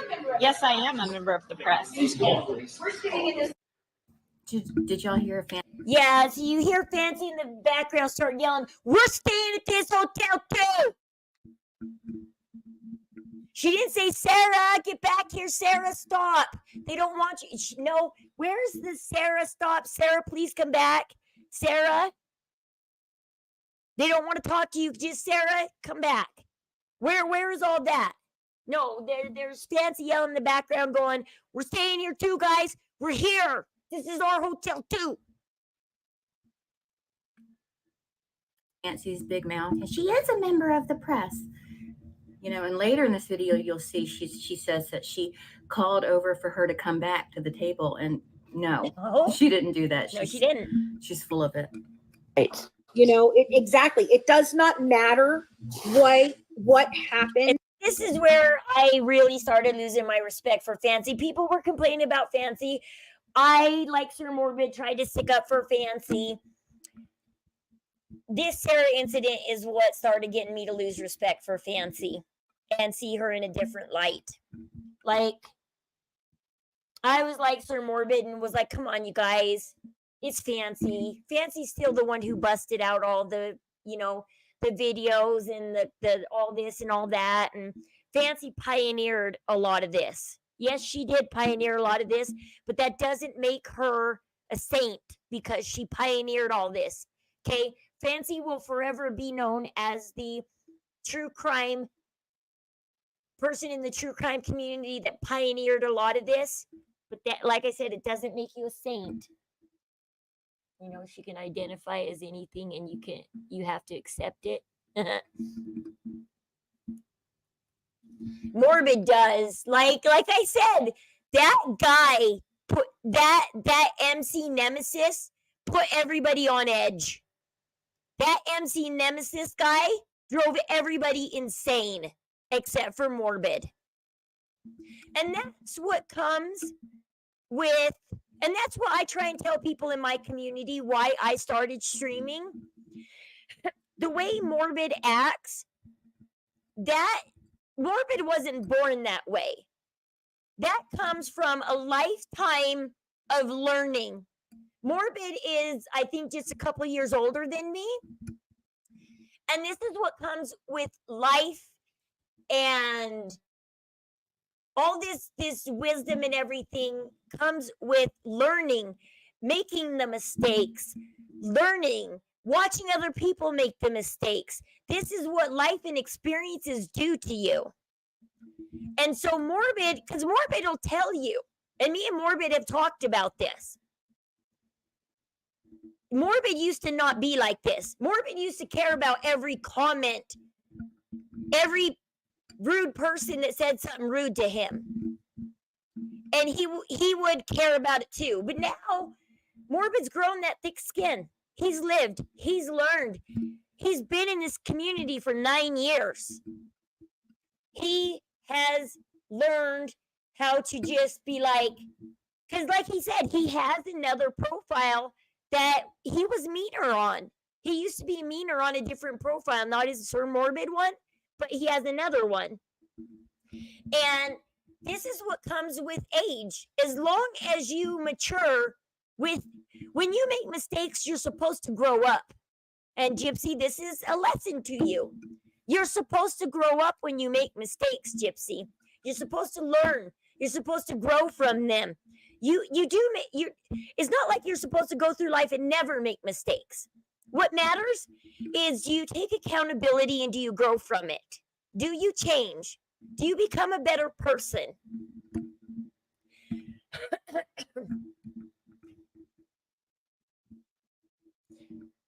And so, yeah, you outgrow your raising, you grow up, and you move on, and you say, I don't like the way my parents raised me, so I'm going to change this. And I bet you Morbid, when he had his 2 sons, said, I'm going to raise these guys different. You've heard him complain about his parents. He said, I'm not going to raise my kids like my mom did to me. And you live and you learn and you grow and you make better decisions. And each generation is supposed to make better, brighter, bolder decisions. And this comes with, and that's what everybody is worried about Gypsy. She's in a 32-year-old body.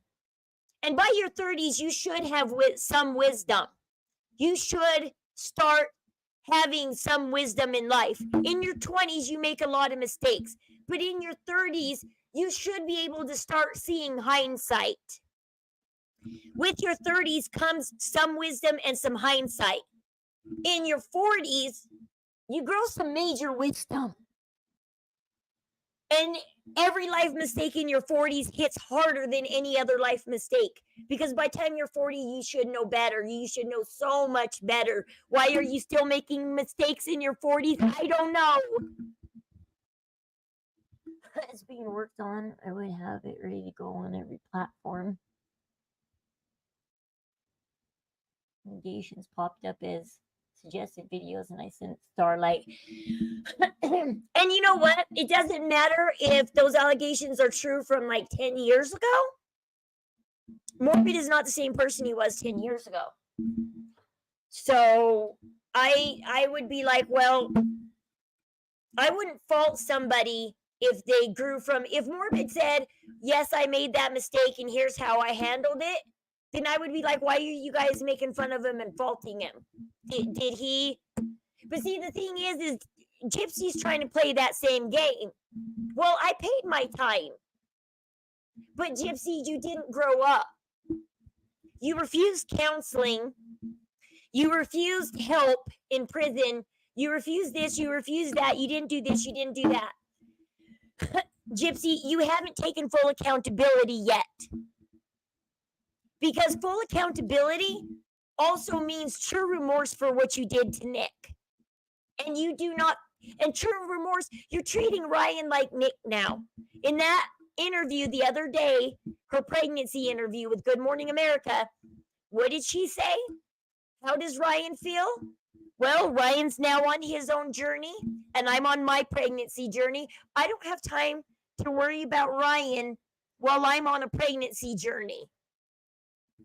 Ryan's now on his journey, and I am now on my journey. Same thing she said about Nick. She won't take accountability. She won't say, yes, I broke this man's heart. Yes, I toyed with this man. Yes, I cheated on him and left him for another guy and got pregnant. And I'm sorry. She's like, no, I'm just a fool in love, guys. I'm just a fool in love. Like a song. She's playing it off like she's some Taylor Swift song or something. I'm just a fool in love, just a girl in love. Some people never learn. And that's what history is showing for Gypsy. And that's what we're up here talking about. Gypsy knows she is making 12, 13, 14, 15-year-old, 16-year-old decisions. She knows she's just a fool in love and being dumb. She knows she's not mature. And she's refusing to learn maturity. Because anybody who tries to teach her maturity is being like Dee Dee. Well, then you know what? Dee Dee must have been a good mom if she tried to teach you maturity. And anybody else who tries to teach you maturity, if they're just like Dee Dee, then I guess we know why you hated your mom. Because she tried to teach you how to be mature. And you didn't want to grow up. So you made a dumb, childish decision to unalive your mom, so for the rest of her life, maybe you deserve to be called a slut and a whore. I don't know. Because you were online undressing for a bunch of pedos. For money. It's like, Gypsy, I'm sorry your mom called you a slut and a whore, but what were you doing to make your mom do that? Because as I know, Dee Dee is a very loving person. Dee Dee is the sweetest. Even Gypsy describes her mom before she became a teenager, before they got that pink house. She describes her mom as a woman who could do no wrong, who was an angel.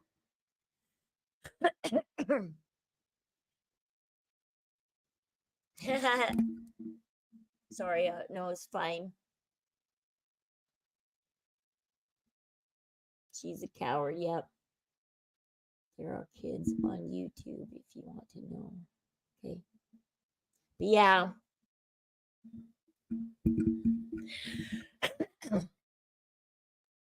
So I know that people like Morbid and me, we take accountability.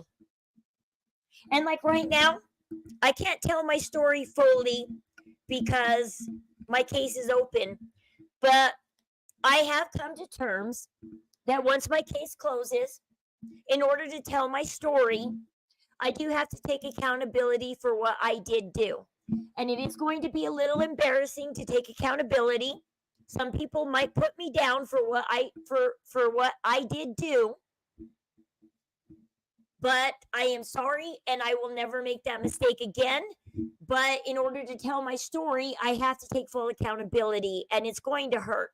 I can tell you, it is going to hurt when I have to admit up to everything that I did wrong. I didn't do enough wrong to lose my kids. I didn't. But I did do some wrong. Nothing that amounted up to I deserve to lose them. But I did deserve some new education, and there, a new life perspective. I did need a new life perspective. I did. And I got that new life perspective in one of the hardest ways you can imagine. But I will when my case closes this November, December, I will tell my story. I will take accountability. And I hope that when I do tell it, that people don't hold me too harshly for what I did do. I know Apple was only covering my comment. Let me get in front of it. Okay. Let's see what comment. I didn't see exactly what's going on.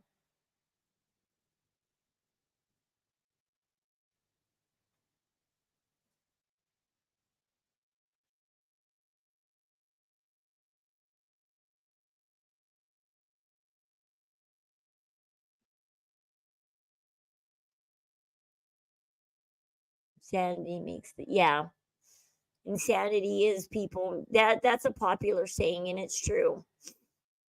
And Gypsy is nothing but insane because when is she gonna learn lying never helps? Lying never puts you ahead of the problem. Lying never helps you with the problem. Lying is just more trouble. Gosh. It's like, gosh darn it, Gypsy. It's like, we wanted to believe you when you told Dr. Phil that your mom taught you how to lie without remorse, and that was something you wanted to change about yourself. But all we see is you lying without remorse over and over and over again. And that's why everybody's upset at you, Gypsy. It's because it's the insanity of your lies.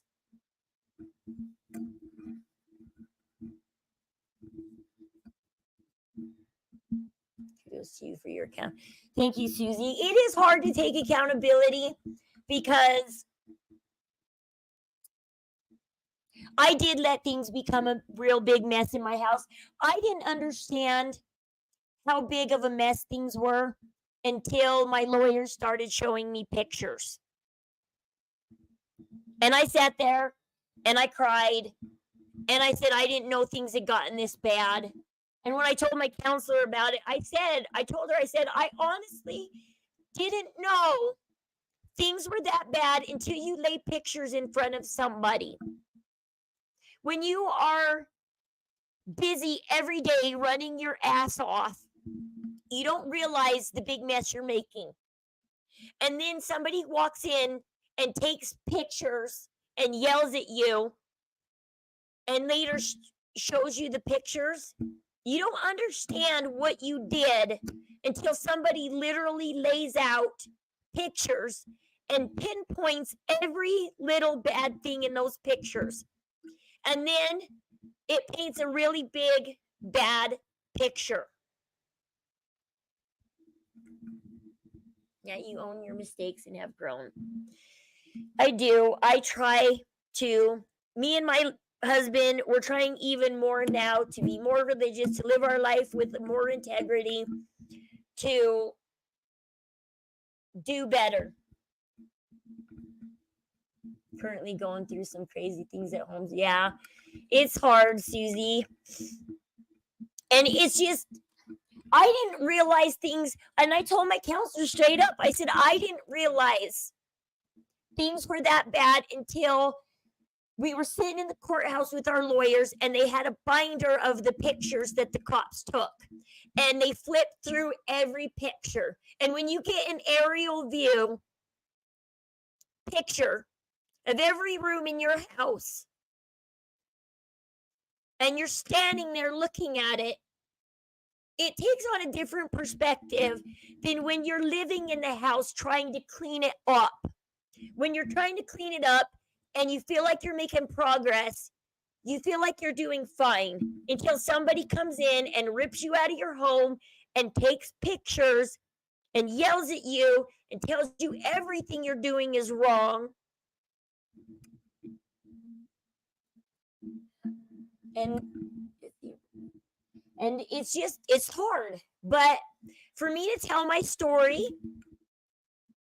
it's like those pictures I don't think are public, because we took a plea deal in our criminal case and that suppresses evidence, and the pictures are submitted to our lawyers in juvenile court, and anything submitted into family court is not public knowledge because family court is kept private. But I'm still going to take accountability for them, even if by chance nobody ever sees them. I'll still admit up to them. But if you end up finding them and seeing them, well, hopefully you understand where I'm coming from.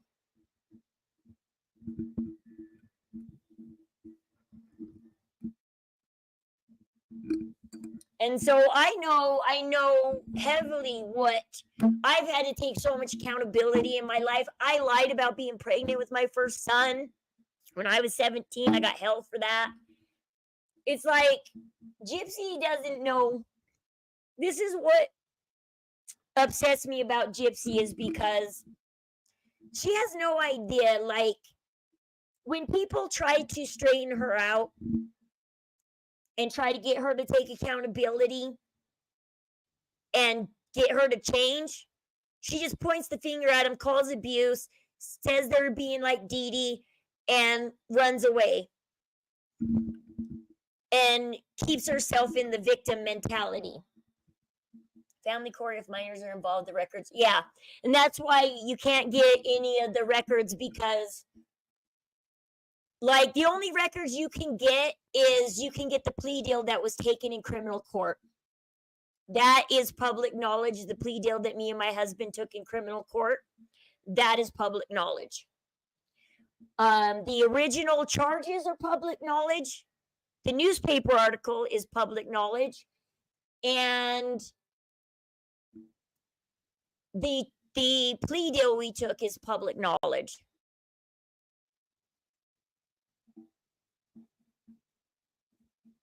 Yeah, and so because our 3 minor children are involved right now, everything is sealed. You are alluding to, I'm so glad you are healing. And so it's like, I can talk a little bit about my case, but I can't talk about what's currently going on in court right now. That's what I can't talk about.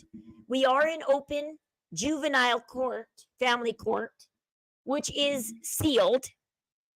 Everything that is said between me and the courts and DCFS is not for public knowledge, because they do involve 3 minors.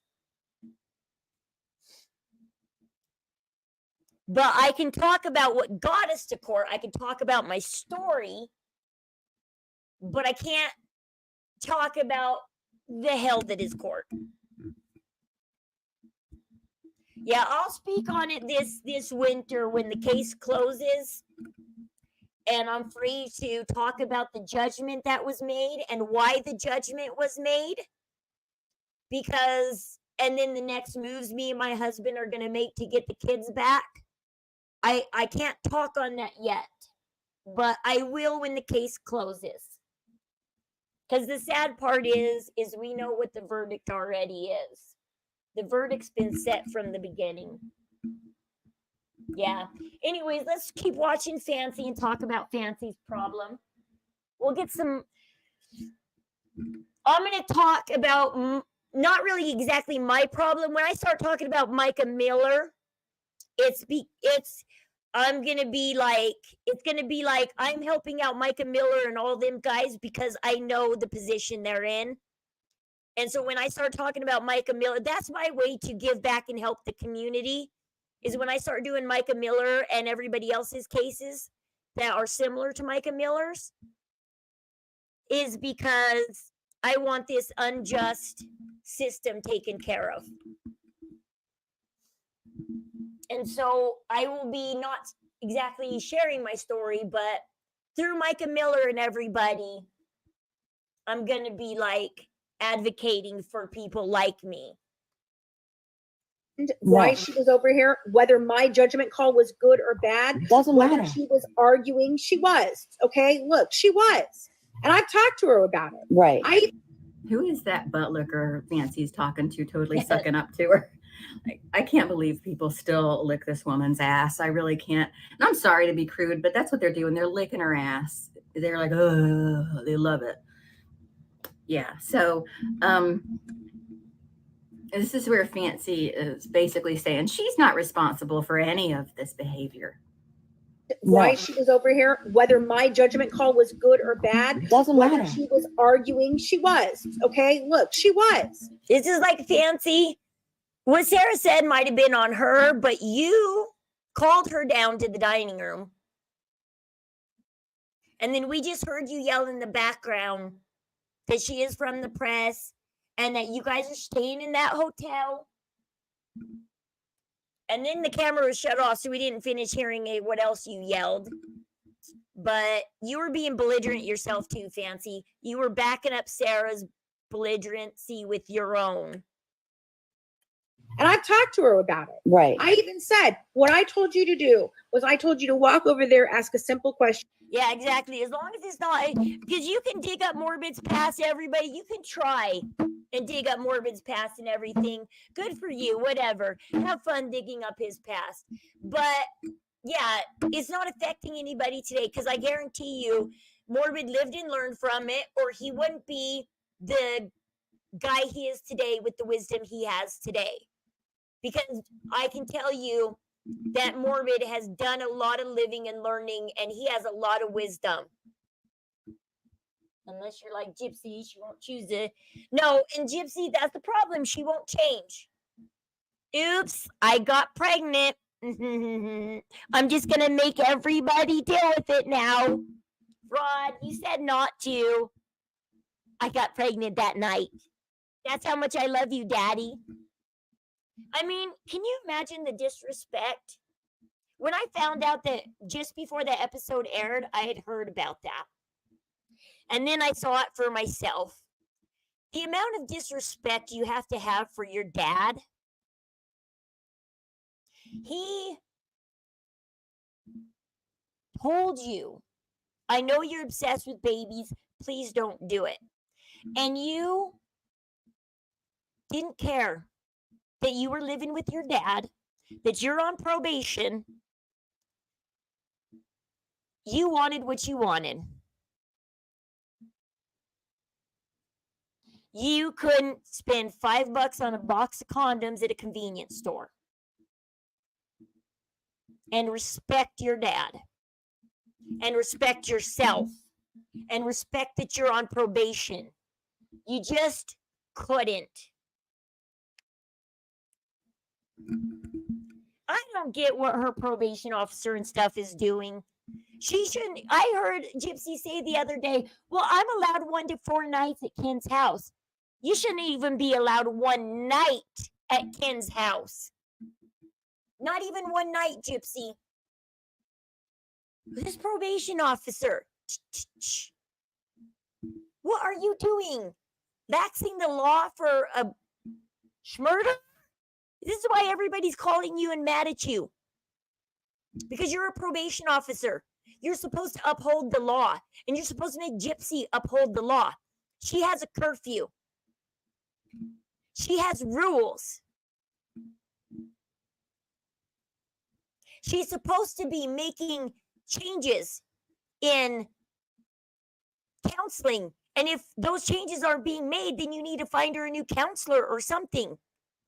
Because you're supposed to be making sure that Gypsy is taking accountability and learning.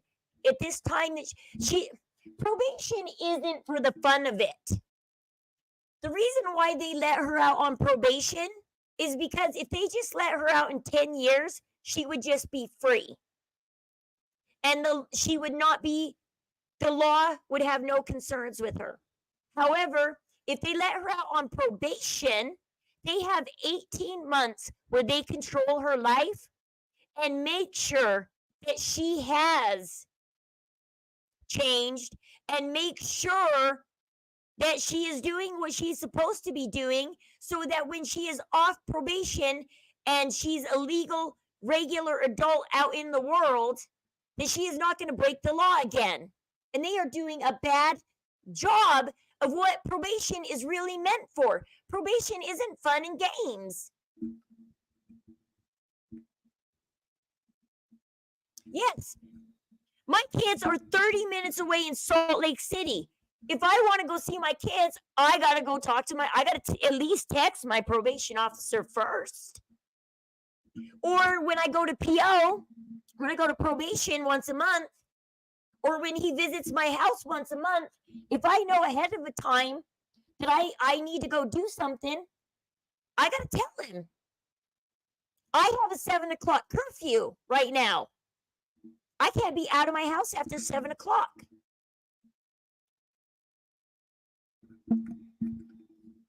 I can't just fly off and go see my kids and not tell my probation officer that I went to Salt Lake. No, I got to text him and say, hey, tomorrow I plan on seeing my kids. Between this time and this time, I will be gone in Salt Lake. I'll let you know when I'm leaving. I'll let you know when I get back.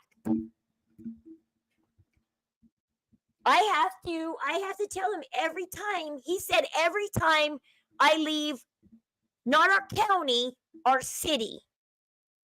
Every time I leave, our city's like 10 minutes long. It's like Main Street takes 10 minutes to drive down. That's our little city. Anytime I leave our little city, I have to tell the probation officer, hey, I'm leaving the city. I'm going down the street to Del Taco. Del Taco's 10 minutes down the road in Stansbury. I got to go to Stansbury to go get dinner tonight, okay? I might be back around 7 or might be 5 minutes late after curfew, but can I go to Del Taco? I mean, I got to be like, can I go to Del Taco tonight? It's down the street. And if he says, no, I don't feel like letting you go leave the city, then I can't leave the city. If he says, no, I don't feel like letting you leave the city tonight, you can't have your Del Taco. Oh, fine, I won't go to Del Taco tonight. I guess I'll go another night. You'll let me go. Now to get out of my way to offend people with Gypsy, she's a stranger to me, but I see through her, and she is a bad example of what it's also like to be on probation. She's making a joke of probation. What is the point of probation if Gypsy is allowed to run amok? What is the point? Her probation is in cutoff, and she's in New Orleans all the time. Involved, it's easier for her to gain the system. Yeah. How she was able. Well, yeah, because technically Missouri is over her, but because she lives in Louisiana, Louisiana has to take notes and report to Missouri.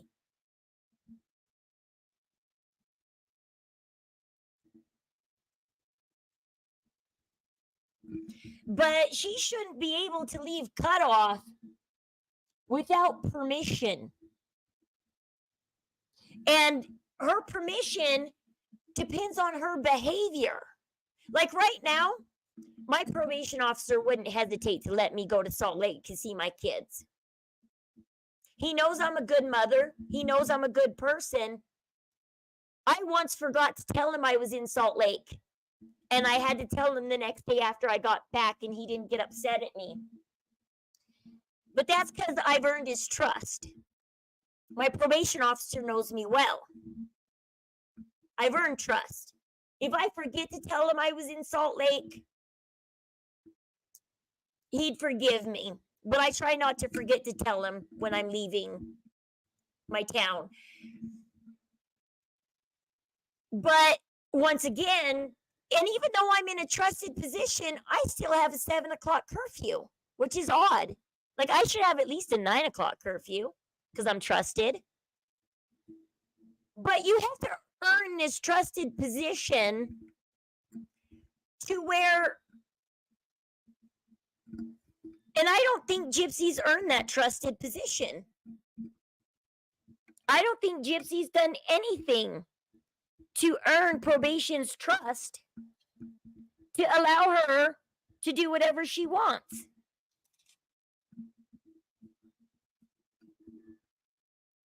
Yeah, not Kansas. Kansas City's in Missouri, but not.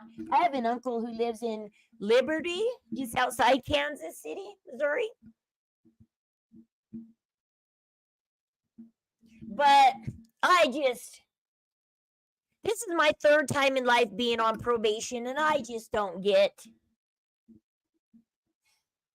I mean, each time I've been on probation, I've been trusted. So I haven't had it too harsh, but I can see why I was trusted in probation. However, Gypsy's crime and everything is so far more severe, and her personality and everything that she is and the way she acted in prison is so much severe than me that I can't imagine why she would be trusted like I am. I don't see why any probation officer would put her in a trusted position.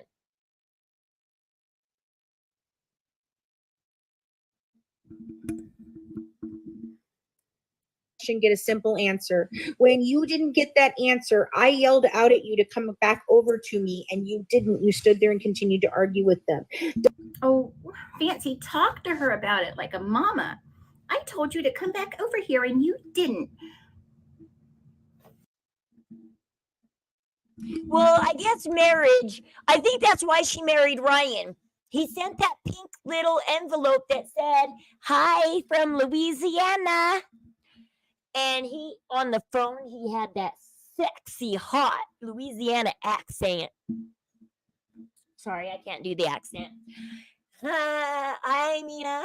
I'm still mad as hell that Gypsy's spawn is due the day before my birthday. Hey, it's 2 days after my daughter's birthday, by the way, so I know how you feel. If her baby is born 2 days early, it shares a birthday with my daughter. Ask about I have 2 children born in January. If she comes 2 weeks early, she could hit my son's birthday.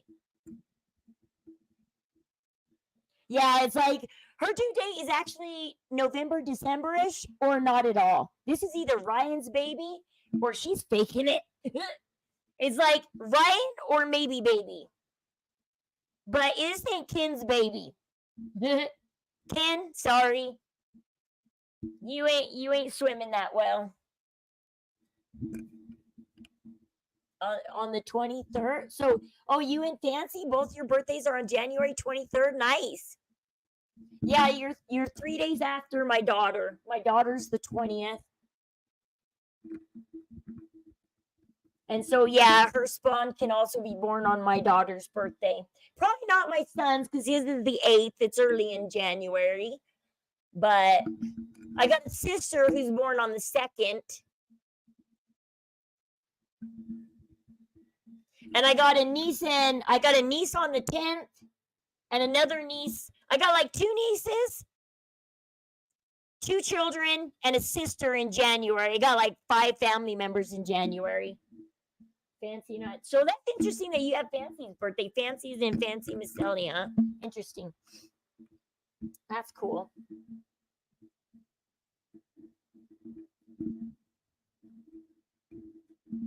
Be like, don't have it on my birthday. I don't want that as my birthday present. You'll be crying all birthday long, and they're like, just have a happy birthday. And they're like, the spawn of all possums was born on my birthday. That little possum demon. You're like, from this day forward, I will forever mourn my birthday, because Gypsy will be celebrating her spawn.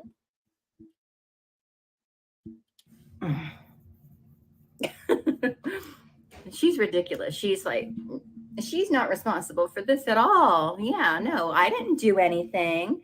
I didn't do anything. Was I told you to walk over there, ask a simple question, get a simple answer. When you free to get with Kim.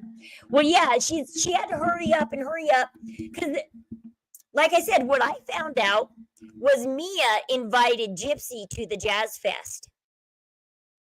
Gypsy then turned around and invited Ken because she had a plan for that week, and she thought, oh, the Jazz Fest, that's the perfect excuse to get Ken down here.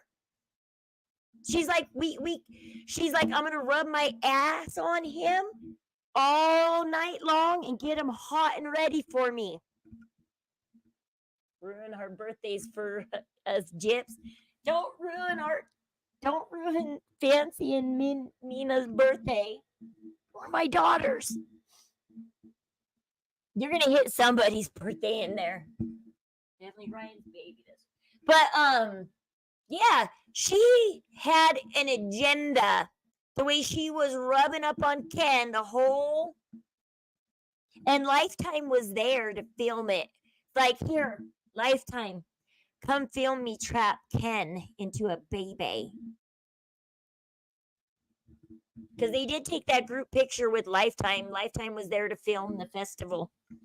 And she was teasing Ken all festival night, rubbing up against him, making it a very sensual night, or a very sensual musical festival. She's like, baby, because you can see Ken kind of just standing there plainly, like trying to enjoy the music, and Gypsy's all like, oh, baby, come rub on me, come on. And then she turns around and she's like, you're not rubbing on me. She had an agenda. Ken wasn't there as a friend at that festival. Her agenda was like, if I don't get Ken to do me, how am I going to trap him? didn't get that answer, I yelled out at you to come back over to me, and you didn't. You stood there and continued to argue with them. Does that excuse his behavior? No, it does not.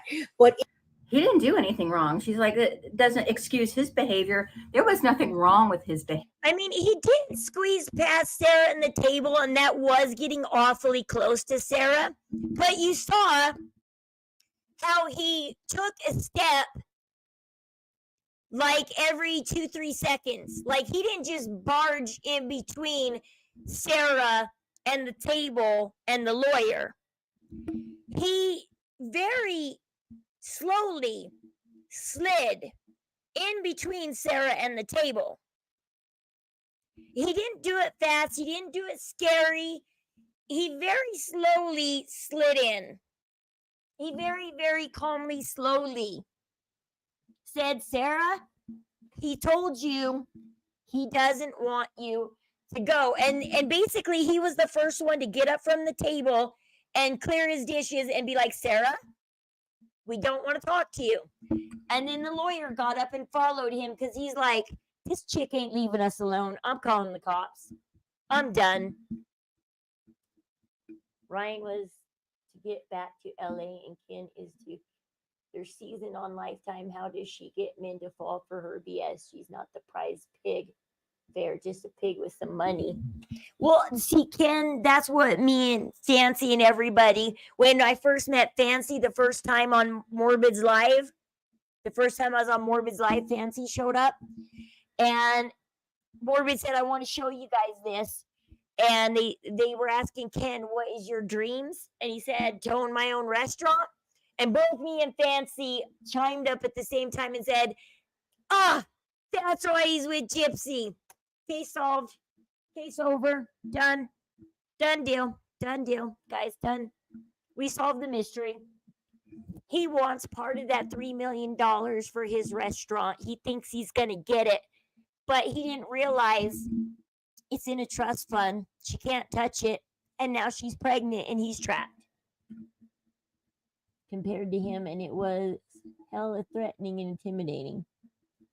I mean, he slowly slid in there. He didn't do it fast. I mean, I will say that he was wrong to get that up in her Kool-Aid. Because that, him walking between the table and Sarah and the lawyer did put him all up in her Kool-Aid. And that is wrong to get that close to somebody's Kool-Aid. However, he did do it very gently.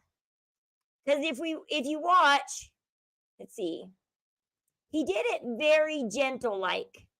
If you wanted to make a comment. He said no. You will step away, or I will have the police called, Sarah. I know who you are. That's fine. I do work. I do work for the. I do work for the media. He is not a member of the press. Yes, I am. Yes, I am a member of. See, he did it kind of slow.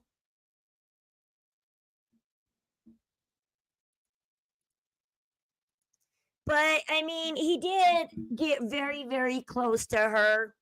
But she didn't sound intimidating. Her tone of voice didn't change. She just kept saying, "But I am, you guys, but I am the press. But I am."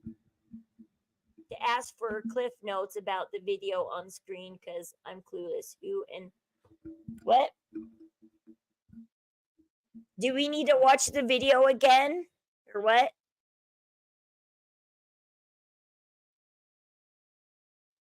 Because watch how it goes down. To know if you wanted to make a comment. So here he is, getting up, gathering his dishes. He's ready to leave the table. Sarah is bugging the lawyer. He said no. You will.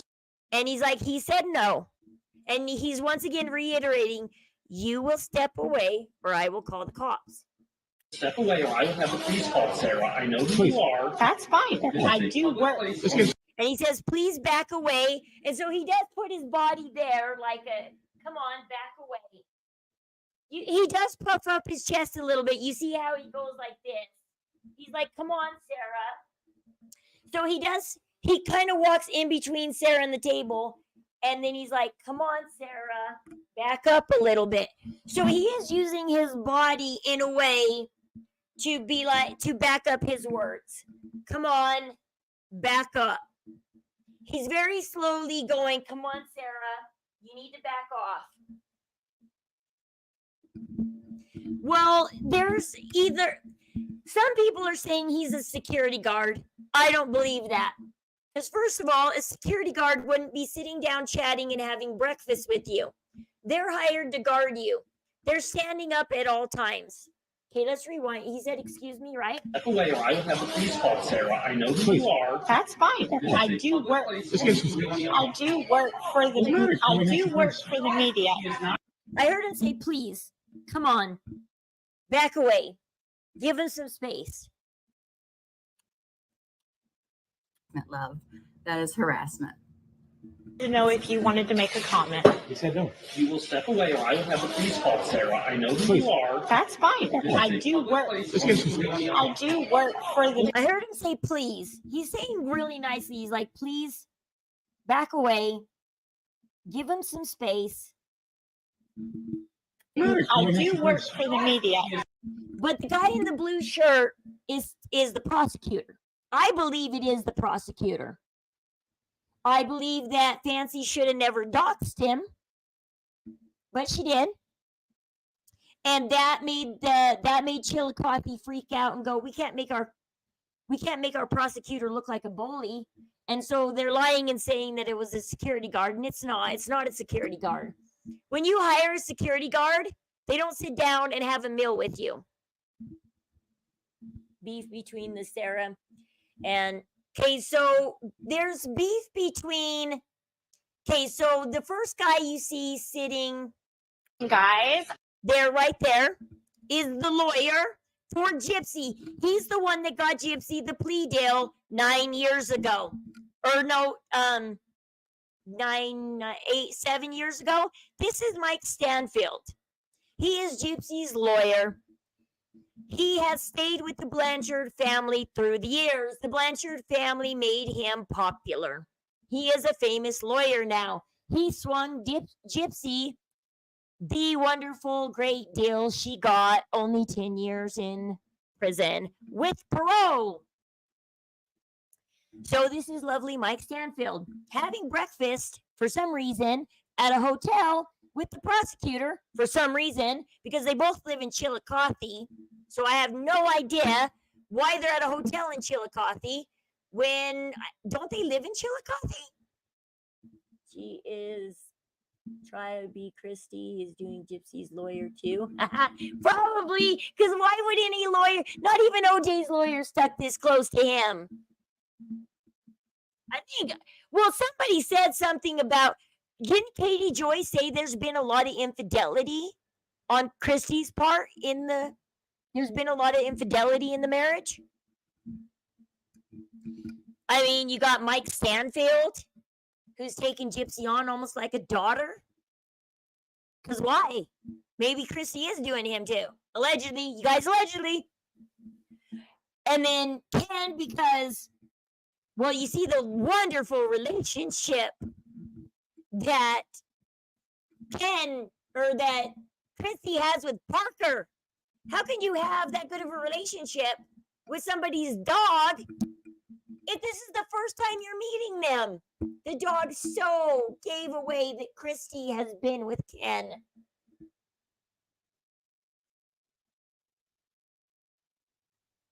Yeah, so this is Mike Stanfield. This is why they filed in Chillicothe. They didn't think about jurisdiction. And this is why Fancy was on such a high when she won the jurisdiction and the judge yelled at Mike Stanfield and threw the case out. Because this is Mike Stanfield, the famous lawyer that got Gypsy her deal.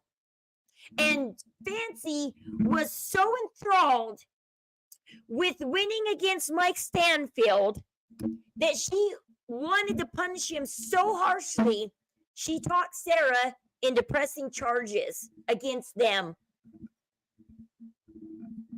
That said Katie Joy and Christy were lovers. I wouldn't go that far, but I don't know. Prosecutors and lawyers are always friends out of the courtroom. I know, I hate that. I hate that my defense lawyer is friends with the prosecuting lawyers. And especially when you live in a small town like they do in Chillicothe, like I do in my town. Because that's what's going unfair right now in my family trial. Because they're all friends. And so there is no way in hell you can win when they're all friends. You're not their friend. And so you're going to lose in court because the judge and the lawyers and the guardian ad litem and everybody are all friends. They're all friends. The prosecutor's having breakfast with the lawyer. That's not right. They all work together. They all work in the same office. They all have lunch and breakfast and together, and they all talk about their families and their kids together and blah, blah, blah. And it is, our justice system shouldn't work this way. They shouldn't be friends, because how are you supposed to go up against your friend? I don't like that they're all friends. How can a judge be unbiased when they're friends? Because court is about winning and losing. Why would you let your friend lose the case? Of course you're going to let your friend win the case. I know. Unless I were to cough up probably a good 20, 30 grand right now to get a really good lawyer, I'm going to lose. I have to cough up a shipload of money. The only reason why I won my criminal, why I got the deal I got in my criminal case, because the lawyer that's representing me in family court right now, she owns her own law firm. I hired her associate for $3,500. I hired her to get me that plea deal. Well, I hired her to take me all the way to jury trial, but she ended up getting me a plea deal you couldn't pass up. So instead of going to jury trial, we ended up taking a plea deal, but I paid her $3,500. I didn't take the free lawyer. I paid this time. I paid the free lawyer to represent me.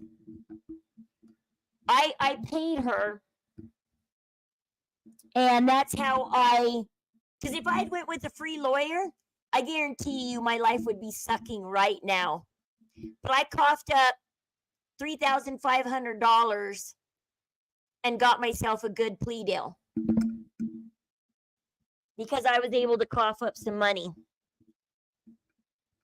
If I could cough up another $7,000, $8,000, I'd probably win my case in family court too, but I can't cough up another like 10 grand.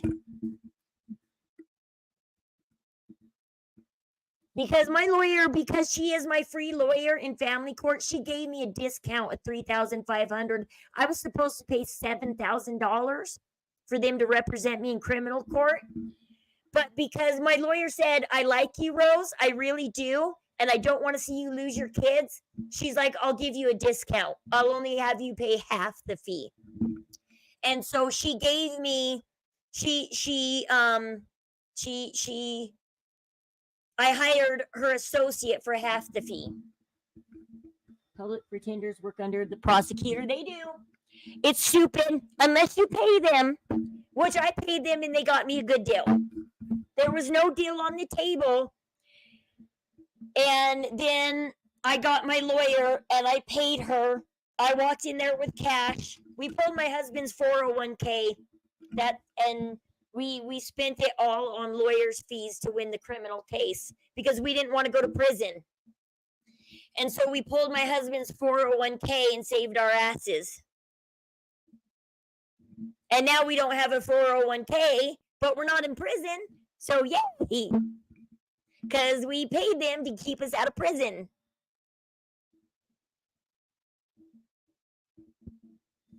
And I wish I could cough up another, like, me and my husband each need a lawyer. So that's why I'm saying I need another like 20 grand.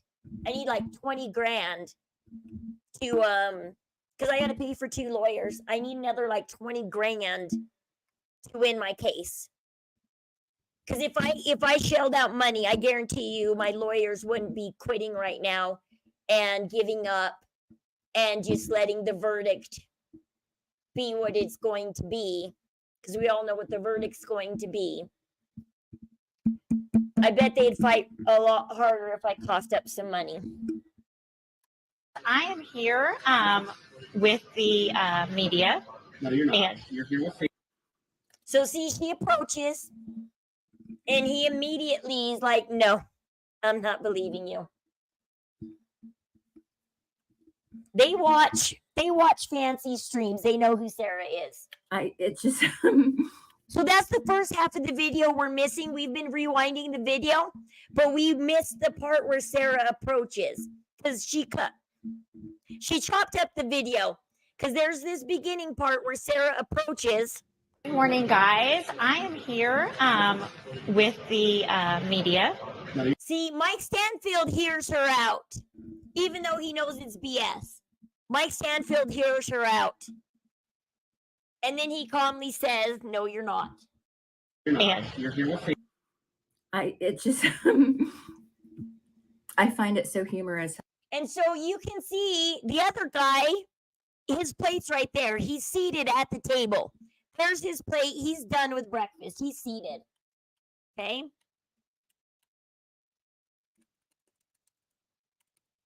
And Or then, you can step away, or I will have the police call. and so, yeah, he's sitting here saying, I'm going to call the police on you. And Sarah's laughing. She's so adamant about pushing. Yes, I am the media. So wrong how Gypsy is getting money thrown at her after murdering her mother. I wasn't even allowed in America because of. Oh yeah, I know. Like, were you coming from Canada or something? My dad one time, he's a truck driver.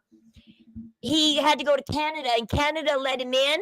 But then when he went to exit Canada, because of a really old charge from like 20 years ago, they were like, we don't want to let you back into the U.S. No, you have charges on you. What are you doing coming from the Canada to U.S.? And it's like, dude, I'm a U.S. citizen. Let me back in. Because old drug charges. Yeah. Well, I'm glad you're here now. I'm glad you got past that.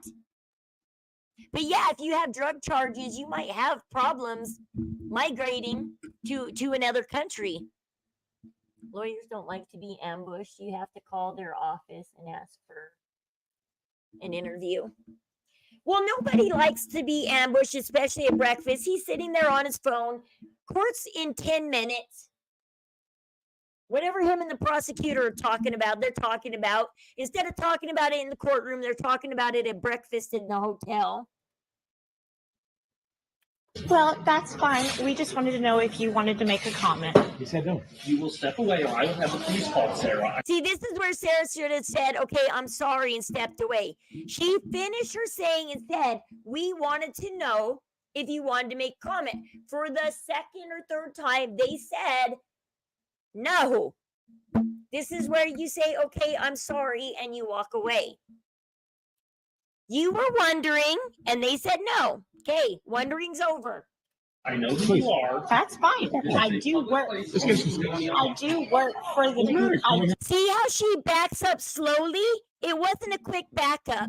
Look how slowly Sarah backs up as she's talking and saying, but I do work for. Does that sound like she's intimidated or scared? Watch it again. Watch how she slowly is backing up. It's not a quick jump. It's a slow backup, and she's talking while doing it. That's fine. I do work. I do work for the. She's stuttering because they're not letting her talk. She's like, I do, but I do work. I do. With bigger sentences for drug charges than what Gypsy did. And so I'm glad the video's finally out, because this is why Fancy didn't want to show the video, because she knew every inch of it would be scrutinized once it came out. 10 years of mind-boggling when there are other cases of guys murdering family members for friends and they both get life. I know. Well, my third or fourth video I made about Gypsy, I compared her to you guys know the story of what's her name? There's this woman. She married this guy who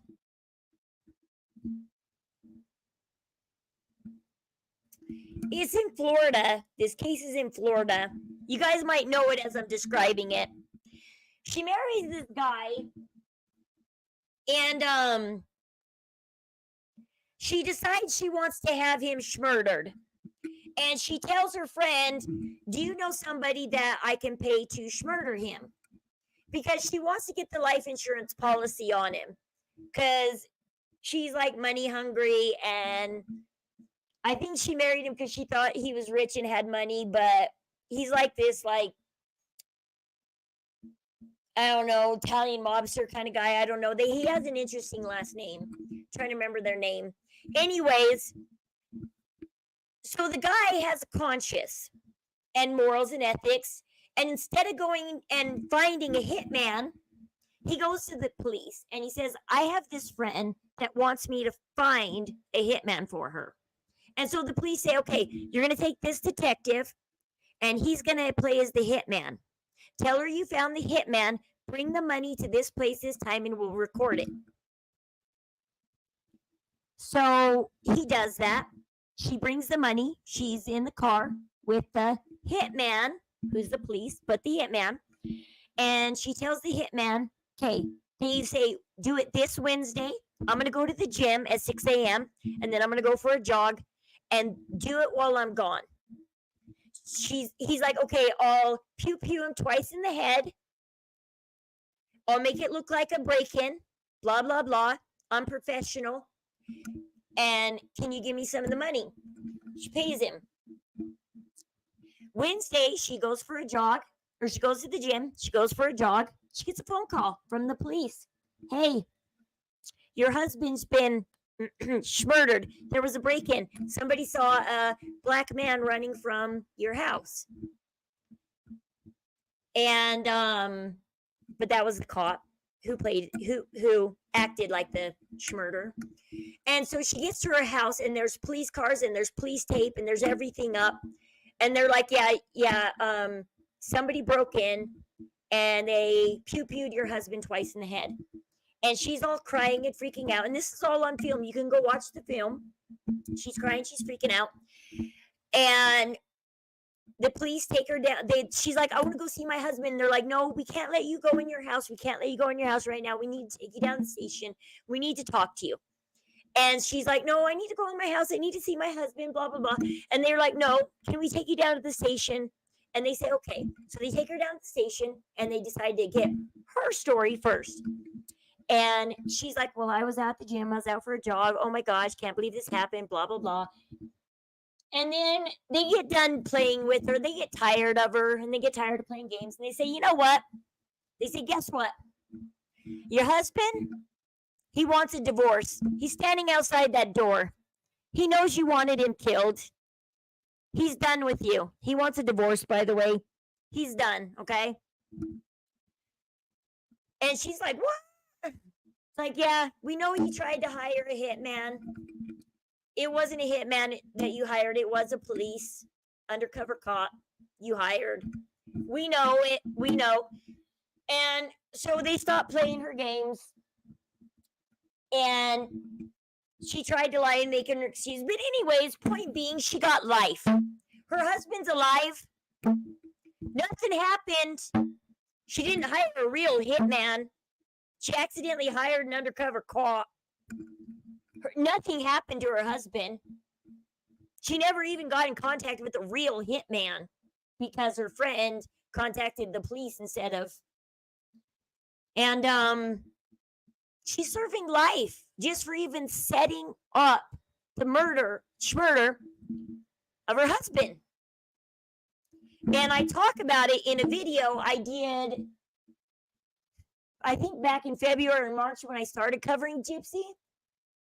I compared her to a couple other cases where people have gotten 20 years. Just for one lady got 20 years for just a text message of saying, we should have my husband unalived. One text message to her boyfriend. Boom. 20 years. Well, that was last March. It was an ongoing case last March. I didn't keep in touch to see how it closed. But that was an ongoing case just last March. She made Gypsy sick. I hate it when people say she had. I know, I'm tired of the regular. That's one reason why I cover Gypsy. I'm tired of hearing the regular narrative. I'm tired of people going, hey, guess what? Let's talk about the Gypsy case. Oh, you got to hear all the things her mother did to her. And I'm just like, oh, not another channel reporting this, the narrative that Gypsy spun. It's like, not another channel. No. She was mentioned. And you can't diagnose somebody that's not alive.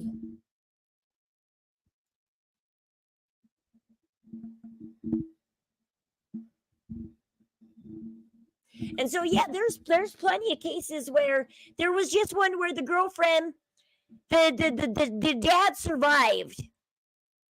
The dad survived. The mom didn't. The dad did.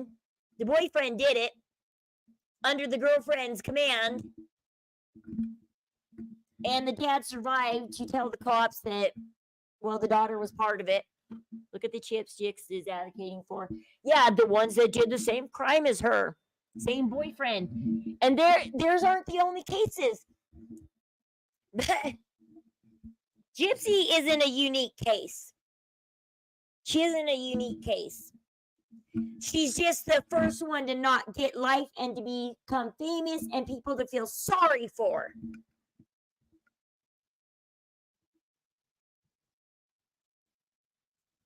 Look like a victim, yeah. But you can't diagnose an unalived person, and two can keep a secret as long as one of them is dead, like I said. And Gypsy's spinning the narrative.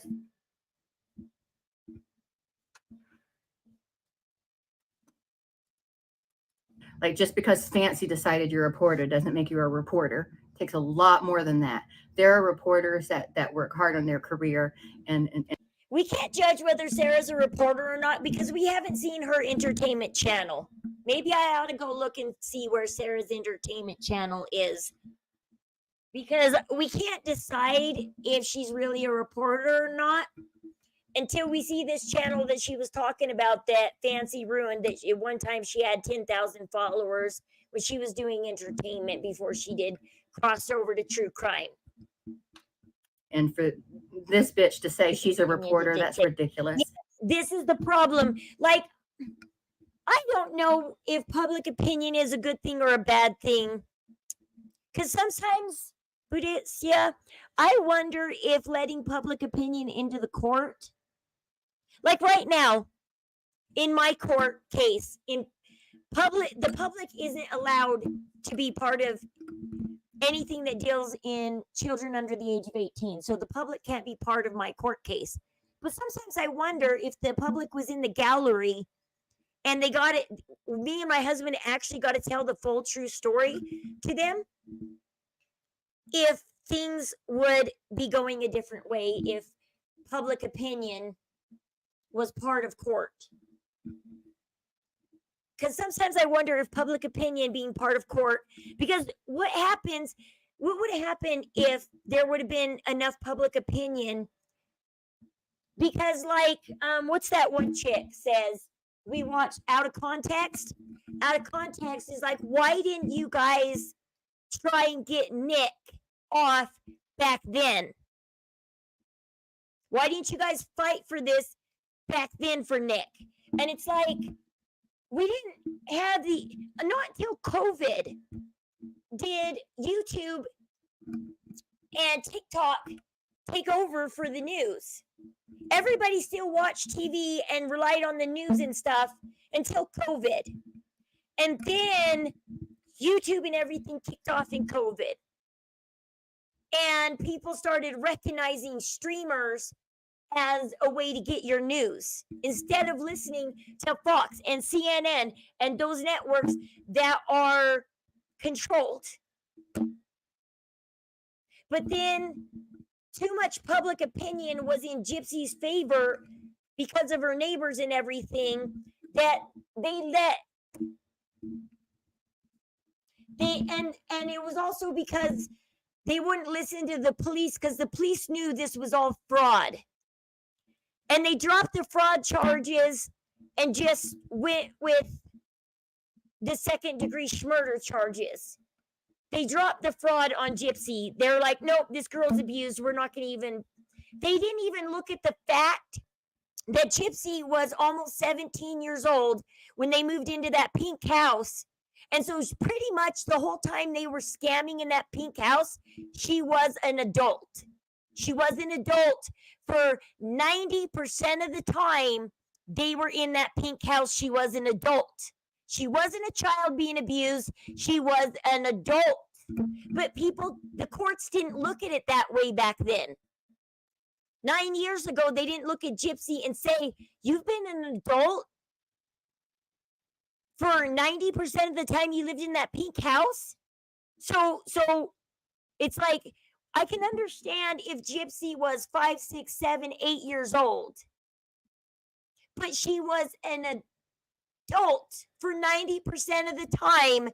They were scamming that neighborhood. She was a full-blown adult. And that's one thing that the governor and everybody failed to realize back then. That would have changed the course. That would have changed the course of everything. Had they realized that she was never a kid, she was an adult that could have left at any time. But we know that now. And we're spreading that news now. And people are finally listening now. It's like now of all times, guys.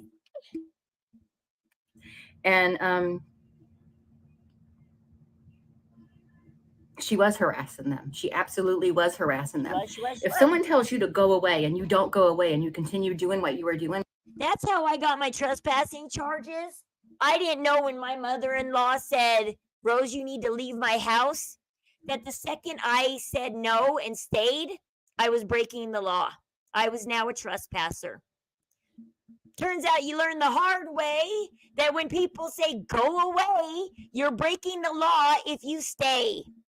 Once somebody says go, just go, you have to go or you're breaking the law.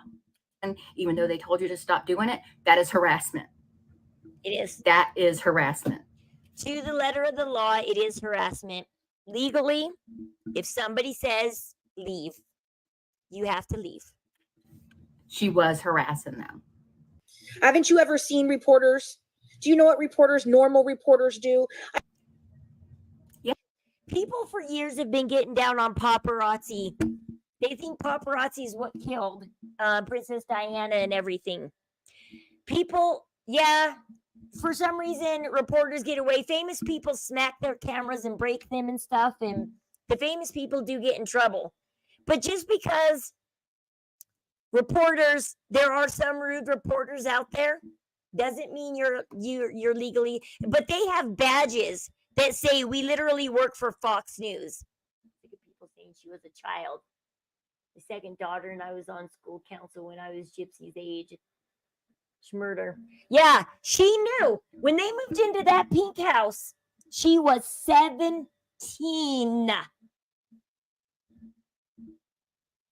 And that's why people don't understand that why we take this stance against Gypsy is because she was not a child in that pink house. She was not a child. Yeah, I know exactly what normal reporters do. So, yeah. Her hammering that little nail, the final nail into the porch. She's 17 years old. She's almost damn near a full-blown adult. She's not a child, but they made her look like a child, hammering in that last little nail for the pictures, saying she's like 12 years old. No. She's 17. Yeah, no, she's not a reporter. Not a reporter. Hey guys, it's Fancy, and you're watching the Good Wives Network, and we are sitting outside of the Chillicothe courthouse this morning while having breakfast with the In the Weeds podcast at our hotel. We were aghast that Mr. Stanfield was staying at the same hotel as us. So in the lobby where we were having breakfast, I was going to take a picture of him from the distance to prove that he was in my hotel in case anything. And see, this is also the worst part, okay? Fancy's admitting up to already pissing off Mike Stanfield before she called Sarah down. She's already pissing off Mike Stanfield, okay? So you can see why Mike Stanfield was eyeballing Sarah. Because Fancy's already pissing off Mike Stanfield. Happened to me because I'm a little bit in fear for myself here. First of all, when you're in fear for yourself, You wouldn't have called Sarah down and had her do that. You wouldn't. You would have been like, Sarah, when you come down, be careful. Come straight to our table. Mike Stanfield's here. When you're in fear for yourself, you don't call your friend down and egg him on further. The crazy eyes on the screen before Fancy. This chick. This is Dawn. She has her channel is called The Cutting Board. She does stage makeup and all kinds of stuff, but she also talks about some true crime cases too.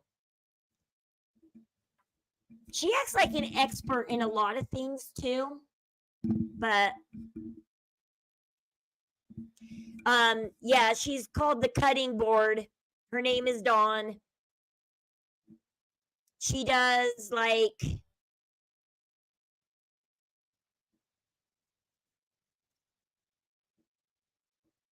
she does a lot of things. She does like stage makeup and stuff, and she's not just true crime. She does a few different things, but I watch her to see what she says about the Gypsy stuff. She does talk about the Gypsy stuff often. Fix your lipstick. Secondly, Fix your lipstick. Fear for myself here. First of all, fix your lipstick. See, she's that critical. Dawn is funny because she is that critical about people that she's like, first, Fancy, fix your lipstick. And now we're going to talk about what else you did wrong after you fix your lipstick. Yeah, she covers Gypsy too. And everybody got mad at her because Fancy, when people were coming down on Fancy, so when all this went down in Chillicothe, and they were talking about the HIPAA laws, Dawn tried to email or tried to TikTok message Gypsy and help Gypsy with the HIPAA laws and tell Gypsy how to handle Fancy and the HIPAA laws with the medical records. And so some of her community got mad at her and kind of left her when she personally tried to message Gypsy to help Gypsy out. Secondly, she's such a self-important bitch. She's like, I'm in fear for myself because I'm very important. I'm very important. And I'm scared because I'm very important. With the shit she says about people, she probably should be scared, but that lawyer isn't going to do anything to you. She does. You can tell that Dawn is kind of high and mighty over here. She's like, fix your makeup, and she thinks she's an expert in a lot of things. She's an expert in HIPAA laws. She's also an expert in this video. What was she an expert in? She at the beginning of this video was talking about being an expert. Like she's an expert on knowing whether Sarah is really media or not. That's what she was doing. She's an expert in knowing if Sarah really is media or not. That's why I was showing everybody the clip of Sarah saying, I have a degree in TV and media. Getting bored from being recommended to me. Yeah, if you watch my channel and because I watch her, she might eventually, the algorithm might eventually point her to you because you're connected to me and I'm connected to her. And so sometimes I watch her and she's nice, and sometimes I watch her and roll my eyes and just like, okay, well, whatever. You're an expert in this too, I guess. Fancy. Jesus, she's such a self-important. I mean, nobody should sit here and think they're above another person. Just because somebody else makes a mistake and does something wrong doesn't put you above them. Yeah. I mean, I don't think I'm above Gypsy or Fancy or anybody else, but from my life story and my life mistakes, I compare my life story, my mistakes to them. And so I tell a lot of my life story. I know one of my streamers is like, Rose, you talk about your personal life too much. And it's like, It's because I share my life story and compare it with others. And like, I'm on probation, so I'm guessing how Gypsy's probation should go. I'm disappointed in her probation officer because I'm on probation and I know how probation works. So I don't think I'm above Gypsy. I know that my probation officer trusts me, and I know why he trusts me, and I'm in a trusted position. But I can't imagine why Gypsy would be a more trusted person, because Gypsy is so much more childish than me.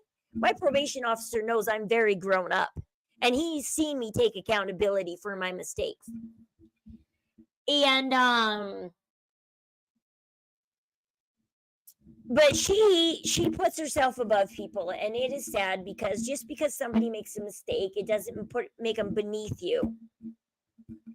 But I'm not going to sit here and I don't, it's kind of hard, because it's like I don't put myself above them, but I do talk about their mistakes, because you know what, people should learn from them before they make that mistake.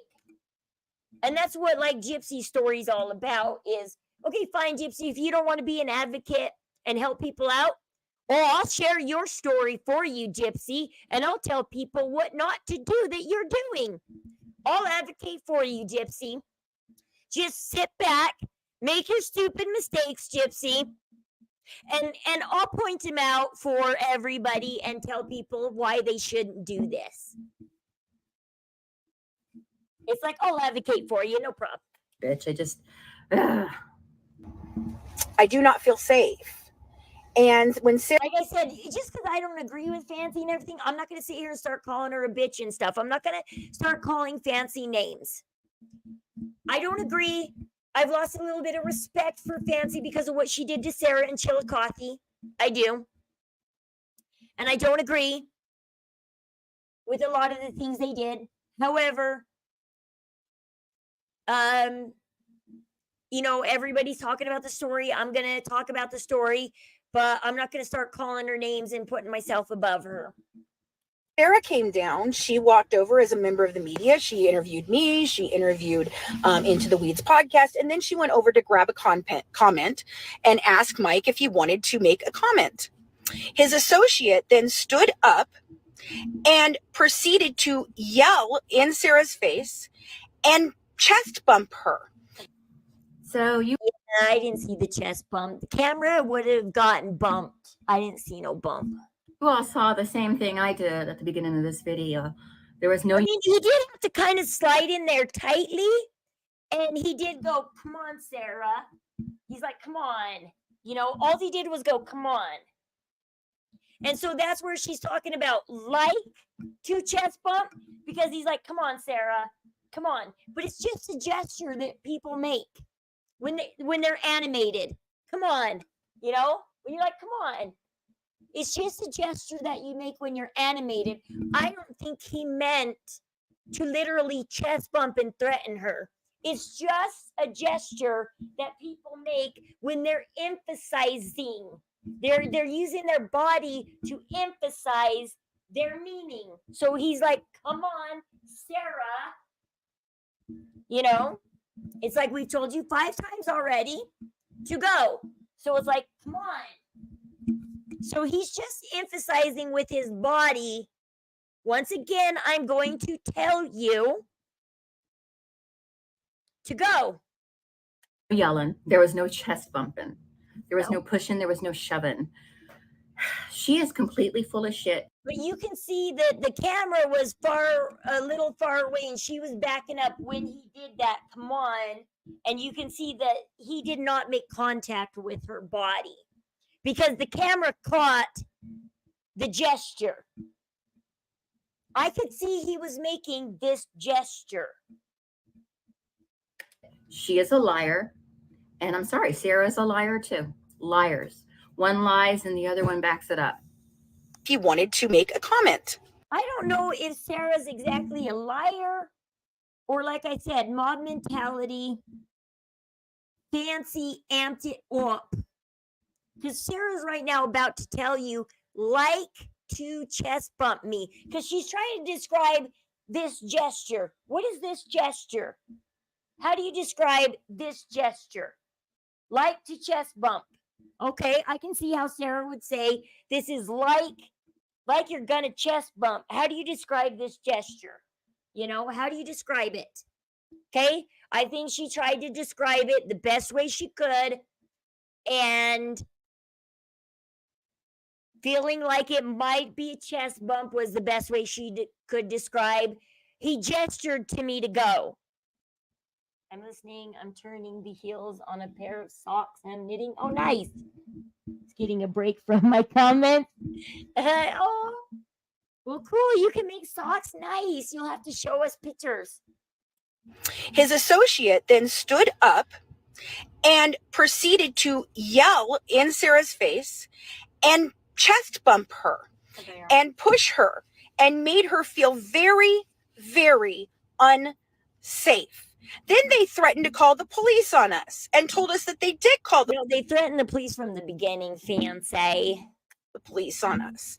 So we came to the courthouse instead, and Sarah is going to go inside and she is going to file a complaint against Mr. Stanfield's associate for assault. Yeah, so she went inside and filed a false police report for. Okay, so she didn't show the Sarah half of that because she does turn the camera towards Sarah, and Sarah describes what happened. Assault, and I'm not going to let Sarah off the hook because she has been in trouble for filing a false police report before. I don't care if it was years ago. She's done it before. So when she does it again, this is a pattern.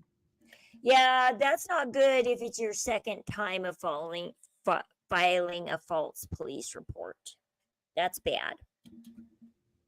And that she would do it again when she's gotten in trouble for doing it before is insane to me. These are women in their 40s. They're late 40s and they're doing shit like this. It's ridiculous. We will be updating you. Well, like you said, I mean, that's what you do. If somebody's in their 40s, you expect better of them. Somebody's in their 30s, you expect pretty good out of them. Somebody in their 20s, you kind of expect a little bit of stupidity, but they're learning.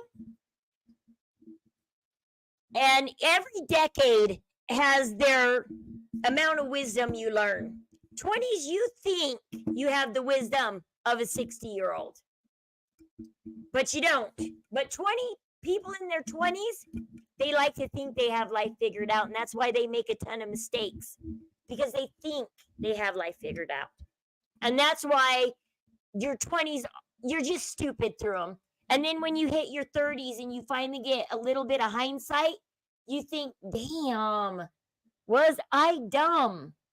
I'm sorry, Mom and everybody, for telling everybody off when I was in my 20s. That's why I'm being very forgiving of my 25-year-old right now for calling me a bad mom and putting me down right now, because he's only 25.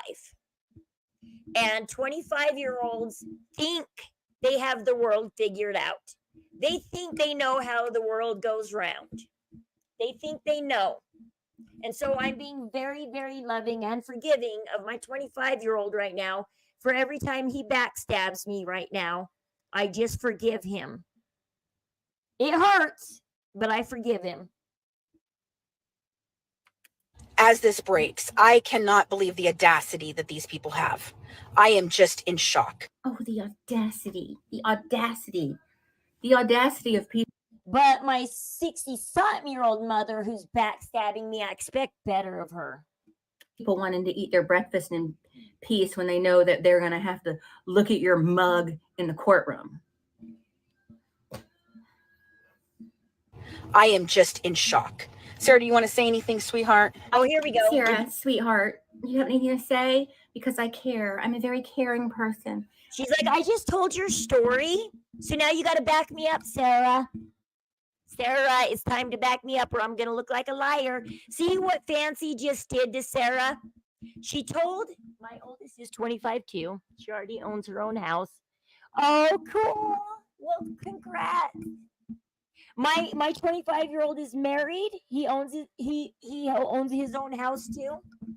unfortunately, he lives 3.5 hours away, so I don't get to see him often because he lives far away. But it's so nice to be proud of him. But hopefully she treats you well. Hopefully she has respect for you. I hope that you're having a better time with your 25-year-old than I am. So I hope that life is going better. I care about you and I want you to say your piece as long as it aligns Well, yeah, see, with everything I say. Dawn is picking up the same thing as me. Fancy told the story for Sarah, and now it's Sarah's time. Back me up, Sarah. I just told the story. Now you got to back me up. I'm just still like just shaking. And Mike was like actually yelling at me, and he was like, "You're not a member of the media. You're Sarah, and you're here with Fancy." And I know He wasn't yelling. you are. And I said, "Yes, I am with the media." And There's a difference between being rude, kind of like snobby rude, and yelling. And he was just kind of being like, I know who you are, okay? You're Sarah. You're with Fancy. Don't even. He just had an attitude. He had an attitude, but he wasn't yelling, but he had an attitude. I know that one other person in my community, her daughter is around the age of our kids, 20, in their early 20s, but she's having a hard time like I am too. The daughter is treating her kind of badly too, telling her mom all the mistakes she made. And it's like, come on. It's like every parent knows they make mistakes. But your children, some of them, they grow up and they learn respect. Maybe because you're not from the US, maybe she respects you more. I know here in the US, we're slack on our kids, and our kids don't have respect for us. Lives a 3-hour flight away. Oh, wow. So farther driving. I only got a 3-hour drive. So I only get to see my grandkid when I fly over to visit. Oh. Yeah, it's hard when they live a distance. When my son has his first baby, I don't know what I'm going to do. I'm going to have to go visit him, I guess. Because they live 3.5 hours out. It's hard. But as a grandma, I got to go see him. and I just wanted to get a comment. And then his friend like proceeded to like stand up, and as he was standing up, he was getting like in my face, kind of like, you know, to chest bump me. She said, getting in my face, kind of like to chest bump me. She didn't say she was chest bumped. She said kind of like. And I actually had to like stumble backwards. And You didn't stumble backwards. We saw how smooth the camera went backwards. If you had stumbled, we would have seen the camera shake. There was no camera shake. I'm still shaking. And there they are outside the courthouse. There they are outside the courthouse. So we're going to have to go in. The thing is, Sarah, I don't get why you're shaking, because you were standing there laughing. And as they were walking off, you were still standing at that table going, but I am media. So you were throwing a fit like a 2-year-old because you were told by two men that don't know you that you are not somebody who you say you are, and you let them, you let it get under your skin that they told you. You should have been like, yeah, whatever, I am media, I don't care, whatever. You should have walked off and said, you know what, I'll just put in that you guys are rude jerks, and that's it. No comment from the rude jerk corner. But the prosecution is having lunch with the lawyer. You know what, Sarah? You could have just walked away and still spun a good story about the prosecution and lawyers having lunch or breakfast together. Inside now and file a.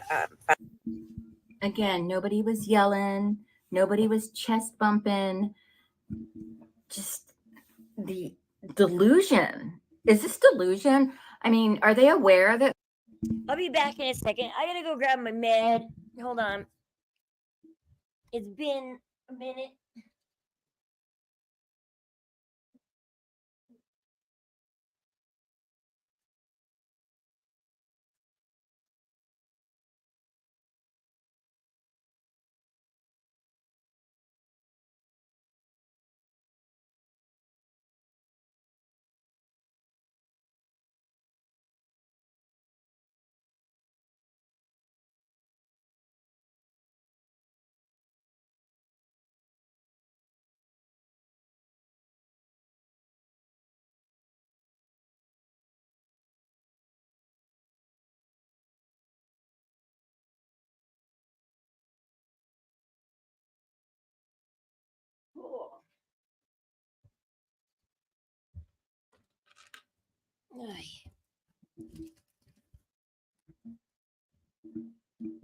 All right, sorry. Back.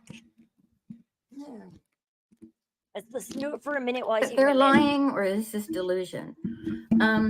So yeah, they both filed false police reports. I know I'm here that Fancy is like trying to pull this whole it was my perception or what I saw from my angle kind of thing. But she lied. She knows she lied. She has a history of lying, a history of fraud, a history of scamming people. And she continues. And she's going to continue as long as you allow it, as long as her supporters allow it. And honestly, her supporters are so weak. You're so weak if you support her. It's pathetic that after all this, you still support her just because she serves your narrative to hate Gypsy Rose. You can dislike Gypsy Rose and still not support. See, I don't think this was. She made this video like just recently, because recently, finally, Sarah has come out and talked and released the videos. Like, we're finally getting Sarah to release the videos, because when she made this video on the 26th, yeah, yesterday. Because here's the thing, Fancy kept telling everybody this is an open case. We're not releasing the video of the chest bump. And she left everybody to guess. Everybody has been guessing for, what is it, the last month or so? How long ago did this happen? And now finally, Sarah is speaking out. Sarah released her video. Sarah is finally coming out of the shadows because Sarah left Good Wives Network. She disappeared. Fancy started replacing her like Fancy always does. And now finally, everything is coming out into the light. Finally.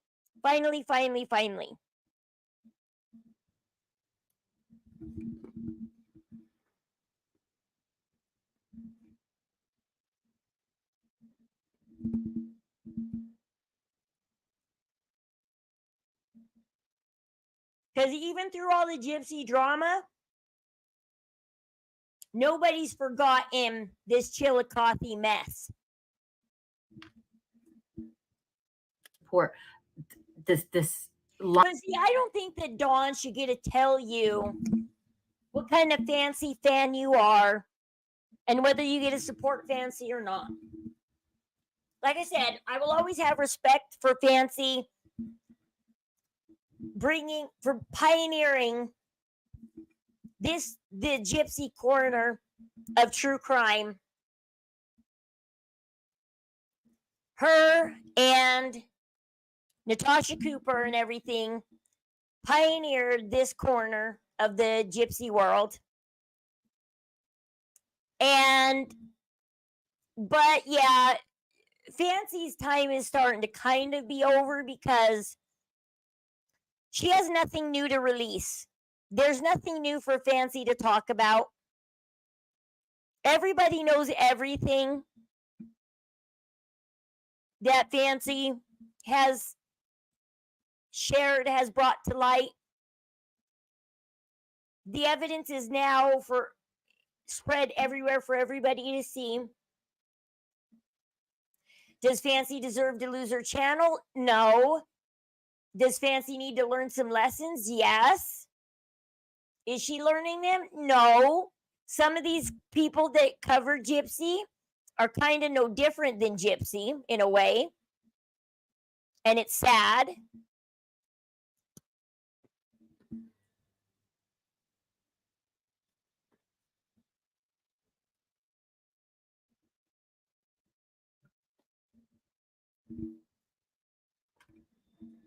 Buying con artist.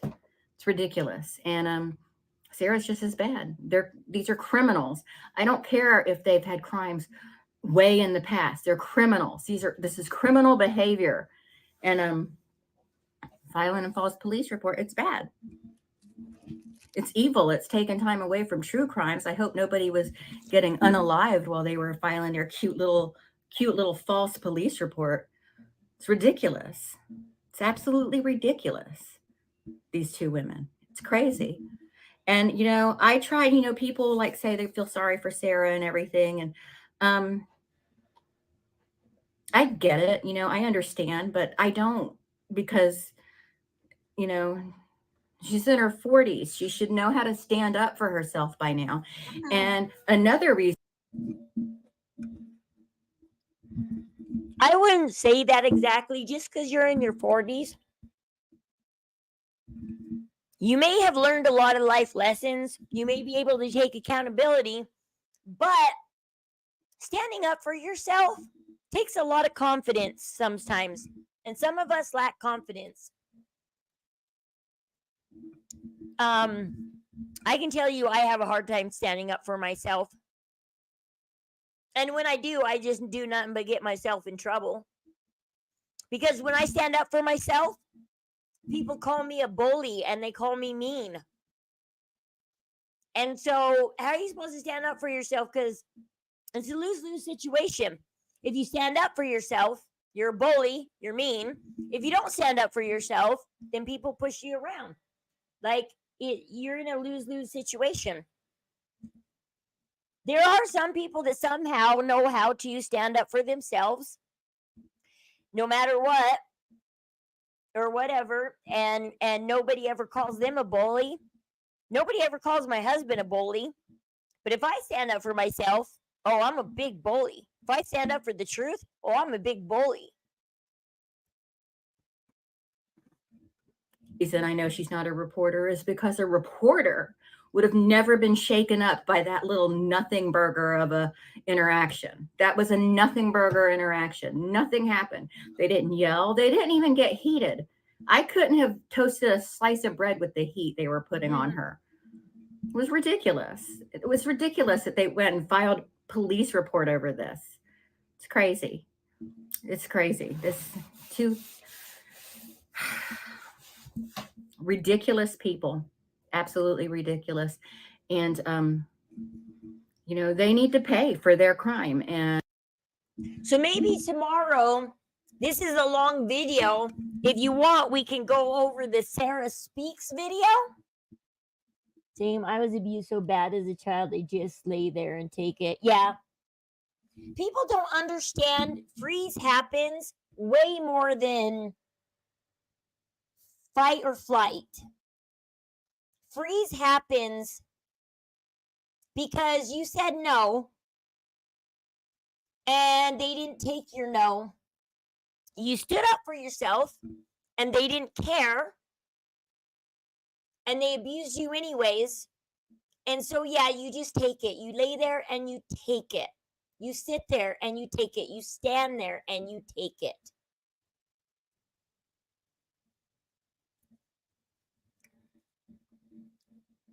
Because you just freeze up. Because you tried. You tried. But the thing is if somebody has zero respect for you, you're never going to be able to stand up for yourself to them. People have to have respect for you. See, because I'm emotional, people don't have respect for me. They see me as the loose cannon when it comes to emotions and stuff. And they love my husband because my husband's not emotional. He's more logical. And so they have respect for him and he gets to say whatever he wants to say. While I'm over here being called a bully and being called names and all kinds of stuff. Yeah, I freeze and sometimes throw up. Yeah. Because there's nothing else to do but freeze. You said no.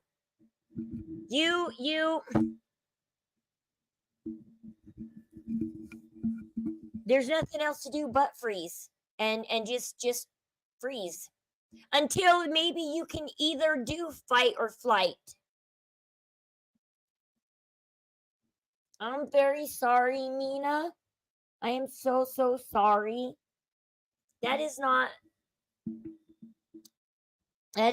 Sometimes it's hard to live with that for the rest of your life because it shapes you who you are as an adult. It shapes your self-esteem. It shapes your confidence. It shapes how you interact with other people, how you trust other people. It just shapes your whole world. And it allows you for the rest of your life sometimes to constantly be abused by narcissists. Like Sarah talks about in this video how she's a prime candidate for a narcissist. Like a narcissist knows, when they hit people like me and Sarah and you, Mina, and everything. They know, a narcissist knows when they've hit people like us. And they're like, they know, they can tell the mind of an abused person. And they know, I can abuse this person further. Shock, waiting for it to end. So mad at Gypsy for lying. I wish I had her mom. It's like, Gypsy, you don't know abuse. You don't know what it's like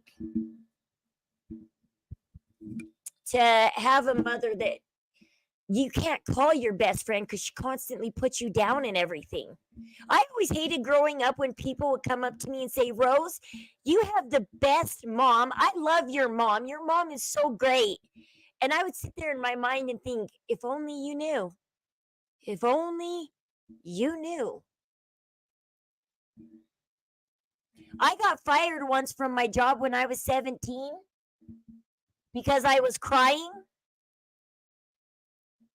What they failed to know is I just took it. I just took the firing and left. They fired me for crying and I left. What they didn't know is that I was trying to work and do my job, and my mom was my supervisor, my manager. My mom was my supervisor, my manager, and she was yanking and pulling my hair and smacking me around and beating me up while I was trying to do my job. Because I was telling my mom, I don't want to talk to you. I need to go do my job. And I went to go do my job, and she wanted to talk, and I didn't want to talk. I was 17. I had a 17-year-old attitude. I would have cooled down in a couple hours if my mom had let me cool down. But no, she wanted to push me to talk, and I didn't want to talk. And when I don't want to talk, I don't talk. And my mom calls it clamming up. I think it's just part of autism. When you don't want to talk, you don't talk. And my mom called it clamming up. So she beats the shit out of me every time I clam up. And she sat there as my manager at work, beating the shit out of me. And I had to keep walking off and crying because every time I tried to go back and do my job, my mom would beat the shit out of me. And I'd walk off. And so finally, they said, they told my mom, they said, you need to take your daughter home. She's crying. So they let my mom, who was the one abusing me at work, but they didn't know, take me home. And then her and my dad ganged up on me and beat the shit out of me before she went back to work. And finished her day smiling in front of her bosses, acting like she's perfect and nothing was going wrong. And that's my mother. Smiling in front of her coworkers, her managers, her bosses, while beating the shit out of her daughter.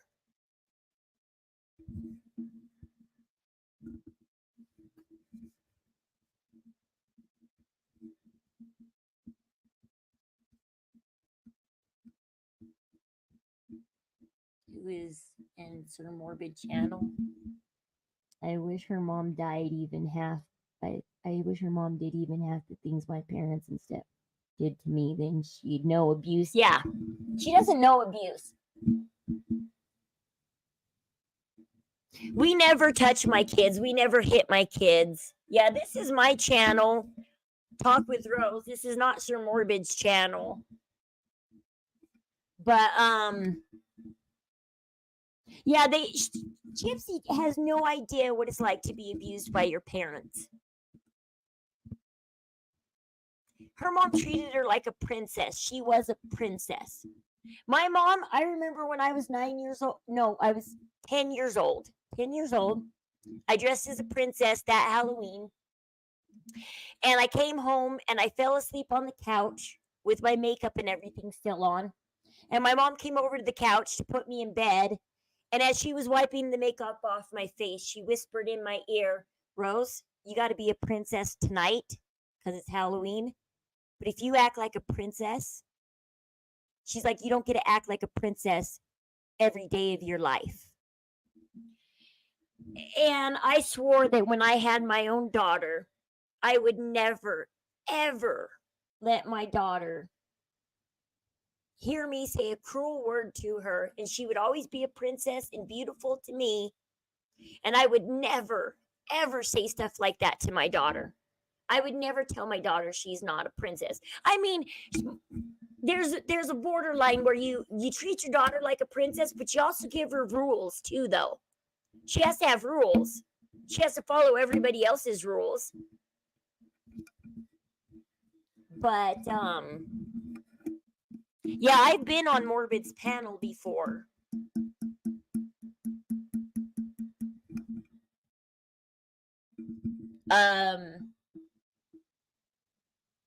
I mean, you give your kids standard rules that they need to obey, but that doesn't mean you can't call your daughter a princess and treat her like special. But I was asking, I know this is not Morbid's channel. Yeah, no, I've been on Morbid's panel before. I haven't been on Morbid's panel lately, but I've been on his panel before. It's been really crowded lately. His panels become very popular. So I've taken a step back because there's a lot of people dying to be on Morbid's panel right now. And so I just kind of stepped back. But it's getting late here, but maybe tomorrow we can go over more of Sarah's side of the story if you guys want. We can go over, but before August, sometime this weekend before August 2nd, we do have to get to Corey Michelo's case because his dad's about to be sentenced on August 2nd, so we need to wear blue for Corey Michelo. There's this blue shirt that Corey Michelo wears. Let me see if I can Michelo.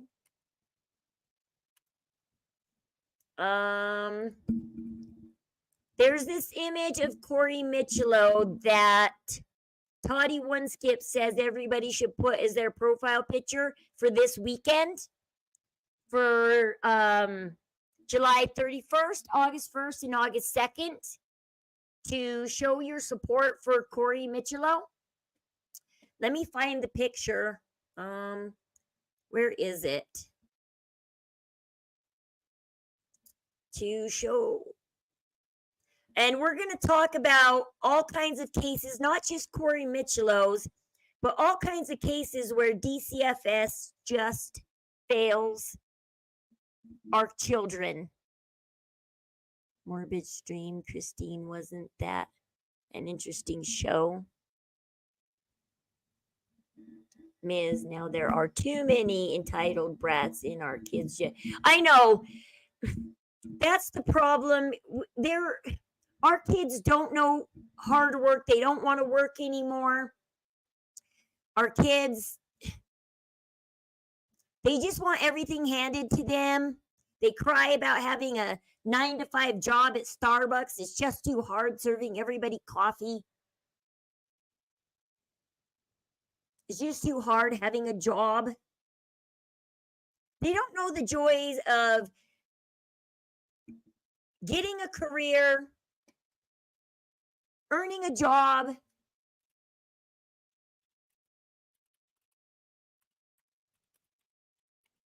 earning your own money, making your own way.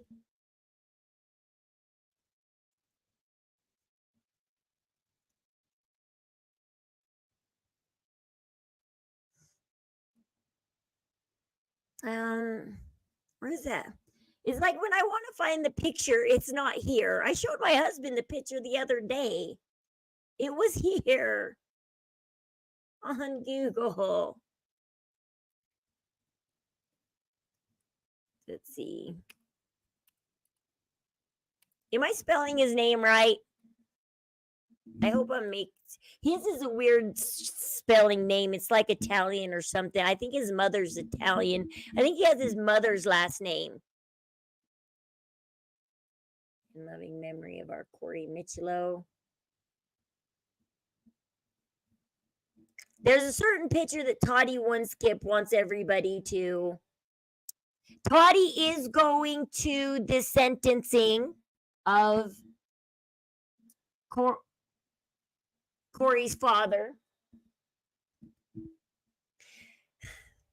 Well, what's the other problem is this newer generation is also shirking off religion. Now, I am religious and I do have a religion, and sometimes I do doubt religion. I don't know if there really is a God out there or not. I don't know. But my heart keeps going back to religion and it's telling me to follow it. However, this new generation, it's not popular to be religious. It's not popular to love God. It's not popular to be responsible. And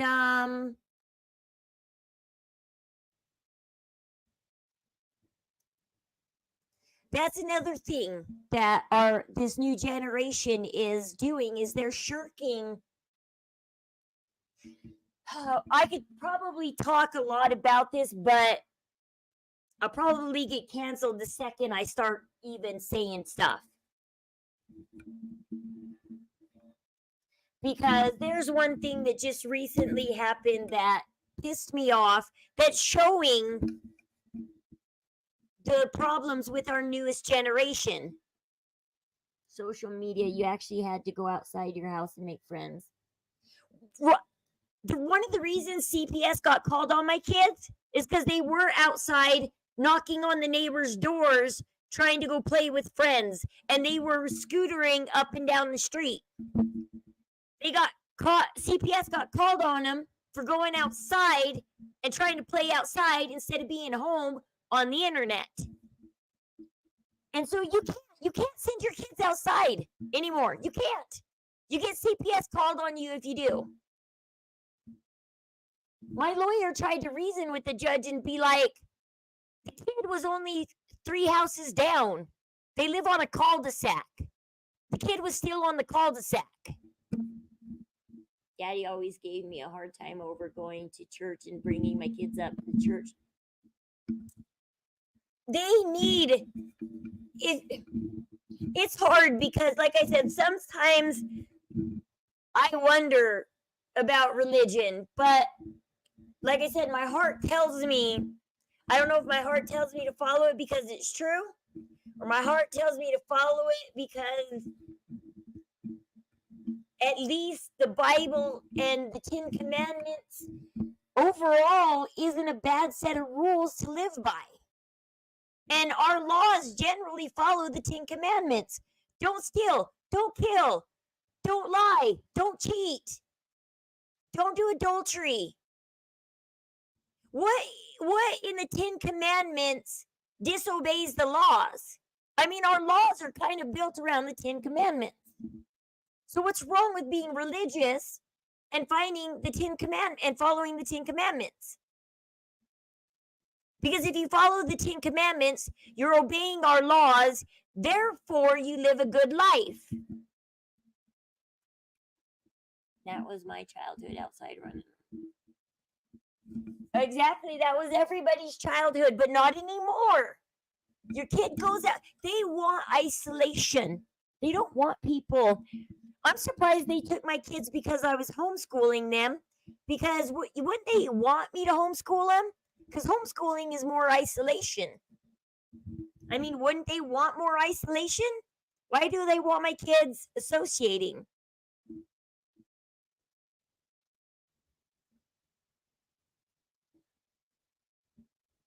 Wow, is the thunder rolling again outside? Corey Missiolo. Yeah, I spelled it right, Missiolo. Corey Missiolo. Corey Missiolo. Gosh darn it, why can't I find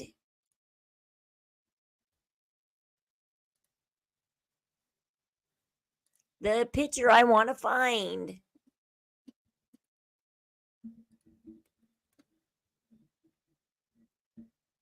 Let's see. Is it? It's a picture kind of like this one. He doesn't have his jacket on though.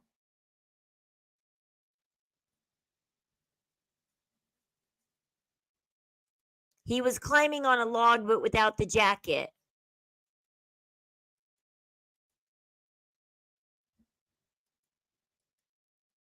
This boy, when I look in this boy's eyes, I see a lot of my son. Like his life is bright like my son's life.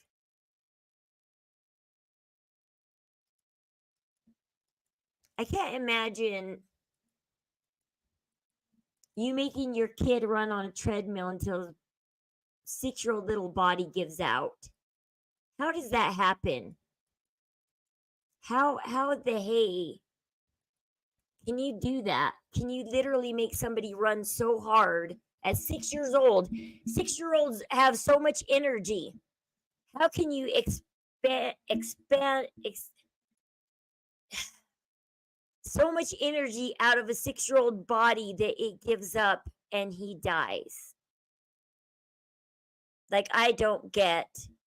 I mean, that was so harsh. Yes, for indoctrination. Right now, they have my mom and everybody threatened.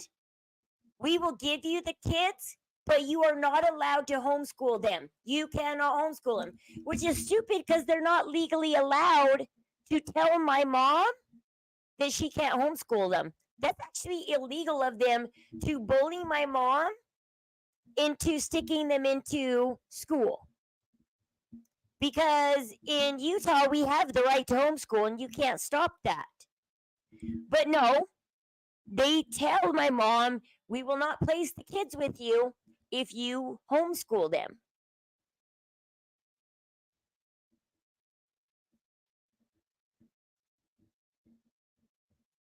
And they're fighting really hard that the kids don't get to come home because they know that we're going to homeschool them. Me and my mom were just driving yesterday, and it's like, yeah, I know what they're teaching the kids in school. We asked Colin, we said, hey, we asked our 8-year-old, he's in the 2nd grade, 8 years old. We said, hey, what are you learning in school? And he's like, immigration. Immigration? At 8 years old? You're learning immigration?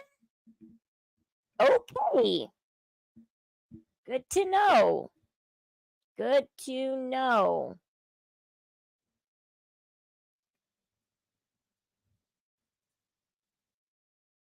Let's see.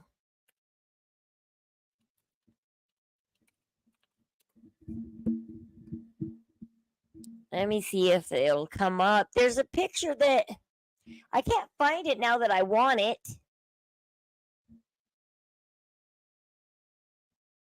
It's like now that I want that picture to come up, it won't come up.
I'm trying to find that. I can't find the right Corey Michello picture now. Yeah, I didn't grow up in Spare the Rod household either, but my dad was pretty fair. Well, people get that Bible verse, spare the rod, wrong. I've had it re-explained to me, and I can't remember exactly how it was explained to me, but spare the rod doesn't literally mean grab a rod and hit your child.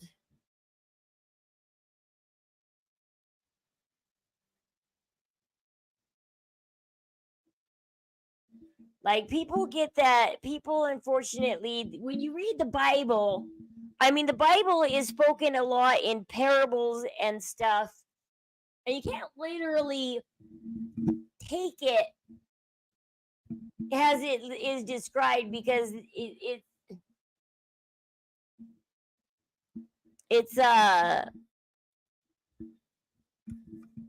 doesn't literally mean don't you need to hit your kids with a rod. It's a parable saying spare the rod. It's just, what is that called? Like, when like, they don't literally mean a rod. When they say spare the rod, spoil a child, spare the rod, or something.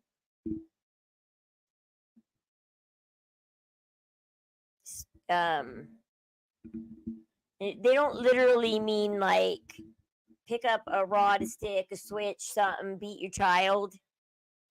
I think I'll have to remember how it was explained to me, but it was explained to me about, like,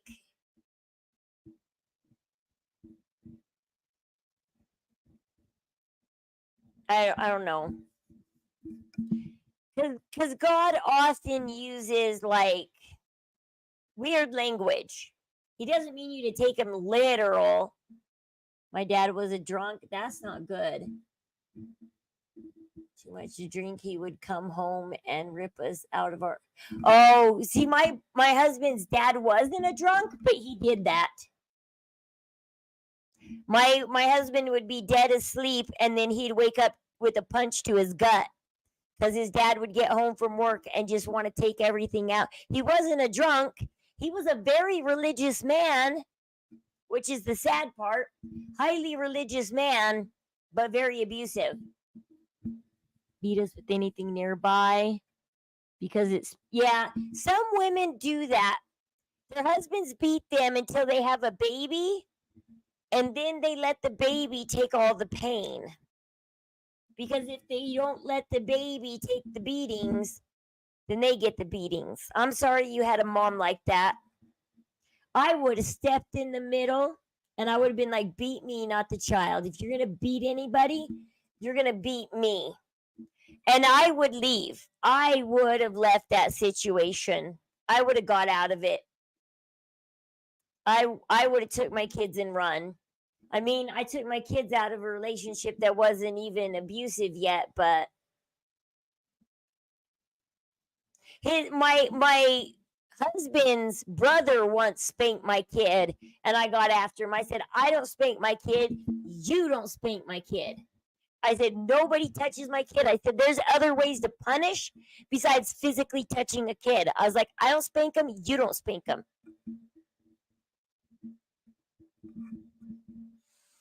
All right, you guys, it's getting to 3 o'clock in the morning. Holy crap. I got to try and get some sleep. But we can get to the rest of Sarah's thing if you want to. Tomorrow we can go over this 4-hour Sarah video. See what we can pull out of it, and we can see what else is going on. Like I said, we got a lot of cases to get to. Corey Michello, Micah.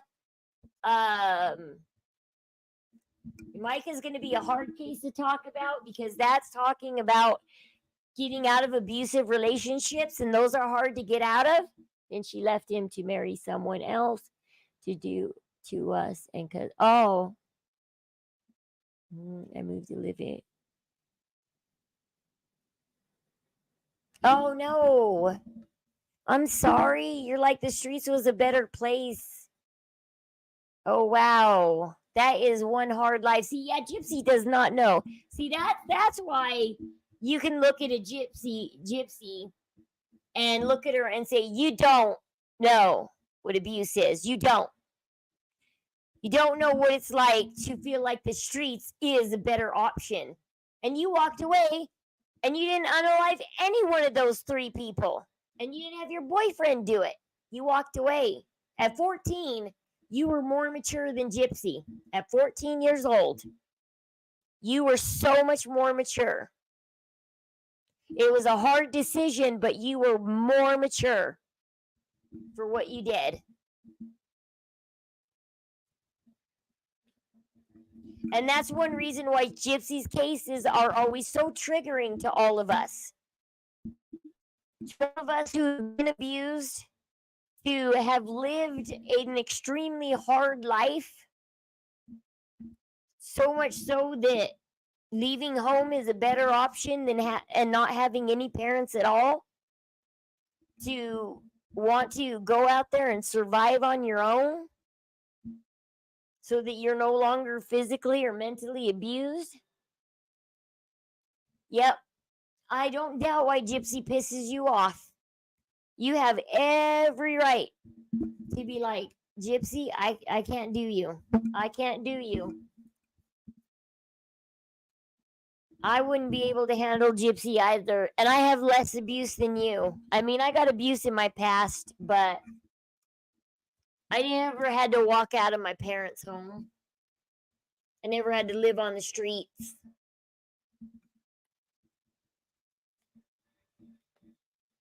Only for a couple weeks, but that's while I was doing drugs. But Gypsy is just so triggering. Her case is so triggering because she hurts so many people and she doesn't even care or know it. She doesn't care, she doesn't know it. She doesn't give a shit. Gypsy, so many people out here did not unalive their parent. And that's everybody's message to Gypsy. You are not the only, if you are abused child. I know it's abuse to go to Disneyland 3 times. It's abuse to go on yachts. It's abuse to go on trips. It's abuse to get whatever you want. It's abuse to go swimming with the dolphins. It's abuse to do all these wonderful things. So much abuse that you had to unalive your mother. While the rest of us out here are living with our physical abuse,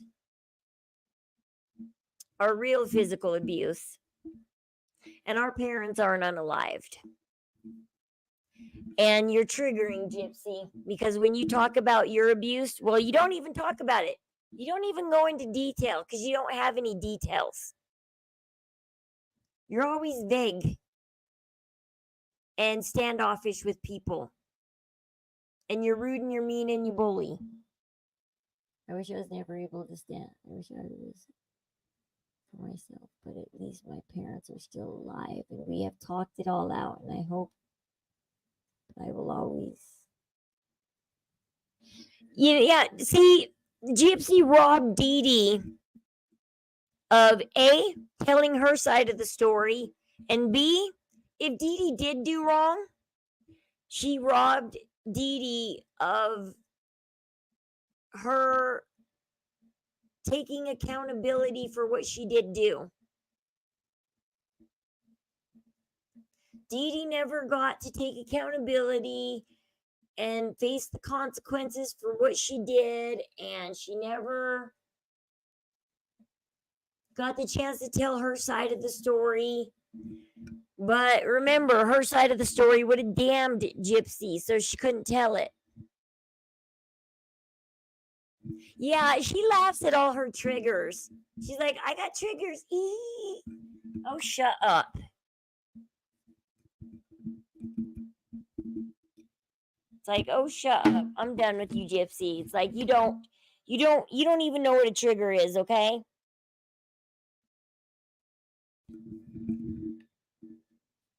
You don't know what it's like when somebody accidentally does something that takes you back to a memory all of a sudden, just blasts you back in the past to a memory that you didn't expect. One minute you're thinking something and you're doing something, next minute, boom, your body's zooming, your mind is zooming back to the past because somebody did something that triggered you, and all of a sudden you're put back in the past, back in a bad moment. And you have to deal with it. That's a trigger. I never went on family vacation. Nope. We went to the lake once a year. We didn't go anywhere, not even out to eat. Oh, wow. We also lived on a working ranch in the middle of nowhere. So basically, you guys stuck together out in the middle of nowhere. See, yeah, you didn't even get to go out to dinner. She got to go to Disneyland 3 times. She got her wish granted 3 times. Most people don't even get a single wish in this life, and she got 3 wishes granted.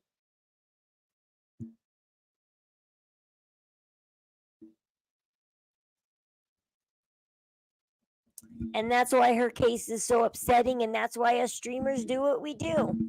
We not only get our voices out there and our opinions out there, but I like helping you guys get your voices, your opinions, your life out there.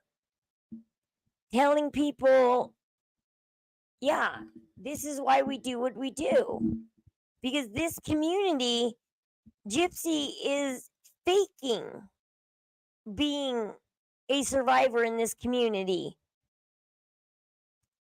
And she's hurting all the other survivors with her lies and her fake triggers and her treatment of other people.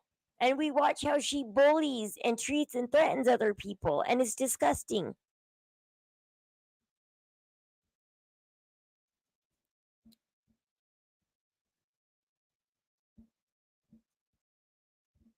And so I'm glad to help you guys get your stories out there too, that you guys have a place to come tell your stories and share why Gypsy triggers you. Gypsy will probably never listen to this or never hear this, but there are people out here, Gypsy, that their life has been so hard. They were not blessed in life. They've had to become adults and create a better life for them and their children.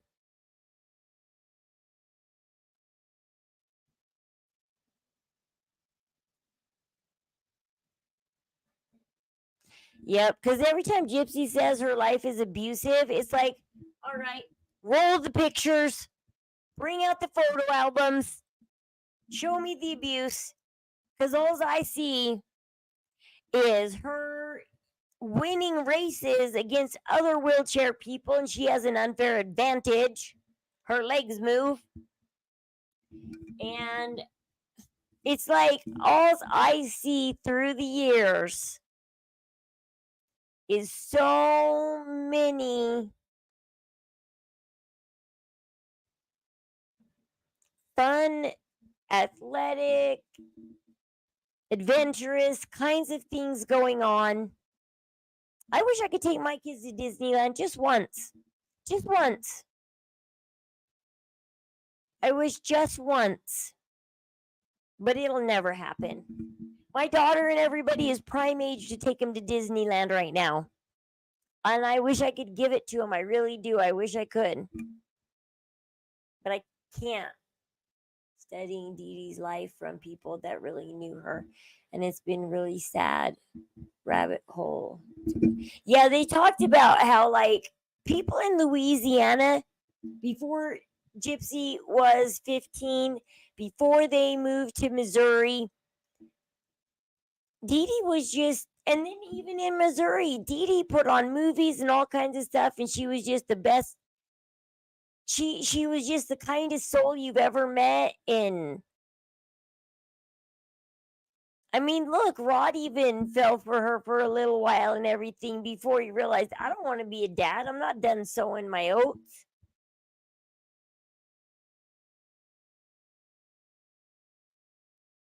And I think he wanted a boy first too, but complaining about no vacation or dinner. I got to do a lot of stuff most kids never get to do. Oh, horses every day. Learn to drive at 7. Nice. And all you're like any pet because you lived on a farm. You're like, I got it all. I got goats. My kids for the last 11 months living with my son got to have goats, and so that was nice. They gotta experience having goats as pets. So it hasn't been a total bad experience for my kids that they're separated. I mean, they gotta have goats, so that's cool. Because most kids don't even get one pet. They won't even let their kids have one pet. Not one cat, not one dog, not one anything. I feel that pets are essential to a child's life. You should figure out the pet that fits your family best and get it because I feel like pets are essential.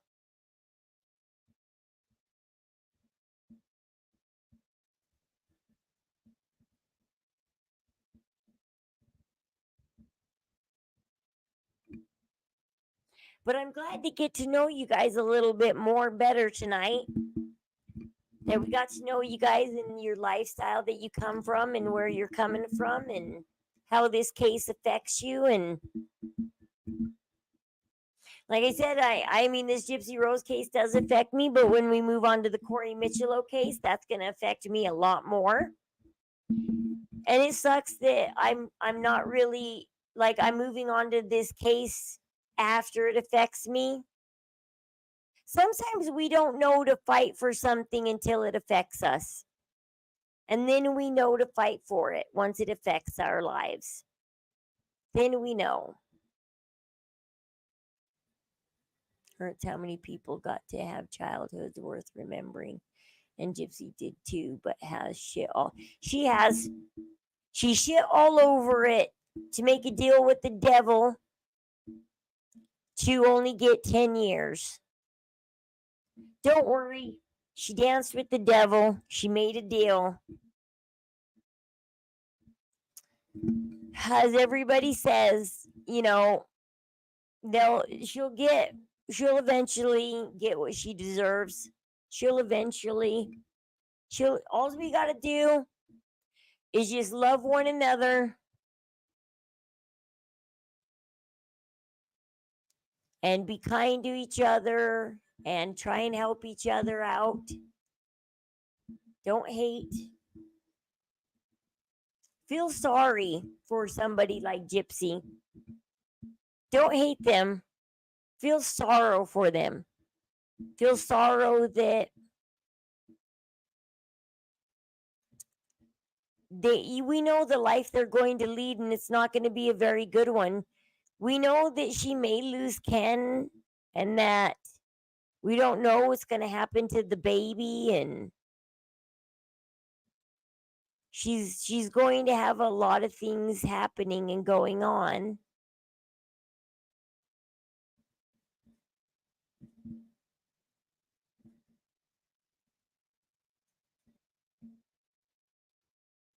But I love you guys. I'm gonna go to bed. I'm getting tired. But we'll continue. I do want to see Sarah's story more. And so we can talk about Sarah's story. Because I do want to go over Sarah's side of the story. I want to see what she has to say now that she's finally coming out. I'm glad we finally got to see the video. The video is out. We have now judged it for ourselves.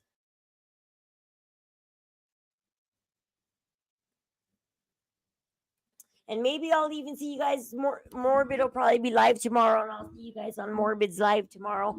Maybe I'll actually talk instead of lurk. I've been lurking lately. Maybe I'll talk instead of lurk. Because I've just been lurking. Because like I said, I just didn't want to worship Nina. Sorry. I'm just not going to. I'm not jumping on that train. But I love you guys. I'm going to go to bed. You guys stay warm, stay safe, stay happy, and definitely stay loved because you are. You're so very loved. Yeah. I'm like, it's 3 in the morning. You guys, it's time to go lay down.